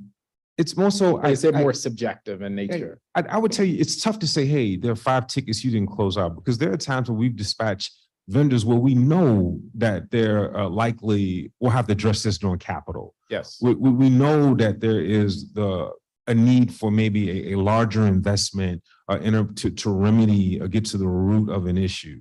So it's tough to say, hey, if you don't close out, but I think typically you look for patterns. Okay. Yeah, you look for patterns. I can't tell you that there is. It seems like that process is pretty subjective, and a recommendation I would provide is maybe over time, under new leadership, DGS can move to standardizing that process so that if there are 5 complaints, or if whatever that pattern is, that you are flagging vendors in a more consistent basis. Some of this you may have already shared, but how many vendors are you all working with, if you had to ballpark it? I would say probably, I know we have over 200 procurement actions easily in a year. So I would say somewhere around 100 to 150 different vendors. And I think it's fair to assume that not all 200 of those procurement actions, or let's say they represent vendors, are doing or bringing their A game, to your point, which just brings me back that I think part of the tension that we keep hearing from or having from community and school communities and DGS at the council is like the work is being, the processes are moving, but I think the breakdown is in the quality of the work. And what I was hearing Chairwoman Lewis George getting at is quality control is something that we continue to need to work and look at. Were you going to weigh in here? Because I'm going to shift gears a little bit. No, I think you raised a good point. I wanted to make sure I acknowledge your point about metrics. You're absolutely right. If you submit false information, that's grounds for an immediate cure notice. Doesn't have to happen 5 times. The first time you submit false information, there's And when a you cure say notice. false, what does that mean? So like, for instance, we referenced someone that did not submit a proper picture, right? Now sometimes that may be, again, companies have many techs, right? So sometimes it may be that one specific tech. It may not be reflective of the company's work as a whole. But if there is an incident of you submitting false information, that should be and will be an automatic cure notice, right? Maybe we talk to the owner, he says, hey, we're going to retrain this employee, they were confused. Sometimes there are reasons behind that, right? If there's waste, fraud, and abuse, that calls for automatic termination, right? So there are some standards. There are some standards, and I want to make sure that that's consistent across all quotars that administer contracts. I think that would be beneficial. Yeah, I just wanted to just flag that. I appreciate that. I want to go to the dashboard. We heard many complaints around inaccuracies on the public dashboard. Is there a different reading you all have internally from the dashboard than what the public has access to? I think what I saw is that door and lock work orders, and chime in, Jerome, please, door and lock work orders were referenced. Those are not on the public dashboard for obvious reasons because of some of the security concerns.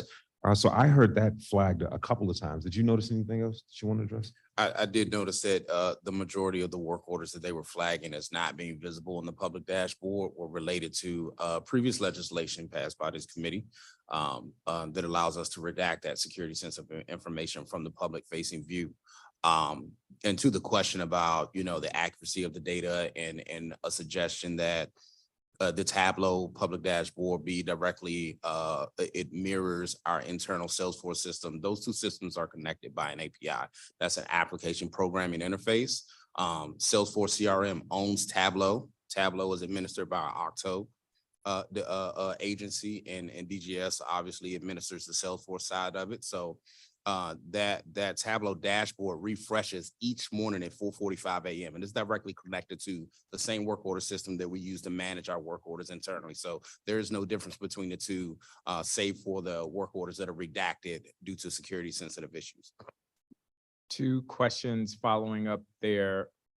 I think it makes a lot of sense, and the legislation does dictate that we don't present security measures like a door, and it actually made me cringe hearing people repeatedly talk today about security issues at our schools. Where are those updates provided, either within DCPS or to school communities directly? We provide those updates to the committee. Typically, we produce that report once a month. And is that being shared with DCPS too, The DCPS leadership, they're a part of those convenings. We meet once a month. Sometimes we discuss doors and locks. Sometimes we discuss broader issues related to facilities. Because it maintenance. seems like, and this is why I think DCPS needs to be at the table, but it seems like that information is not reaching the school community. And I trust that you all are providing those updates, but if Burroughs or Langdon PTO members or educators, or even the principal is not getting those updates, again, part of the feedback loop we may be having is not fully informed of what's what. Yeah, and that's something that I want to prioritize. I think I've indicated, like we will get better at providing more robust communication. Yes. And I think that at times sometimes it may be with that principal, DSL or MSL, and it may not have reached that teacher. The DSL or the MSL may be in a no, but Yes. they have not had an opportunity to brief that teacher. So I'm thinking long and hard about it. I want to make sure that safe for door and lock work orders, that if you have access to the system either through a Salesforce login or if you're on a public dashboard, that information is as detailed and as accurate as possible. Where you don't have to know someone, you don't have to email someone, you don't have to call someone who can call someone. You can go on that dashboard and you can get a full readout on where we are on this, on a specific work order. Okay, I am at time. We are going to have another round of questions. Okay, great. I do have more questions connected to the dashboard, but I'm going to yield my time. I just want to follow up on that piece, which is correct. Some work orders are considered for the public security sensitive, and the council has mandated the DGS not post them on the public dashboard. And we do that to help protect students and staff from potential outside threats. We do have monthly meetings with DCPS and DGS to review these work orders in private as a result of that. Now, there are instances, I'm gonna give them a school, this door is fixed now, right? So I can say it. Okay, never mind, I'm not gonna say the door. There was an instance where a door was marked complete and was not complete, not complete. So we're still getting to the quality assurance piece of that. I want to switch gears for a second. I will let you go back to that piece and talk about for a second school readiness for the winter. This is our first winter together in our respective roles. According to pre-hearing responses, only 74% of DCPS boilers passed inspection. We requested but didn't receive contingency plans for each of the schools with failed boilers. I'm worried we don't have sufficiently detailed plans to ensure our schools aren't disrupted by loss of heat. Other non-boiler buildings like Roosevelt High School also tend to have trouble maintaining heat in the winter. After the hearing, can you please share those contingency plans with a greater description of DGS's plans for the winter? Sure, it's not uncommon that we have to have multiple passes sometimes with boilers. Even in Mr. Mullen's presentation, we talked about some of those capital improvements that are planned. I think you saw a number of boiler replacements that are being finalized now, and that work will continue in FY24. Deputy Gonzalez, can you talk about our work with DOB and then what that entails to get those boilers ready? Absolutely. Our work really began in the spring when we started opening up the boilers. Every building in our portfolio is not heated using a boiler system, a traditional boiler system. And so right now we're going through our inspection process. You mentioned we're over 70%. And that's not uncommon for this time of year. We have multiple passes. It's not improved until Department of Buildings gives it the green light. But there's no concerns right now. We're pretty consistent where we have been in previous years. Our heating season, we start to switch over on October 15th through November 15th. So there's a 30-day period where we are, we're committed to having heat turned on everywhere. But at this point, we're on track. We'll get you the detailed information that you're requesting. Okay. So I appreciate that. So more broadly, I guess, what's our plan to ensure all schools have adequate heat this winter? We know that schools that struggled with cooling in August and September are also struggle over the winter months. We have our schools that are awaiting modernizations. So I think this will be your first full winter leading DGS and my first as leader of this committee. What are we doing now to ensure issues are identified early and fixed promptly? Sure. AD Floker, can you speak to some of the non-boiler operations, some of the systems like VRF and what we're doing right now? Yes, definitely. So a lot of the systems, and just to go back to the boilers just for 1 second, we're meeting weekly with DOB.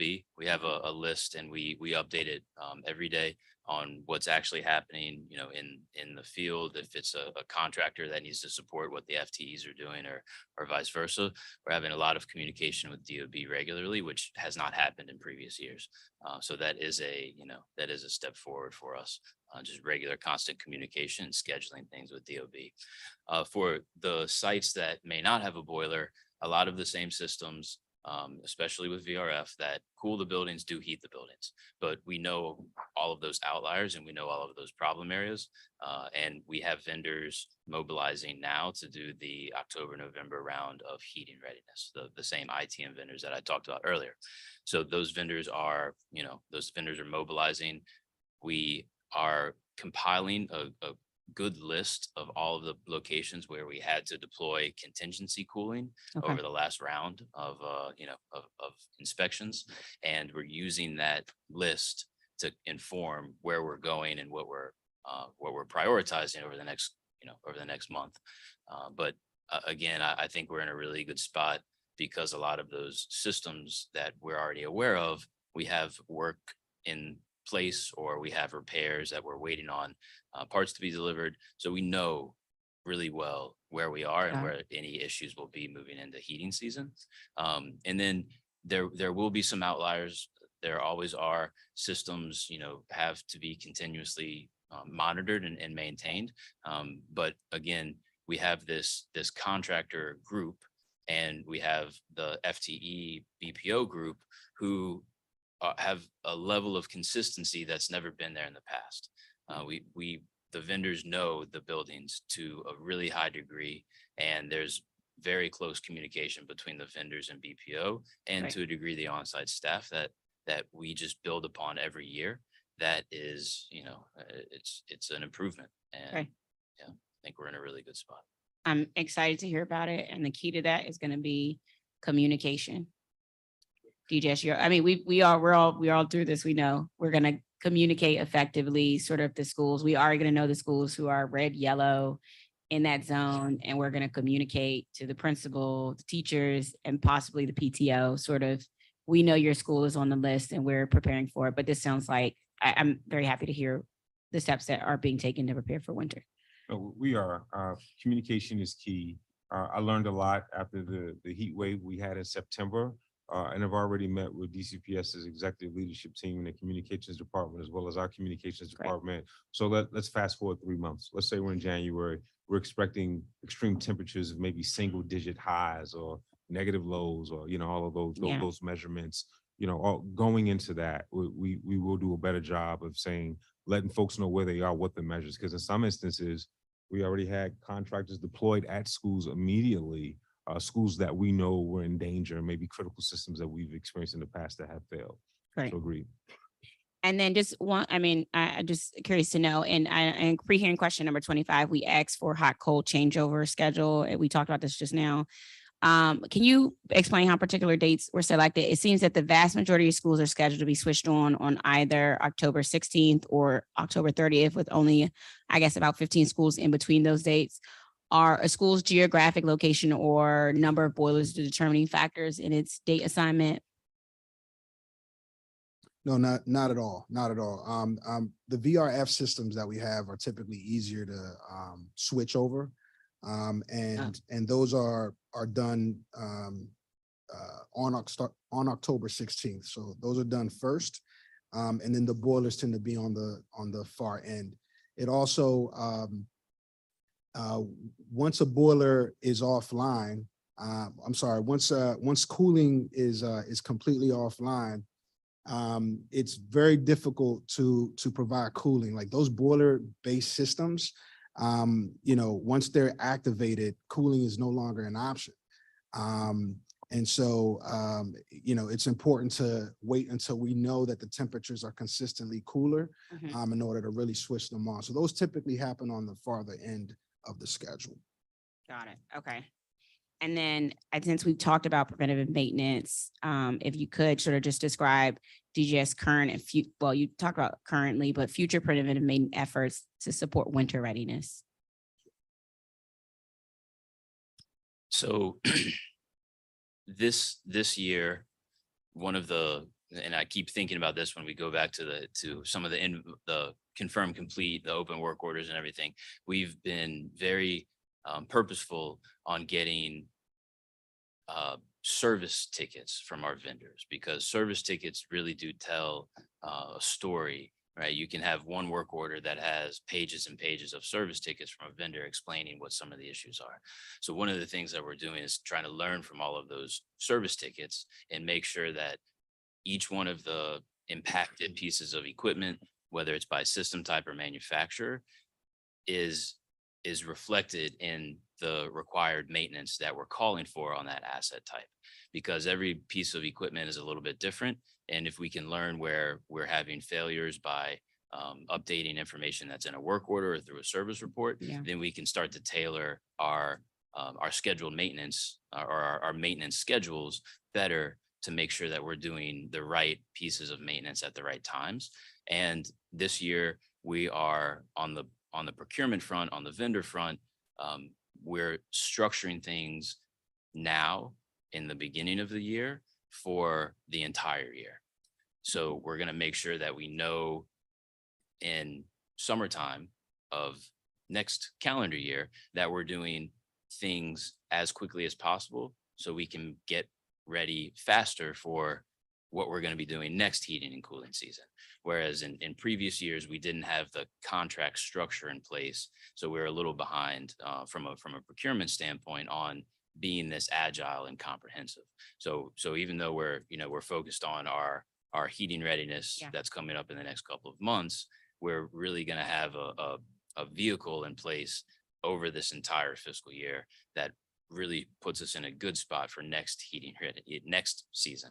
So there's a lot of things falling in place that we haven't been able to do over the last 4 rounds of maintenance that we're doing now, long term. And by the way, that's now being expanded beyond DCPS. We're prioritizing our MPD locations during the first quarter, but you can also expect to see these same measures implemented at DPR facilities. We're looking at some OSSI facilities and also aging and community facilities as well.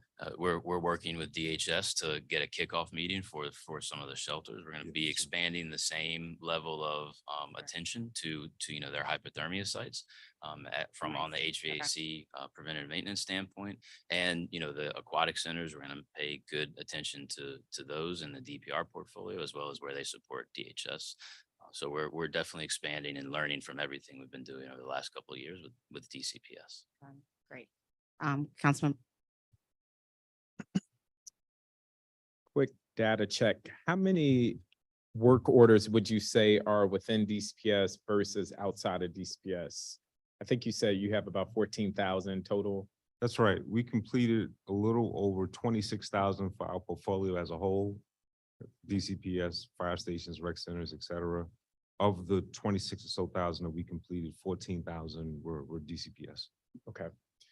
I wanted to, and this may have come up, work orders being marked as completed or being closed out or not being closed out. Some of the testimony that we've heard and I've witnessed myself, there are work orders that are dating back years that are still open on the dashboard. I'll ask this in two ways. For work orders that are, let's say, over a year old, why might it still be marked as open on the dashboard? Does that mean we haven't prioritized it or gotten to it? Or is there another reason why it might be left open? Sometimes it could be funding. Sometimes it could be that they just have not gotten around to it. One of the things that I have greater visibility, and I am prioritizing through some of the staffing changes I've made within recent days as we kick into this fiscal year, is keeping a closer eye. We know from experience that we have to pay better attention to aged work orders, right? So the minute a work order is 90 days, it's heating up. Yes. Right. By the time you get to 180 days, it's a rolling boil. Right. And in most constituents are fairly reasonable. They understand that things take time. So I want to call special attention through. In fact, I have a weekly meeting that I've convened with a cross section of the agency where huge part of that meeting is focused on where we are just with aged work orders. And this is reflected in some of the staffing changes that I've made. We're going in a different direction with our building managers program. We beefed up management oversight within our boiler plant operators. I've brought in a very trusted individual to lead our facility maintenance and trades team, the trades team. We're beefing up contract services. it's throughout. I get it. I always like the joke. I say, what fish is to Horace and Dickies, work orders is to DGS. Yes. And I stand by that little anecdote because I recognize how important it is in improving work order response. Like it touches every division within And I would DGS. imagine, so I'm thinking of the foreman at a school in Ward 5 that said, oh, I'll just submit a new work order for that. So if you have 8 work orders, one of which dates back 2 years, all of which is in the system, I'm wondering if that might explain why we see so many open, given that, to your point, maybe there just needs to be greater efficacy addressing the outdated work orders that are in the One of the things that I'm committed to is that we're going to do a school by school scrub this fiscal year. Folks will know a game plan on all, especially the age work orders, right? This is the game plan. Hey, I get it. I know this one is X amount of weeks, X amount of days old. This is the plan. This will be potentially, and some of the stuff is subject to funding. Hey, we'll prioritize this during the blitz. Or hey, we got you. We've ordered the part. We haven't forgot about this work order. So I want to do a school by school scrub, and I'm going to pay particular attention to those work orders that are beyond, I want to say 90 days or 6 months. I'm still looking at that threshold, but I do have, we'll have a specific eye on those that are aged. this school year. This school year. Awesome. And then on the flip side, for work order to be marked as completed, we've talked through that a little bit. They submit the picture. This legislation would mean someone else potentially is signing off on that. I know you're not thrilled about that aspect of it. But it also seemed in your pre-testimony that you're suggesting that work orders can be reopened with a request to revisit the work by the client. Can you walk me through what that looks like for a work order to be revisited, and who at a school would do that? Is that the principal? Is that the foreman? Is that anyone? Currently in many schools, there are approximately sometimes 5 individuals that have access to entering tickets on work orders. Sometimes it's a foreman, sometimes it's a DSL or MSL. Other times, So anybody, it doesn't just have to be the principal, anyone that has that authority could reopen it to say this was not done to my satisfaction. So what you have is you have a 14-day window after a work order has been indicated as being completed, right? You have a 14-day before it is closed, right? During that period, we send automatic messages to the entity that has entered that work order. Yes. Say, hey, work order 1, 2, 3, 4, 5, lighting replacement has been completed. You then, as the requestor, have the ability to go in and say that this has not been completed to my satisfaction. You need to come out and take a second look. In some instances, light bulb has been replaced, it's working for a day or so, it goes out. That may indicate to us that there's a deeper issue than just the bulb. It may require maybe a wiring issue or And something. if not in that 14-day window, it just needs to be resubmitted as a ticket altogether. No, when you indicate that when during that 14-day window, when you indicate that we need to come back Well, out. let's say it's 20 days after, it's not in the 14-day window. Well, you have 14 days from completed before you have 14 days after it's been completed before it is automatically closed, right? Now, sometimes it's closed because we have, maybe sometimes some instances the school is not indicated that this is no longer. I an issue. imagine the lion's share, you're probably not getting responses from the school. I don't know that to be true, but I know that to be true. And in some of the instances, I'm thinking of another Ward 5 school where it's a new principal. An old principal is getting those notifications. So again, I think DCPS needs to be at the table with some of these systems in order for them to work optimally. I guess I'm just trying to get clear the reopening versus submitting a new ticket and trying to get at why we might just see so many open tickets within the system. If it's 20 days after, so that 14-day window has closed, let's say, if I'm not satisfied, I need to submit a new work order. Or can I still go back even after the 14-day window to reopen a completed work order? Until a work order has reached the closed status, regardless of the 14-day window, it can still be reopened. So the confirm complete process happens at the 14-day mark, but a crash person supervisor may not close that work order immediately. Let's say it stays open for another 10 to 15 days. So there's still an opportunity for a staffer at a school to request for that work order to be reopened. So it should be closed after 14 days, but not in all instances, that's not necessarily happening.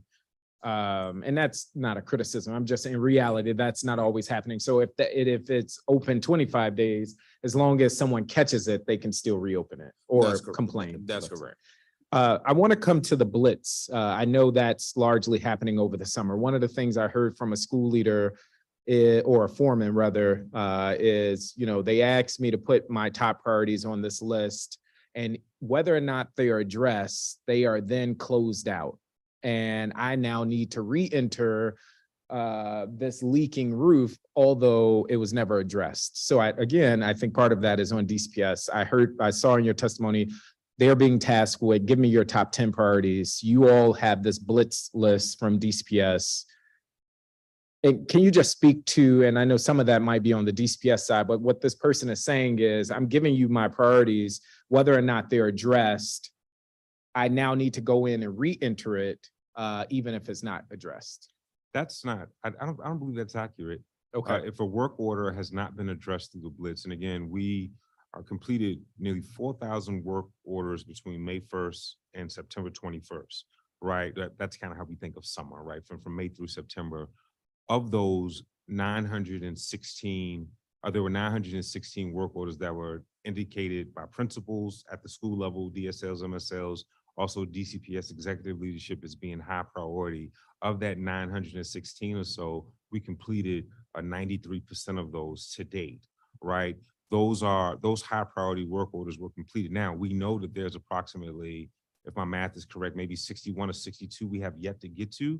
Those are not closed. Those are still open. Those are still open. On the public dashboard.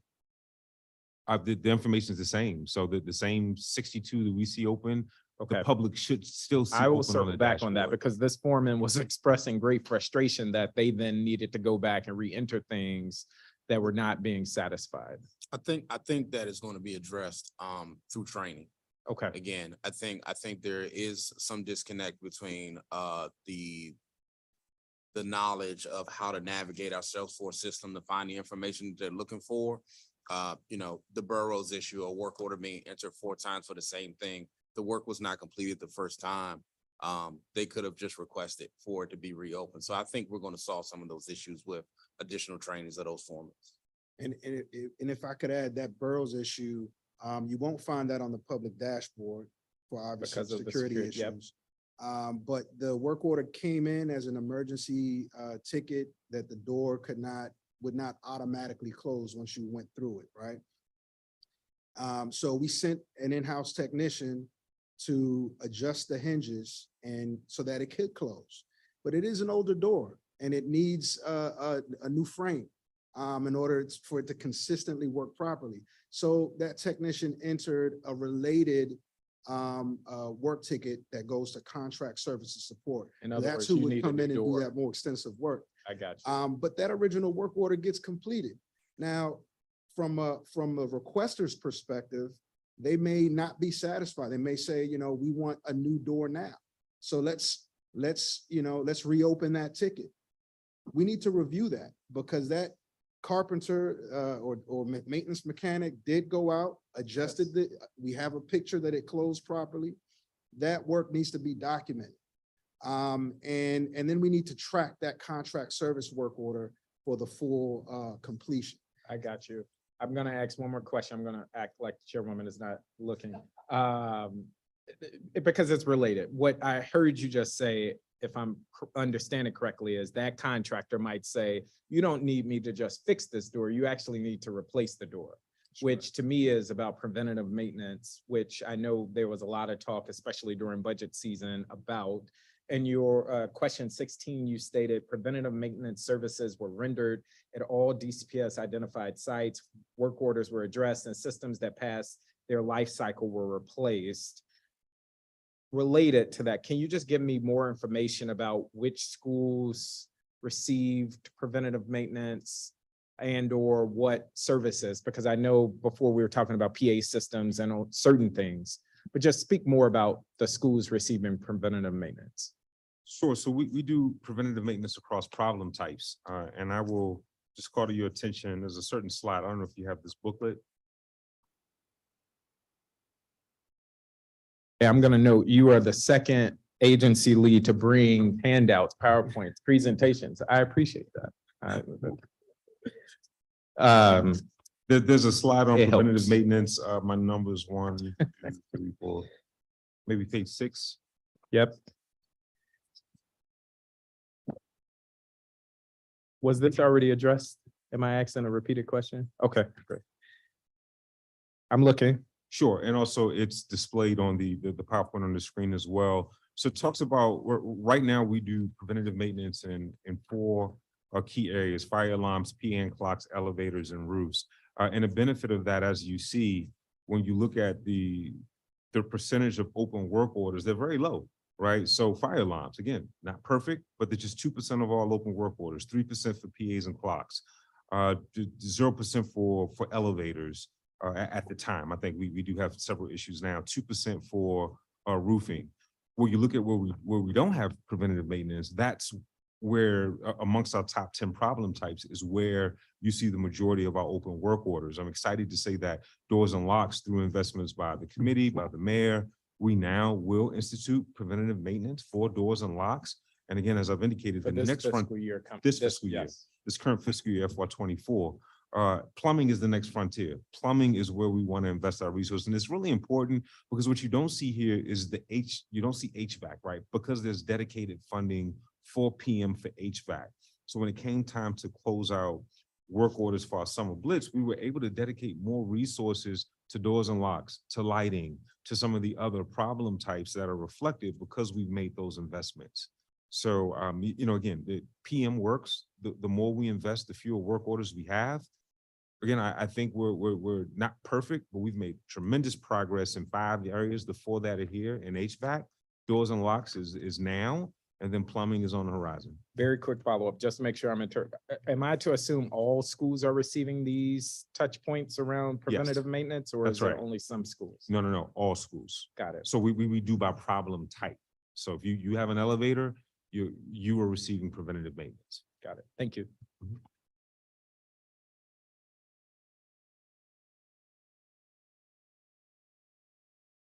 All right, we're now going to turn to our Ward 3 colleague, Matthew Furman, for a round of questions. Thank you very much, and apologies for having to step away. I think when I was here before, I raised the question about Janney's HVAC system. I don't see it on the watch list. Maybe I'm missing it, but Janney had fairly serious issues with HVAC. Where do we stand on that? We're in a good spot. We did a lot of work over the last, really over the last year at Janney, and we've upgraded the building automation system. We have looked at each one of the VRF systems and confirmed that they have the right refrigerant charges. There aren't leaks. The problem at Janney has been just the VRF refrigerant circuits have been leaking, and trying to find those leaks can be difficult because they can be above the ceilings. They can be in different refrigerant fittings, and it's hard to find them. And we spent a lot of time at Janney identifying where those leaks are, but then also looking back at the systems, making sure that they held pressure and that the VRF is performing, but can also be controlled. And that's part of the building automation upgrade that we did. There was leaking VRF systems, but then a lack of control as well because the systems were older. But we did a number of upgrades, and I think we're in a really good spot at Janney compared to the previous years. So when I did the school readiness tour, there were a bunch of classrooms that had units in the freestanding units in the classrooms, and that was the patch that was being used, and that's the same kind of patch that was used at Horace Mann, and grateful that a patch was being used.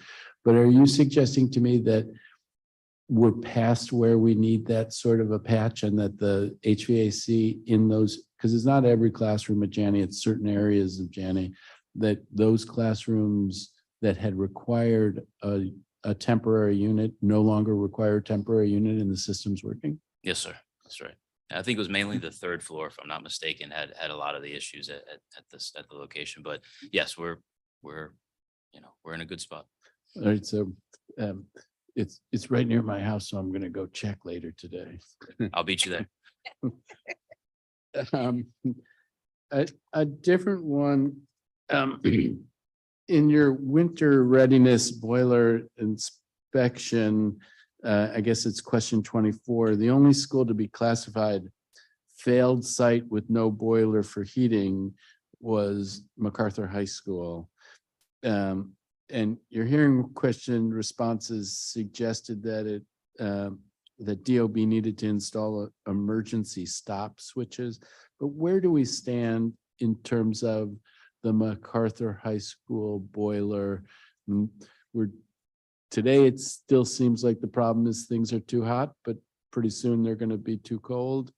Where do we stand on the MacArthur High School boiler?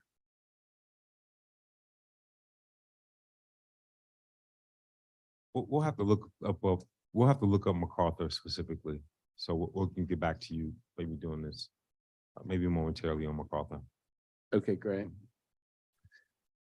And again, in my experience was HVAC was such a big issue, and you had your lessons learned response to the hot second week of September included an acknowledgement that, I think it's a quote, "It is important to have the appropriate amount of contractor support and the proper stocked items for all contingencies and material of installations." And I wonder, it seems like there was a sense that we didn't have everything we needed in place this September, include either inventory or contractors. And we had a conversation frankly, when you were in a different role about HVAC, and that there's all different kinds of systems out there. And part of the problem is a lack of standardization, and having to have the things that we need for every kind of system presents its own unique challenge. But how close are we? How close are we to having the inventory and the contractor capacity in place so that we don't face that issue again next year? We are moving towards standardization on all new capital projects. There's just certain systems from experience that we are going to shy away from. And it extends beyond just HVACs. We're looking at boilers. We even look, I joke about, I dislike seeing motion sensor faucets, because they never work. Yeah, it's very tough in a challenging environment. I would joke with the team. I want to go back to the day when you had to press it and then it comes out for like 5 minutes. It frustrates everyone, but it always works. So standardization is something that's near and dear to my heart. We are bringing on board a new deputy of capital construction that also shares that same value in standardization, and also the existing staff, including our interim and our operations manager. We see value in that. For some reasons, there are reasons why we can't do it, but we are transitioning to more of that. And even still, when you have periods of extreme weather, regardless of the system, we anticipate there will be challenges, right? But by having 135 staff pre-positioned, which is what we had ahead of that storm, we were able to get to issues sometimes within a matter of minutes. In some instances, they were already on site because it was on our HVAC watch list. And even still, we're proud. Not many other jurisdictions can say this. We didn't have to close many schools. We didn't have to close any schools, right? We were talking about individual classrooms at Man, and don't get me wrong, it's if your child is impacted and they were a part of those 3 or 4 classrooms impacted, that, said no one's going to say, "Oh, I take comfort. The other 37 classrooms were good. It was just, my kid." No, it means a lot. We want to get to a point where 100% of the classrooms are functioning 100% of the time. But again, the preventative maintenance works. Even if you look at our performance during this heat wave versus the heat wave in the previous 2 fiscal years, there still were fewer work orders, which let us know that this is paying dividends, and we ought to continue. Okay, Director, I just thank you wanted to very mention that the boilers have passed DOB inspection and have been successfully test fired over at MacArthur. All right, all kinds of good news. Janny's cool. MacArthur's going to be hot. This may be territory that's been tread already, but one of the issues is work orders. A big issue that people have been talking about is work orders that are marked completed and closed and they're not done. And I guess I have 2 questions. One solution to that is a solution in the legislation that it can't be closed until somebody at the school has signed off on it.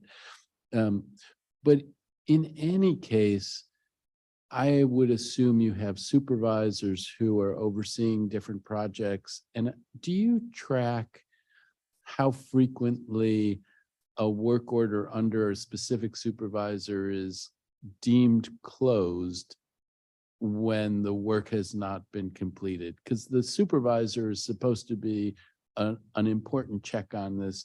Are you doing anything about accountability to supervisors for this sort of these kinds of issues? What we'll do if it's where we do have issues, so we have team leads and supervisors. Team leads are in many cases experienced craftspersons that are doing work themselves, but also they have experience, they have a better eye, just more experience with certain problem types. They're master plumbers, they're more likely to be master electricians. So they are embedded within teams. We'd like to get them to do more verification. It's difficult because they're out there doing work as well, closing work orders. And also we are looking to grow the number of tradespeople. How many plumbers do we have?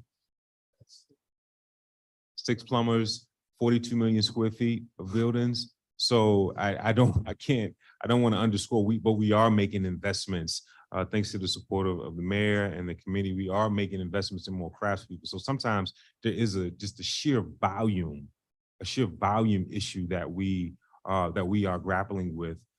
What we want to see is we are hiring for more tradespersons. We want to see teams leads be able to go out and do more verification. Also, we want to layer in more QA/QC. I had shared that during our summer readiness blitz for those 916 priority work orders that we spent a lot of time talking about. All of those were verified by third-party QA/QC vendors, right? So we have a high confidence that many of those work orders have been completed successfully. One of the things that I've shared with the committee, I'm looking to pilot that amongst certain problem types. See, I know I can't get to all 14,000 DCPS work orders on a given basis, but maybe we tinker with lighting. Maybe we start with doors and locks. Maybe we focus on plumbing. That is a step that I like to see. And my main point has been, I agree with the spirit of this legislation. There currently is a form of redress for those to weigh in and say, hey, this has not this work order has not been closed to my satisfaction. But and I'll say, the way I heard your testimony was that there already is a mechanism for redress. This would focus it at the school, and it seemed like you were comfortable so long as there was a limited window in which that action needed to be taken.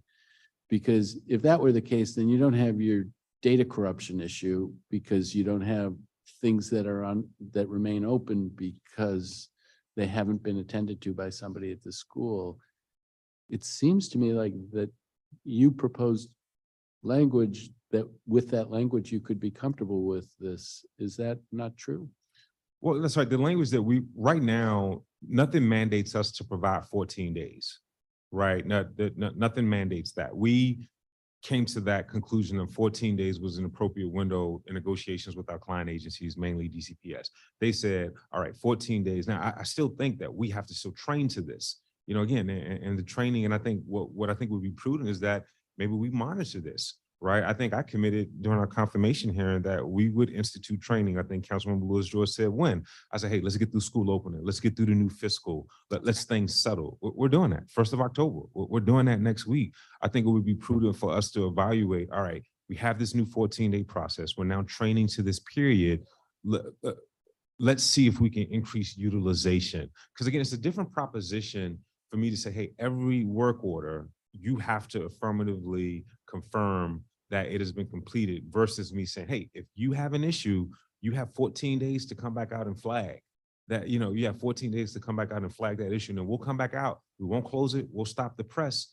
It's saying it's related, but it's two different propositions. But it has vastly different consequences that I think are unintended that could corrupt our data, prevent us from paying our vendors. And then also, again, it's not a best practice. Okay, so I'm well over. Will there be more, or are we done? I was coming on my last round.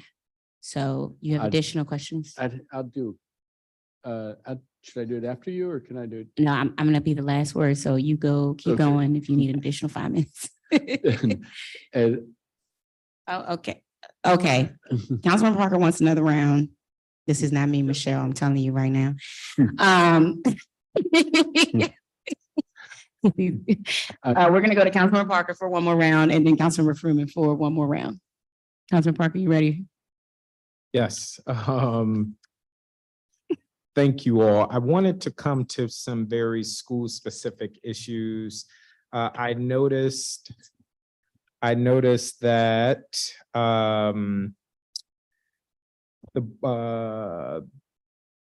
well, let me just take a step back. The boilers at John Burroughs were condemned last January, as you all may know, after a flood caused by a cracked water meter in the school. After about 10 months, it is my understanding that they remain offline, though work is nearing completion. It seems like in your responses, Burroughs is not on your list of prioritized capital projects. Can you just share why Burroughs is not on the list? And when will the work be completed? I believe the borough's boilers are new boilers that we relocated from a different school that are installed and in place and functional. So okay, so as of 11:15 a.m. today, Principal Jenkins at Burroughs says, and I quote, "I'm in the boiler room now talking to the contractor, and I've been told they need to fine tune some things, but the boilers are definitely not fully working," end quote. we can get into the specifics definitely and report back. I don't think that there will be an issue at Burroughs. Okay. There is there's always a little bit of back and forth, especially when the DOB inspector comes out and they, maybe want valves relocated or fine tunings. But I think the boilers are in place and we should be in a good position. I would appreciate that follow-up when you all do, if you could check in specifically with Principal Jenkins. Of course, yes, sir. Because this is a school that's just had such an issue. And as you heard earlier, parents are paying very close attention. I just want to make sure we will do that work, but I think it would be best served for DGS to check in with Principal Jenkins. We will. Yeah. Thank you for that. I did have some other school related things. Now, this is way in the weeds, but can you just give me a sense of small capital projects that may have been included in the fiscal 24 budget? So for us, that was a leaking roof at Burroughs, that was playground renovations at Burroughs, HVAC modular at Noyes, a leaking roof at McKinley. Do you have a sense of where we are with those specific projects? And that may be too granular of a question. If not, where we are with capital projects writ large that were included in the fiscal 24 budget.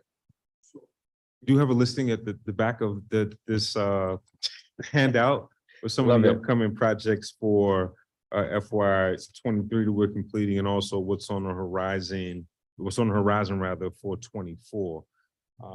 Cassidy, do you want to weigh in on one in particular? And so while Cassidy is approaching the microphone, am I to understand those capital projects would be captured in these charts? So as open work orders? No. Okay. That's separate from the work They're order separate. process. Okay, got it.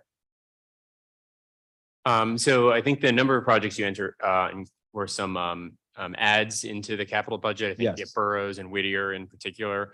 I know our DCPS colleagues had already reached out to the chairman's office to get some details on the ask, because it wasn't part of the formal DCPS ask. And so right now we're working on developing some scopes of work for those to solicit some vendors to address some of these concerns. And also we're also going to have in some internal meetings, because some of this work may be more suited for our facilities division, just implement it directly due to the sort of the relatively low dollar amount there. So. Got it. Is there a timeline you can commit to when these projects may be completed? At the moment, I don't have a timeline I can provide, but we can certainly do a follow-up with you. Okay, one additional question there. Should, let's say, a leaking roof cost more than what was allotted in that fiscal 24 budget, what is DGS's approach? Do you have to wait for DCPS to allocate the rest of the money and therefore maybe you won't get to the project, or are you subsidizing the rest of the money that may be needed for that project? So that's usually an ongoing conversation we have with DCPS about the budget that was allocated and what we can complete. I mean, I'm happy to say that typically with DCPS, we do a very thorough job working with them on budgeting these. So often we don't have to go back to them to request additional money or have to seek internal enhancement of the budget. So, but we will, I guess the best I can say at the moment is that we'll take that on a case by case basis with them about what we find and what we're able to do for the budget and whether we need to supplement that with other DCPS money. Okay, that is super helpful. I did also just want to elevate something that Representative Henderson was sharing earlier, and it's about communication when contractors are at schools. So let's take boroughs, for instance. Are there guidelines that DGS gives contractors for how they are communicating the work that is completed with, let's say, the DSL or the foreman or the principal about the work completed? Or is it purely about just inputting the information into the system? I guess for the, I know the process is going to be different for, capital or preventive maintenance type work. Usually for capital work, we typically have a liaison with DCPS headquarters, who is the main point of contact or sort of main point of contact from DGS to DCPS. And that way, especially since a school has, multiple members of their team, whether it's the principal, DSL, foreman, custodian, we can sort of speak with one voice on that instead of having a bunch of one-off conversations and have mixed messaging and people getting confused. Typically we have a lot of our contractors working in buildings and we don't have, the ability to just have a DGS or even a DCPS person sit with them, obviously, the whole time. And so sometimes, the contractor is going to say things to the principal that may not be like 100% correct, or they might exist some frustrations. But, by and large, we tell the contractors to, speak clearly with the staff, let them know what they're doing. If there's any more technical questions about, are you doing this? Or we get a lot of questions, well, while you're here, can you do this? Say, respectfully, can you filter that question through, your DCPS liaison? Which is why we want that system of record to be the repository for thorough updates, which is why the last team is important. Because, just quite frankly, I've seen issues. The foreman is on board, he's good to go. Maybe he hasn't articulated that to the principal, or the principal and foreman are on the same page, but it hasn't trickled down to individual teachers or maybe that PTO. I want that system of record to be the repository for all things related to that scope of work, where you can go there and you can get an idea of what the deal is. Okay, I am coming up on time. I just will lift up also, Representative Henderson is texting me in real time. The AP at Brown says, I support this legislation. I think it will help. Too often contractors come out and say the work is completed, and then we have to call them right back out the next week. And so we've already made that point pretty clear. I just say that to underscore, I do think DGS would be well served by doing a quality review. I know this is, so if you're talking about 200 contractors, my suspicion is that maybe half of them should be evaluated whether or not they should continue working within our schools, because we're just getting too many of these complaints. And I trust, and I'll use my last minute to just say, Director, I have great respect and trust for your leadership and think you will help turn things around at DGS. My hope is this legislation, although it doesn't seem like you're thrilled about it, will help improve the conditions on our ground or on the ground of schools, and just improve the quality of the work that's being done. I'm going to give you the last 45 seconds of my time, if you have anything to say. No, just looking forward to working with you. I agree again with the spirit of this legislation. I know with the intent, we all want the same thing. I think we just got to figure out how we get there. And Yes. again, I just want to underscore, I think that what I've seen that's really been rooted from the school visits, it's been crystal clear today that we're not singing, we're not talking, we're not reading from the same chapter and verse here. Even the definitions of something closed and process, we haven't done enough work to socialize what that means.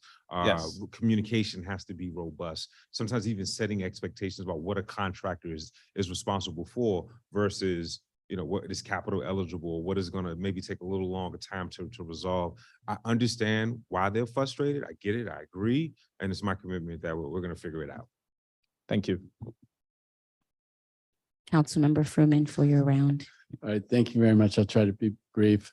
One of the things that I hear about is that, work orders are marked complete, but there was a decision not to do the work, or there was a decision that something different needed to be done. Or is there a way to differentiate in your dashboard so that the person reviewing it can know it's complete, but not because the anticipated work had been done, but for some other reason? Because that creates a lot of confusion and frustration.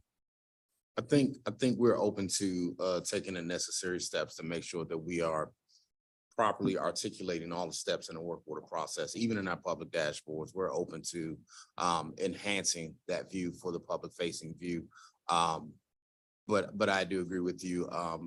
Right now inside of our Salesforce system, it does indicate clearly in the work order when a related work order has been opened. It is attached to the work order. Often what we find is that our clients are viewing these work orders and work order statuses from spreadsheets. Those spreadsheets don't contain that detailed information. So again, training, familiarity with our Salesforce system, I think is going to go a very long way with bridging some of these gaps. And I would say, and clarity in the publicly presented data. One category that's not in your preventive maintenance is auditoriums, and auditoriums are another one of those places like HVACs where there's a lot of technology there, and there is something of a record of challenges in them. I wonder if I could plant the seed of systematic reviews of auditoriums so that we make sure we keep the use of them. I bring it up because I want to ask you about 2 auditoriums. There's funding to address issues in 3 auditoriums, I think Anacostia, Hardy, and Jackson Reed. And the hope is that work will get done in this fiscal year. Where do we stand? I'm going to focus on Jackson Reed and Hardy. Where do we stand in terms of being queued up to get that work done in this fiscal year? So at the moment, we've had some meetings with various school staff. I know we've had meetings, I guess, a couple of weeks ago with the, I think the principal and DSL with at Anacostia. And just since, especially on the high school side, auditoriums are just very different in terms of what type of programming, the size.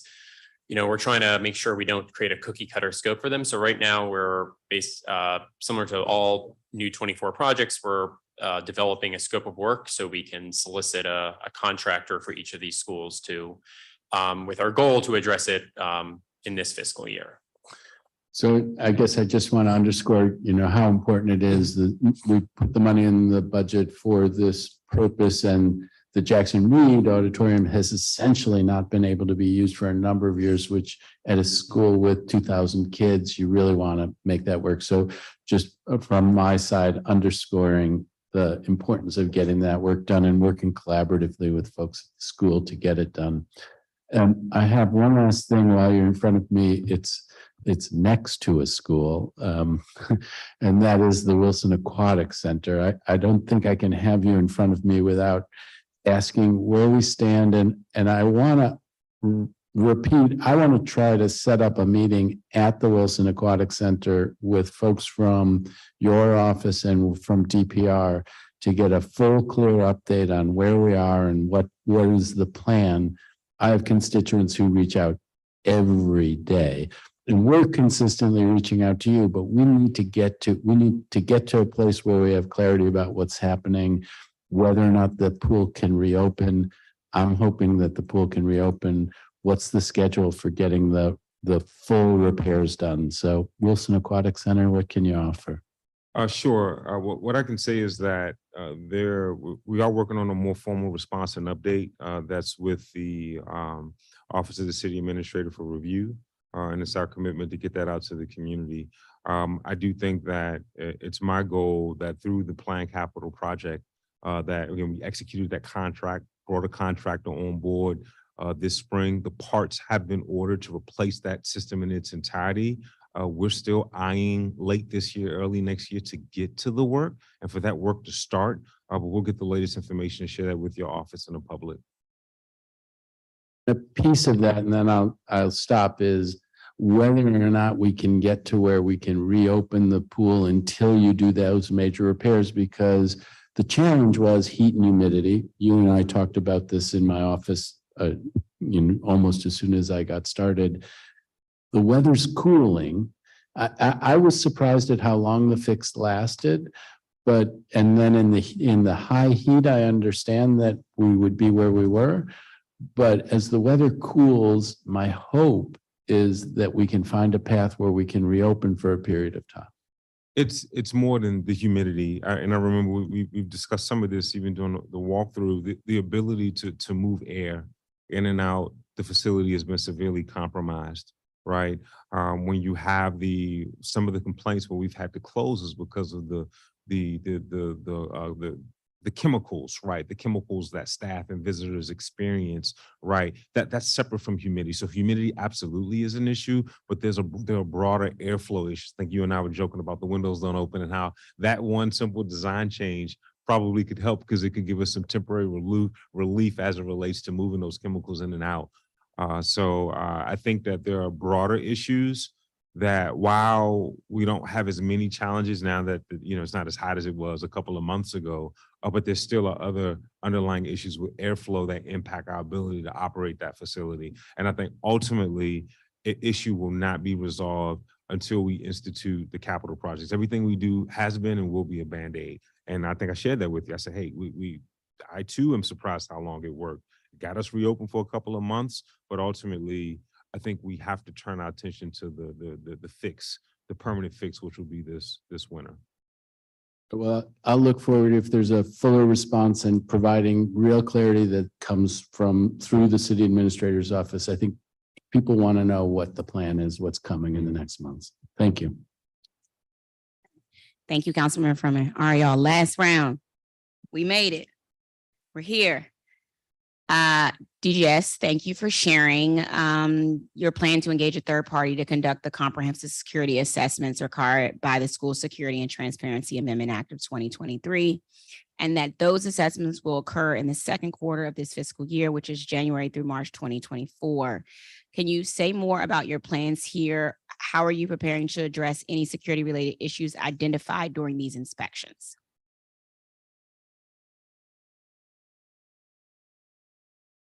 Councilmember, thank you for the support and the resources. What we're going to do is we're hiring a third party to do a full-on assessment. We have to know what we have before we can determine what the lift is to get it done. But we have committed to this fiscal year doing a full-on assessment. We also have dollars in place to start the beginning first step process of our preventive maintenance for locks. So I'm excited about that. And I know that's just a component of the security as a whole of a building, but they are related. Okay. I know we will find our modernized schools have the little key lock systems. They're electronic. Our older schools have actual keys. I'm looking forward to seeing what the results of this process will be. I think it'll be telling for all of us as to how we want to move forward, whether it's training people on the system, hiring, having a full-time contractor for these new type of doors, and as we prepare for modernizations, what that will look like. So I'm glad the work is starting, and I'm looking forward to the results of that and working towards what that will mean for all of us. I want to nail down last details about the current QA/QC supervisory review. I'm glad we're able to add money this year to DGS to hire more trades employees and supervisors. But I want to just double check how many staff are doing this now. So basically, how many DGS employees are checking work orders for quality, either in person or via reviewing pictures? I'm not asking about last employees. I'm meaning how many supervisors or team leads do we have total that are checking the work of DGS employees or vendors? So right now we have two supervisors above the the carpentry team and the maintenance mechanic team. I'm sorry, the painting team and the maintenance mechanic team. Two, and that they cover one shift. There's 3 shifts Monday through Friday, and we have sort of a skeletal team over the weekend. So not very many.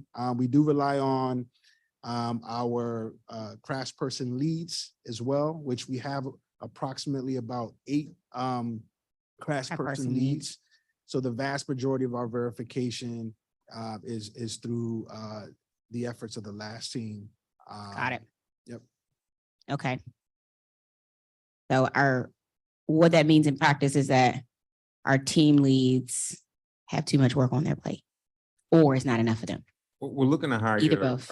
we're negotiating now with the AFO to try Okay. to carve out funding for more nighttime supervisors to cover those, to cover that overnight shift and that weekend shift. So we have more layers of supervision, I think is going to be key.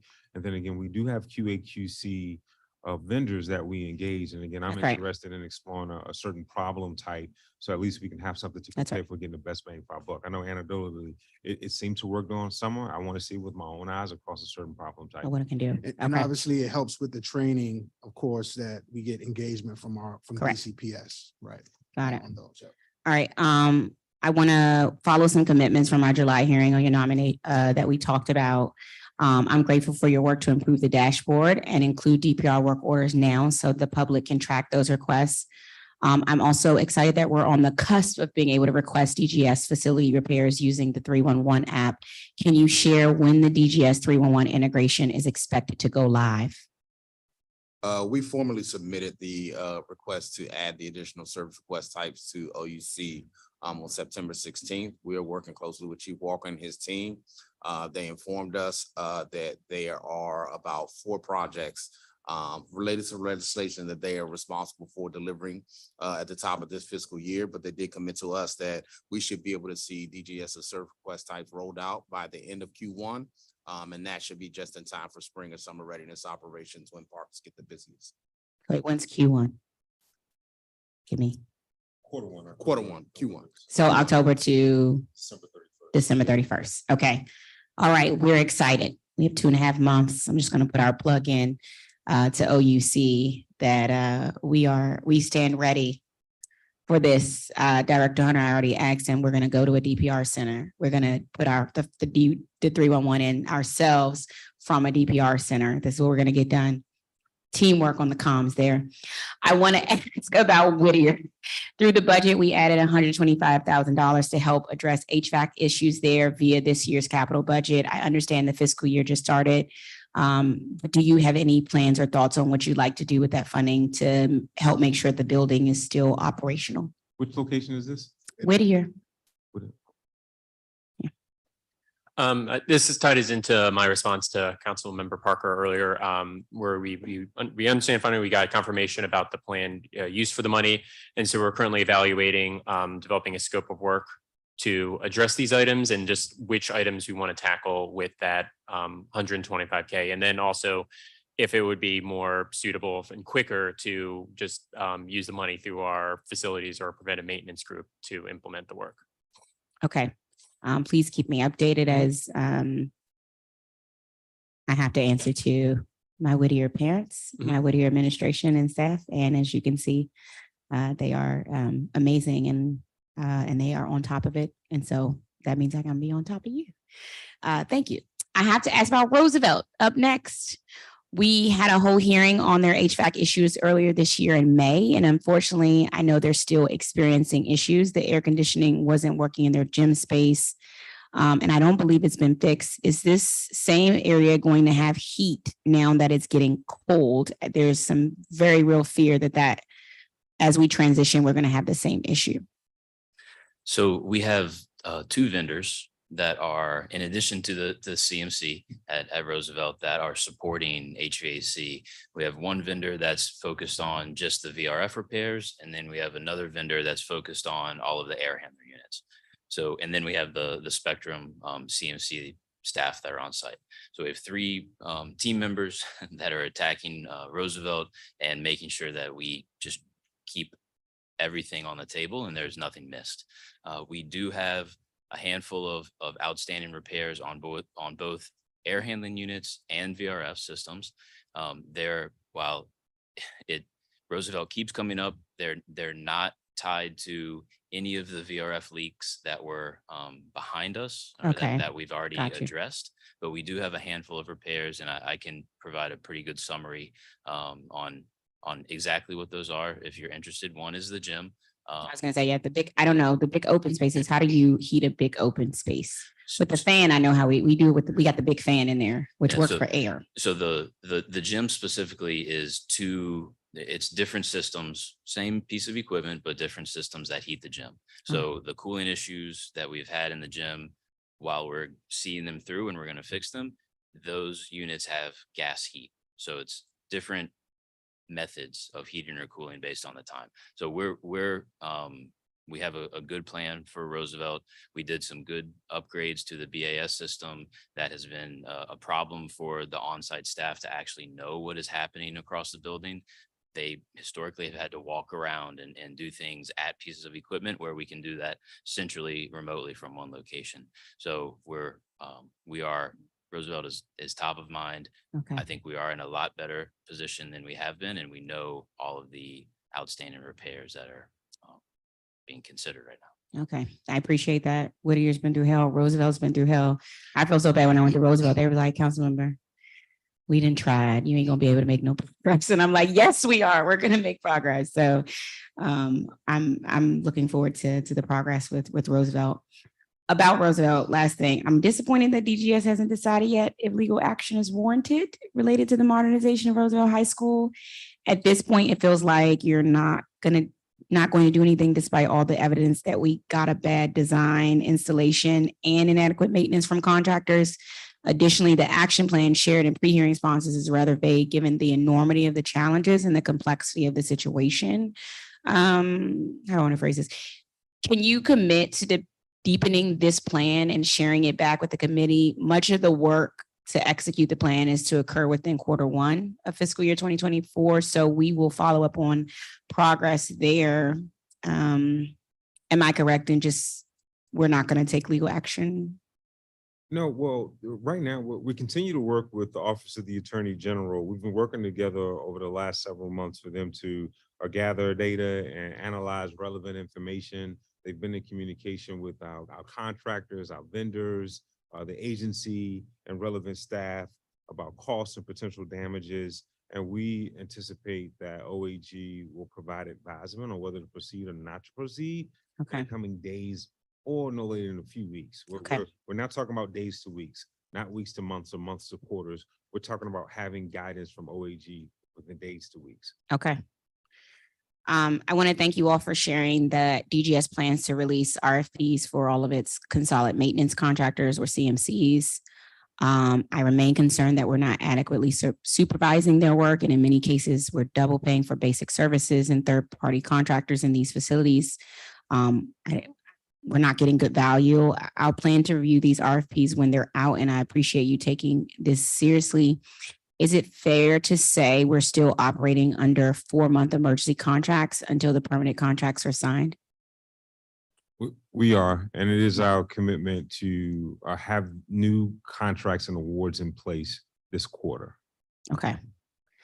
I want to thank you all for sharing that you've got a basic ordering agreement in place for playground equipment repairs and replacements. This is huge. If you didn't know, the seesaw at Tacoma is still broken. We have a picture together at the seesaw that the work order we opened in April 2022, along with the swings and other issues we observed over the summer during our visits together. I'm glad to see that DGS is going to order some commonly used playground and fencing parts to reduce lead times ahead of spring 2024. Previously, my office was told this was an option given limited storage for equipment. How soon should we expect to see improved response times based on these improvements and changes? Are you referring to playground equipment in particular? Not that particular equipment. I mean, although I would love an update on that equipment, but just as we are now looking towards having some of these things in stock and addressing this, how soon should we expect to see improved response times based on the changes and improvements that we're making? Well, when it comes to the playground equipment, I mean, we're going to look at the prioritization process of that compared to the other competing needs. We tend to have, a seemingly infinite number of requests with finite resources. So we will work with DCPS on prioritizing those items. And those are extremely long lead times. They're typically easily 12 to 16 weeks. Depending on the equipment, but we will focus on those work orders for the spring season. Yeah, I think that's the key. We know we're heading into a decreased period of utilization.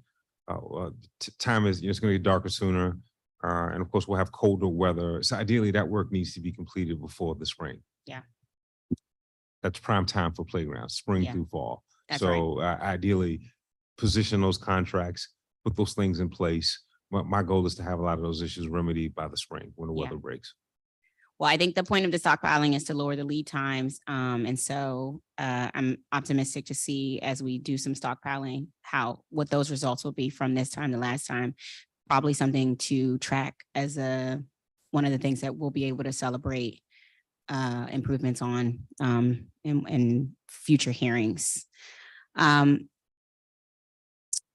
I'm going to end here. I want to say, Director, I do want to actually, in July during our last hearing, I want to remind you that you said, and I quote, this is what happens to me too when I do hearings before and people quote me, there's no better process of verifying that the work has been done to expectation than the staff in the site, whether that's a rec center or a school. Do you still believe in that statement? I do. I stand by that. And I just, again, emphasize, I hate to it sound like a broken record. That's true. And they have that ability. I think we need to train to it. They need to utilize it more, but they have that ability to go in and say, hey, you need to come back out here. Again, my point is that, again, human nature is not to, we're talking about a very small universe of work orders. I'm confident in saying of the 14,000 work orders that we close out in DCPS schools, the ones that we have some chronic problems, we're talking about a small percentage, right? We're talking about a very small percentage. So again, I think this is a more efficient way to address that small percentage of work orders that do require sometimes additional steps. Sometimes we have to take a closer look. But I do stand by that. Again, the end user still is a very important piece. I appreciate it. I'm going to close out and then I'm going to give you the last word. I want to thank you again to Acting Director Hunter and your team for sitting with us all day. I truly appreciate it. I want to thank my council colleagues, Councilmember Parker for stepping in and helping chairing, but for being here. Councilmember Henderson, who came in earlier today and has her own chairing duties, and Councilmember Fruman for participating today. To wrap up, I want to review what I think we've learned today. First, I'm grateful to Director Hunter and his team for their time, and I think we have all a shared commitment to improving systems, and we're already doing that work. And as people have noted in their testimony, people are already seeing that difference. I think we've made clear that DGS current QA/QC process can be improved and isn't working at its current state. I look forward to working together with you and other members of the council on how to make it better for students and staff who are in our buildings every day. I know we're maybe not agreeing on how to get there, but I think I'm confident we can work together to fix DGS supervisory review process to get there. I think when you think about integrity, right? Integrity is defined as the quality of being honest and having strong moral principles. And it's also defined as the state of being whole. And I think the goal is for our client, this DCPS students and staff, to feel like they can trust us and that they are being made whole. And until we get to that process, we have to do something. I think this bill resolves some of our issues around communications, meaning it will force communication. If they have to be affirmative, it will force communication. If we want to make sure school staff and DGS are on the same page, this feels like a pretty good way to ensure that's happening. I also agree that the trainings and SOPs coming soon will help a lot. And I thank you all for agreeing to let me at least join one of these upcoming sessions. Next, I'm glad we had the opportunity to review responses to DGS checklists of school readiness. Overall, most schools were ready for students on the first day of school, and that percentage should only improve as we continue to invest in preventative maintenance. Based on the public witness testimony received today, there is still room for improvement in pockets of issues, especially locks and doors, that we'll need to focus on further, but I think we're on the right track. Lastly, I'm thankful for the opportunity to check in DGS preparations for our coming winter season. We've got to ensure our students have safe and comfortable classrooms for learning. I appreciate DGS's work to ensure contingencies are ready and available should any issues arise, but I also continue to invest, as well as we all continue to invest in regular preventative maintenance upfront. And so I think we've talked through a lot today. We've peeled a few layers, and I think this is a multi-approach that we're going to be taking and seeing how this works out. I am proud of the work that we continue to do together, and I think that we are going to get to a real solution overall across working together and with our client agencies. So with that, Director Hunter, I'd like to hear if you have any final thoughts you'd like to get on the record before we close this out. I just want to end by thanking you. I want to thank the committee. I think that this robust conversation is healthy. It's been a very good 6 hours and 7 minutes. But who's counting? So I just appreciate the opportunity. One thing that I know, and I think we both share, is just this commitment to see improvement. I recognize we have a ways to go, a long way to go. Ultimately, until it's felt by the end users, it's not real. And I get that. I understand that. And we're committed to taking steps. And I'm just glad that the committee, the agency, the mayor, we all want the same things. You know, agreeable people can disagree, but I'm confident that in the spirit of partnership and collaboration, we're going to get there. It sounds like we all are open. We have not arrived. I'm open to your suggestions. We're already incorporating some. I hope you're open to ours. I hope we can take some time to really evaluate how training works to see how we can improve this process. So I'm just excited. You know, certainly the best is yet to come for work orders. So excited about that. Thank you. Thank you so much. And I don't want to end by saying thank you to the incredible DGS staff. Those who are in front of me, you all work incredibly hard, and it's been a joy to work with all of you and the work you do. And to our DGS staff who are not here because they are in the schools working right now, are also doing an incredible job. And as we do oversight, we never forget the value of saying thank you, and we're grateful for the incredible work of our agency staff and your service to district residents. So with that, the time is now 4:08 p.m. and this hearing is adjourned.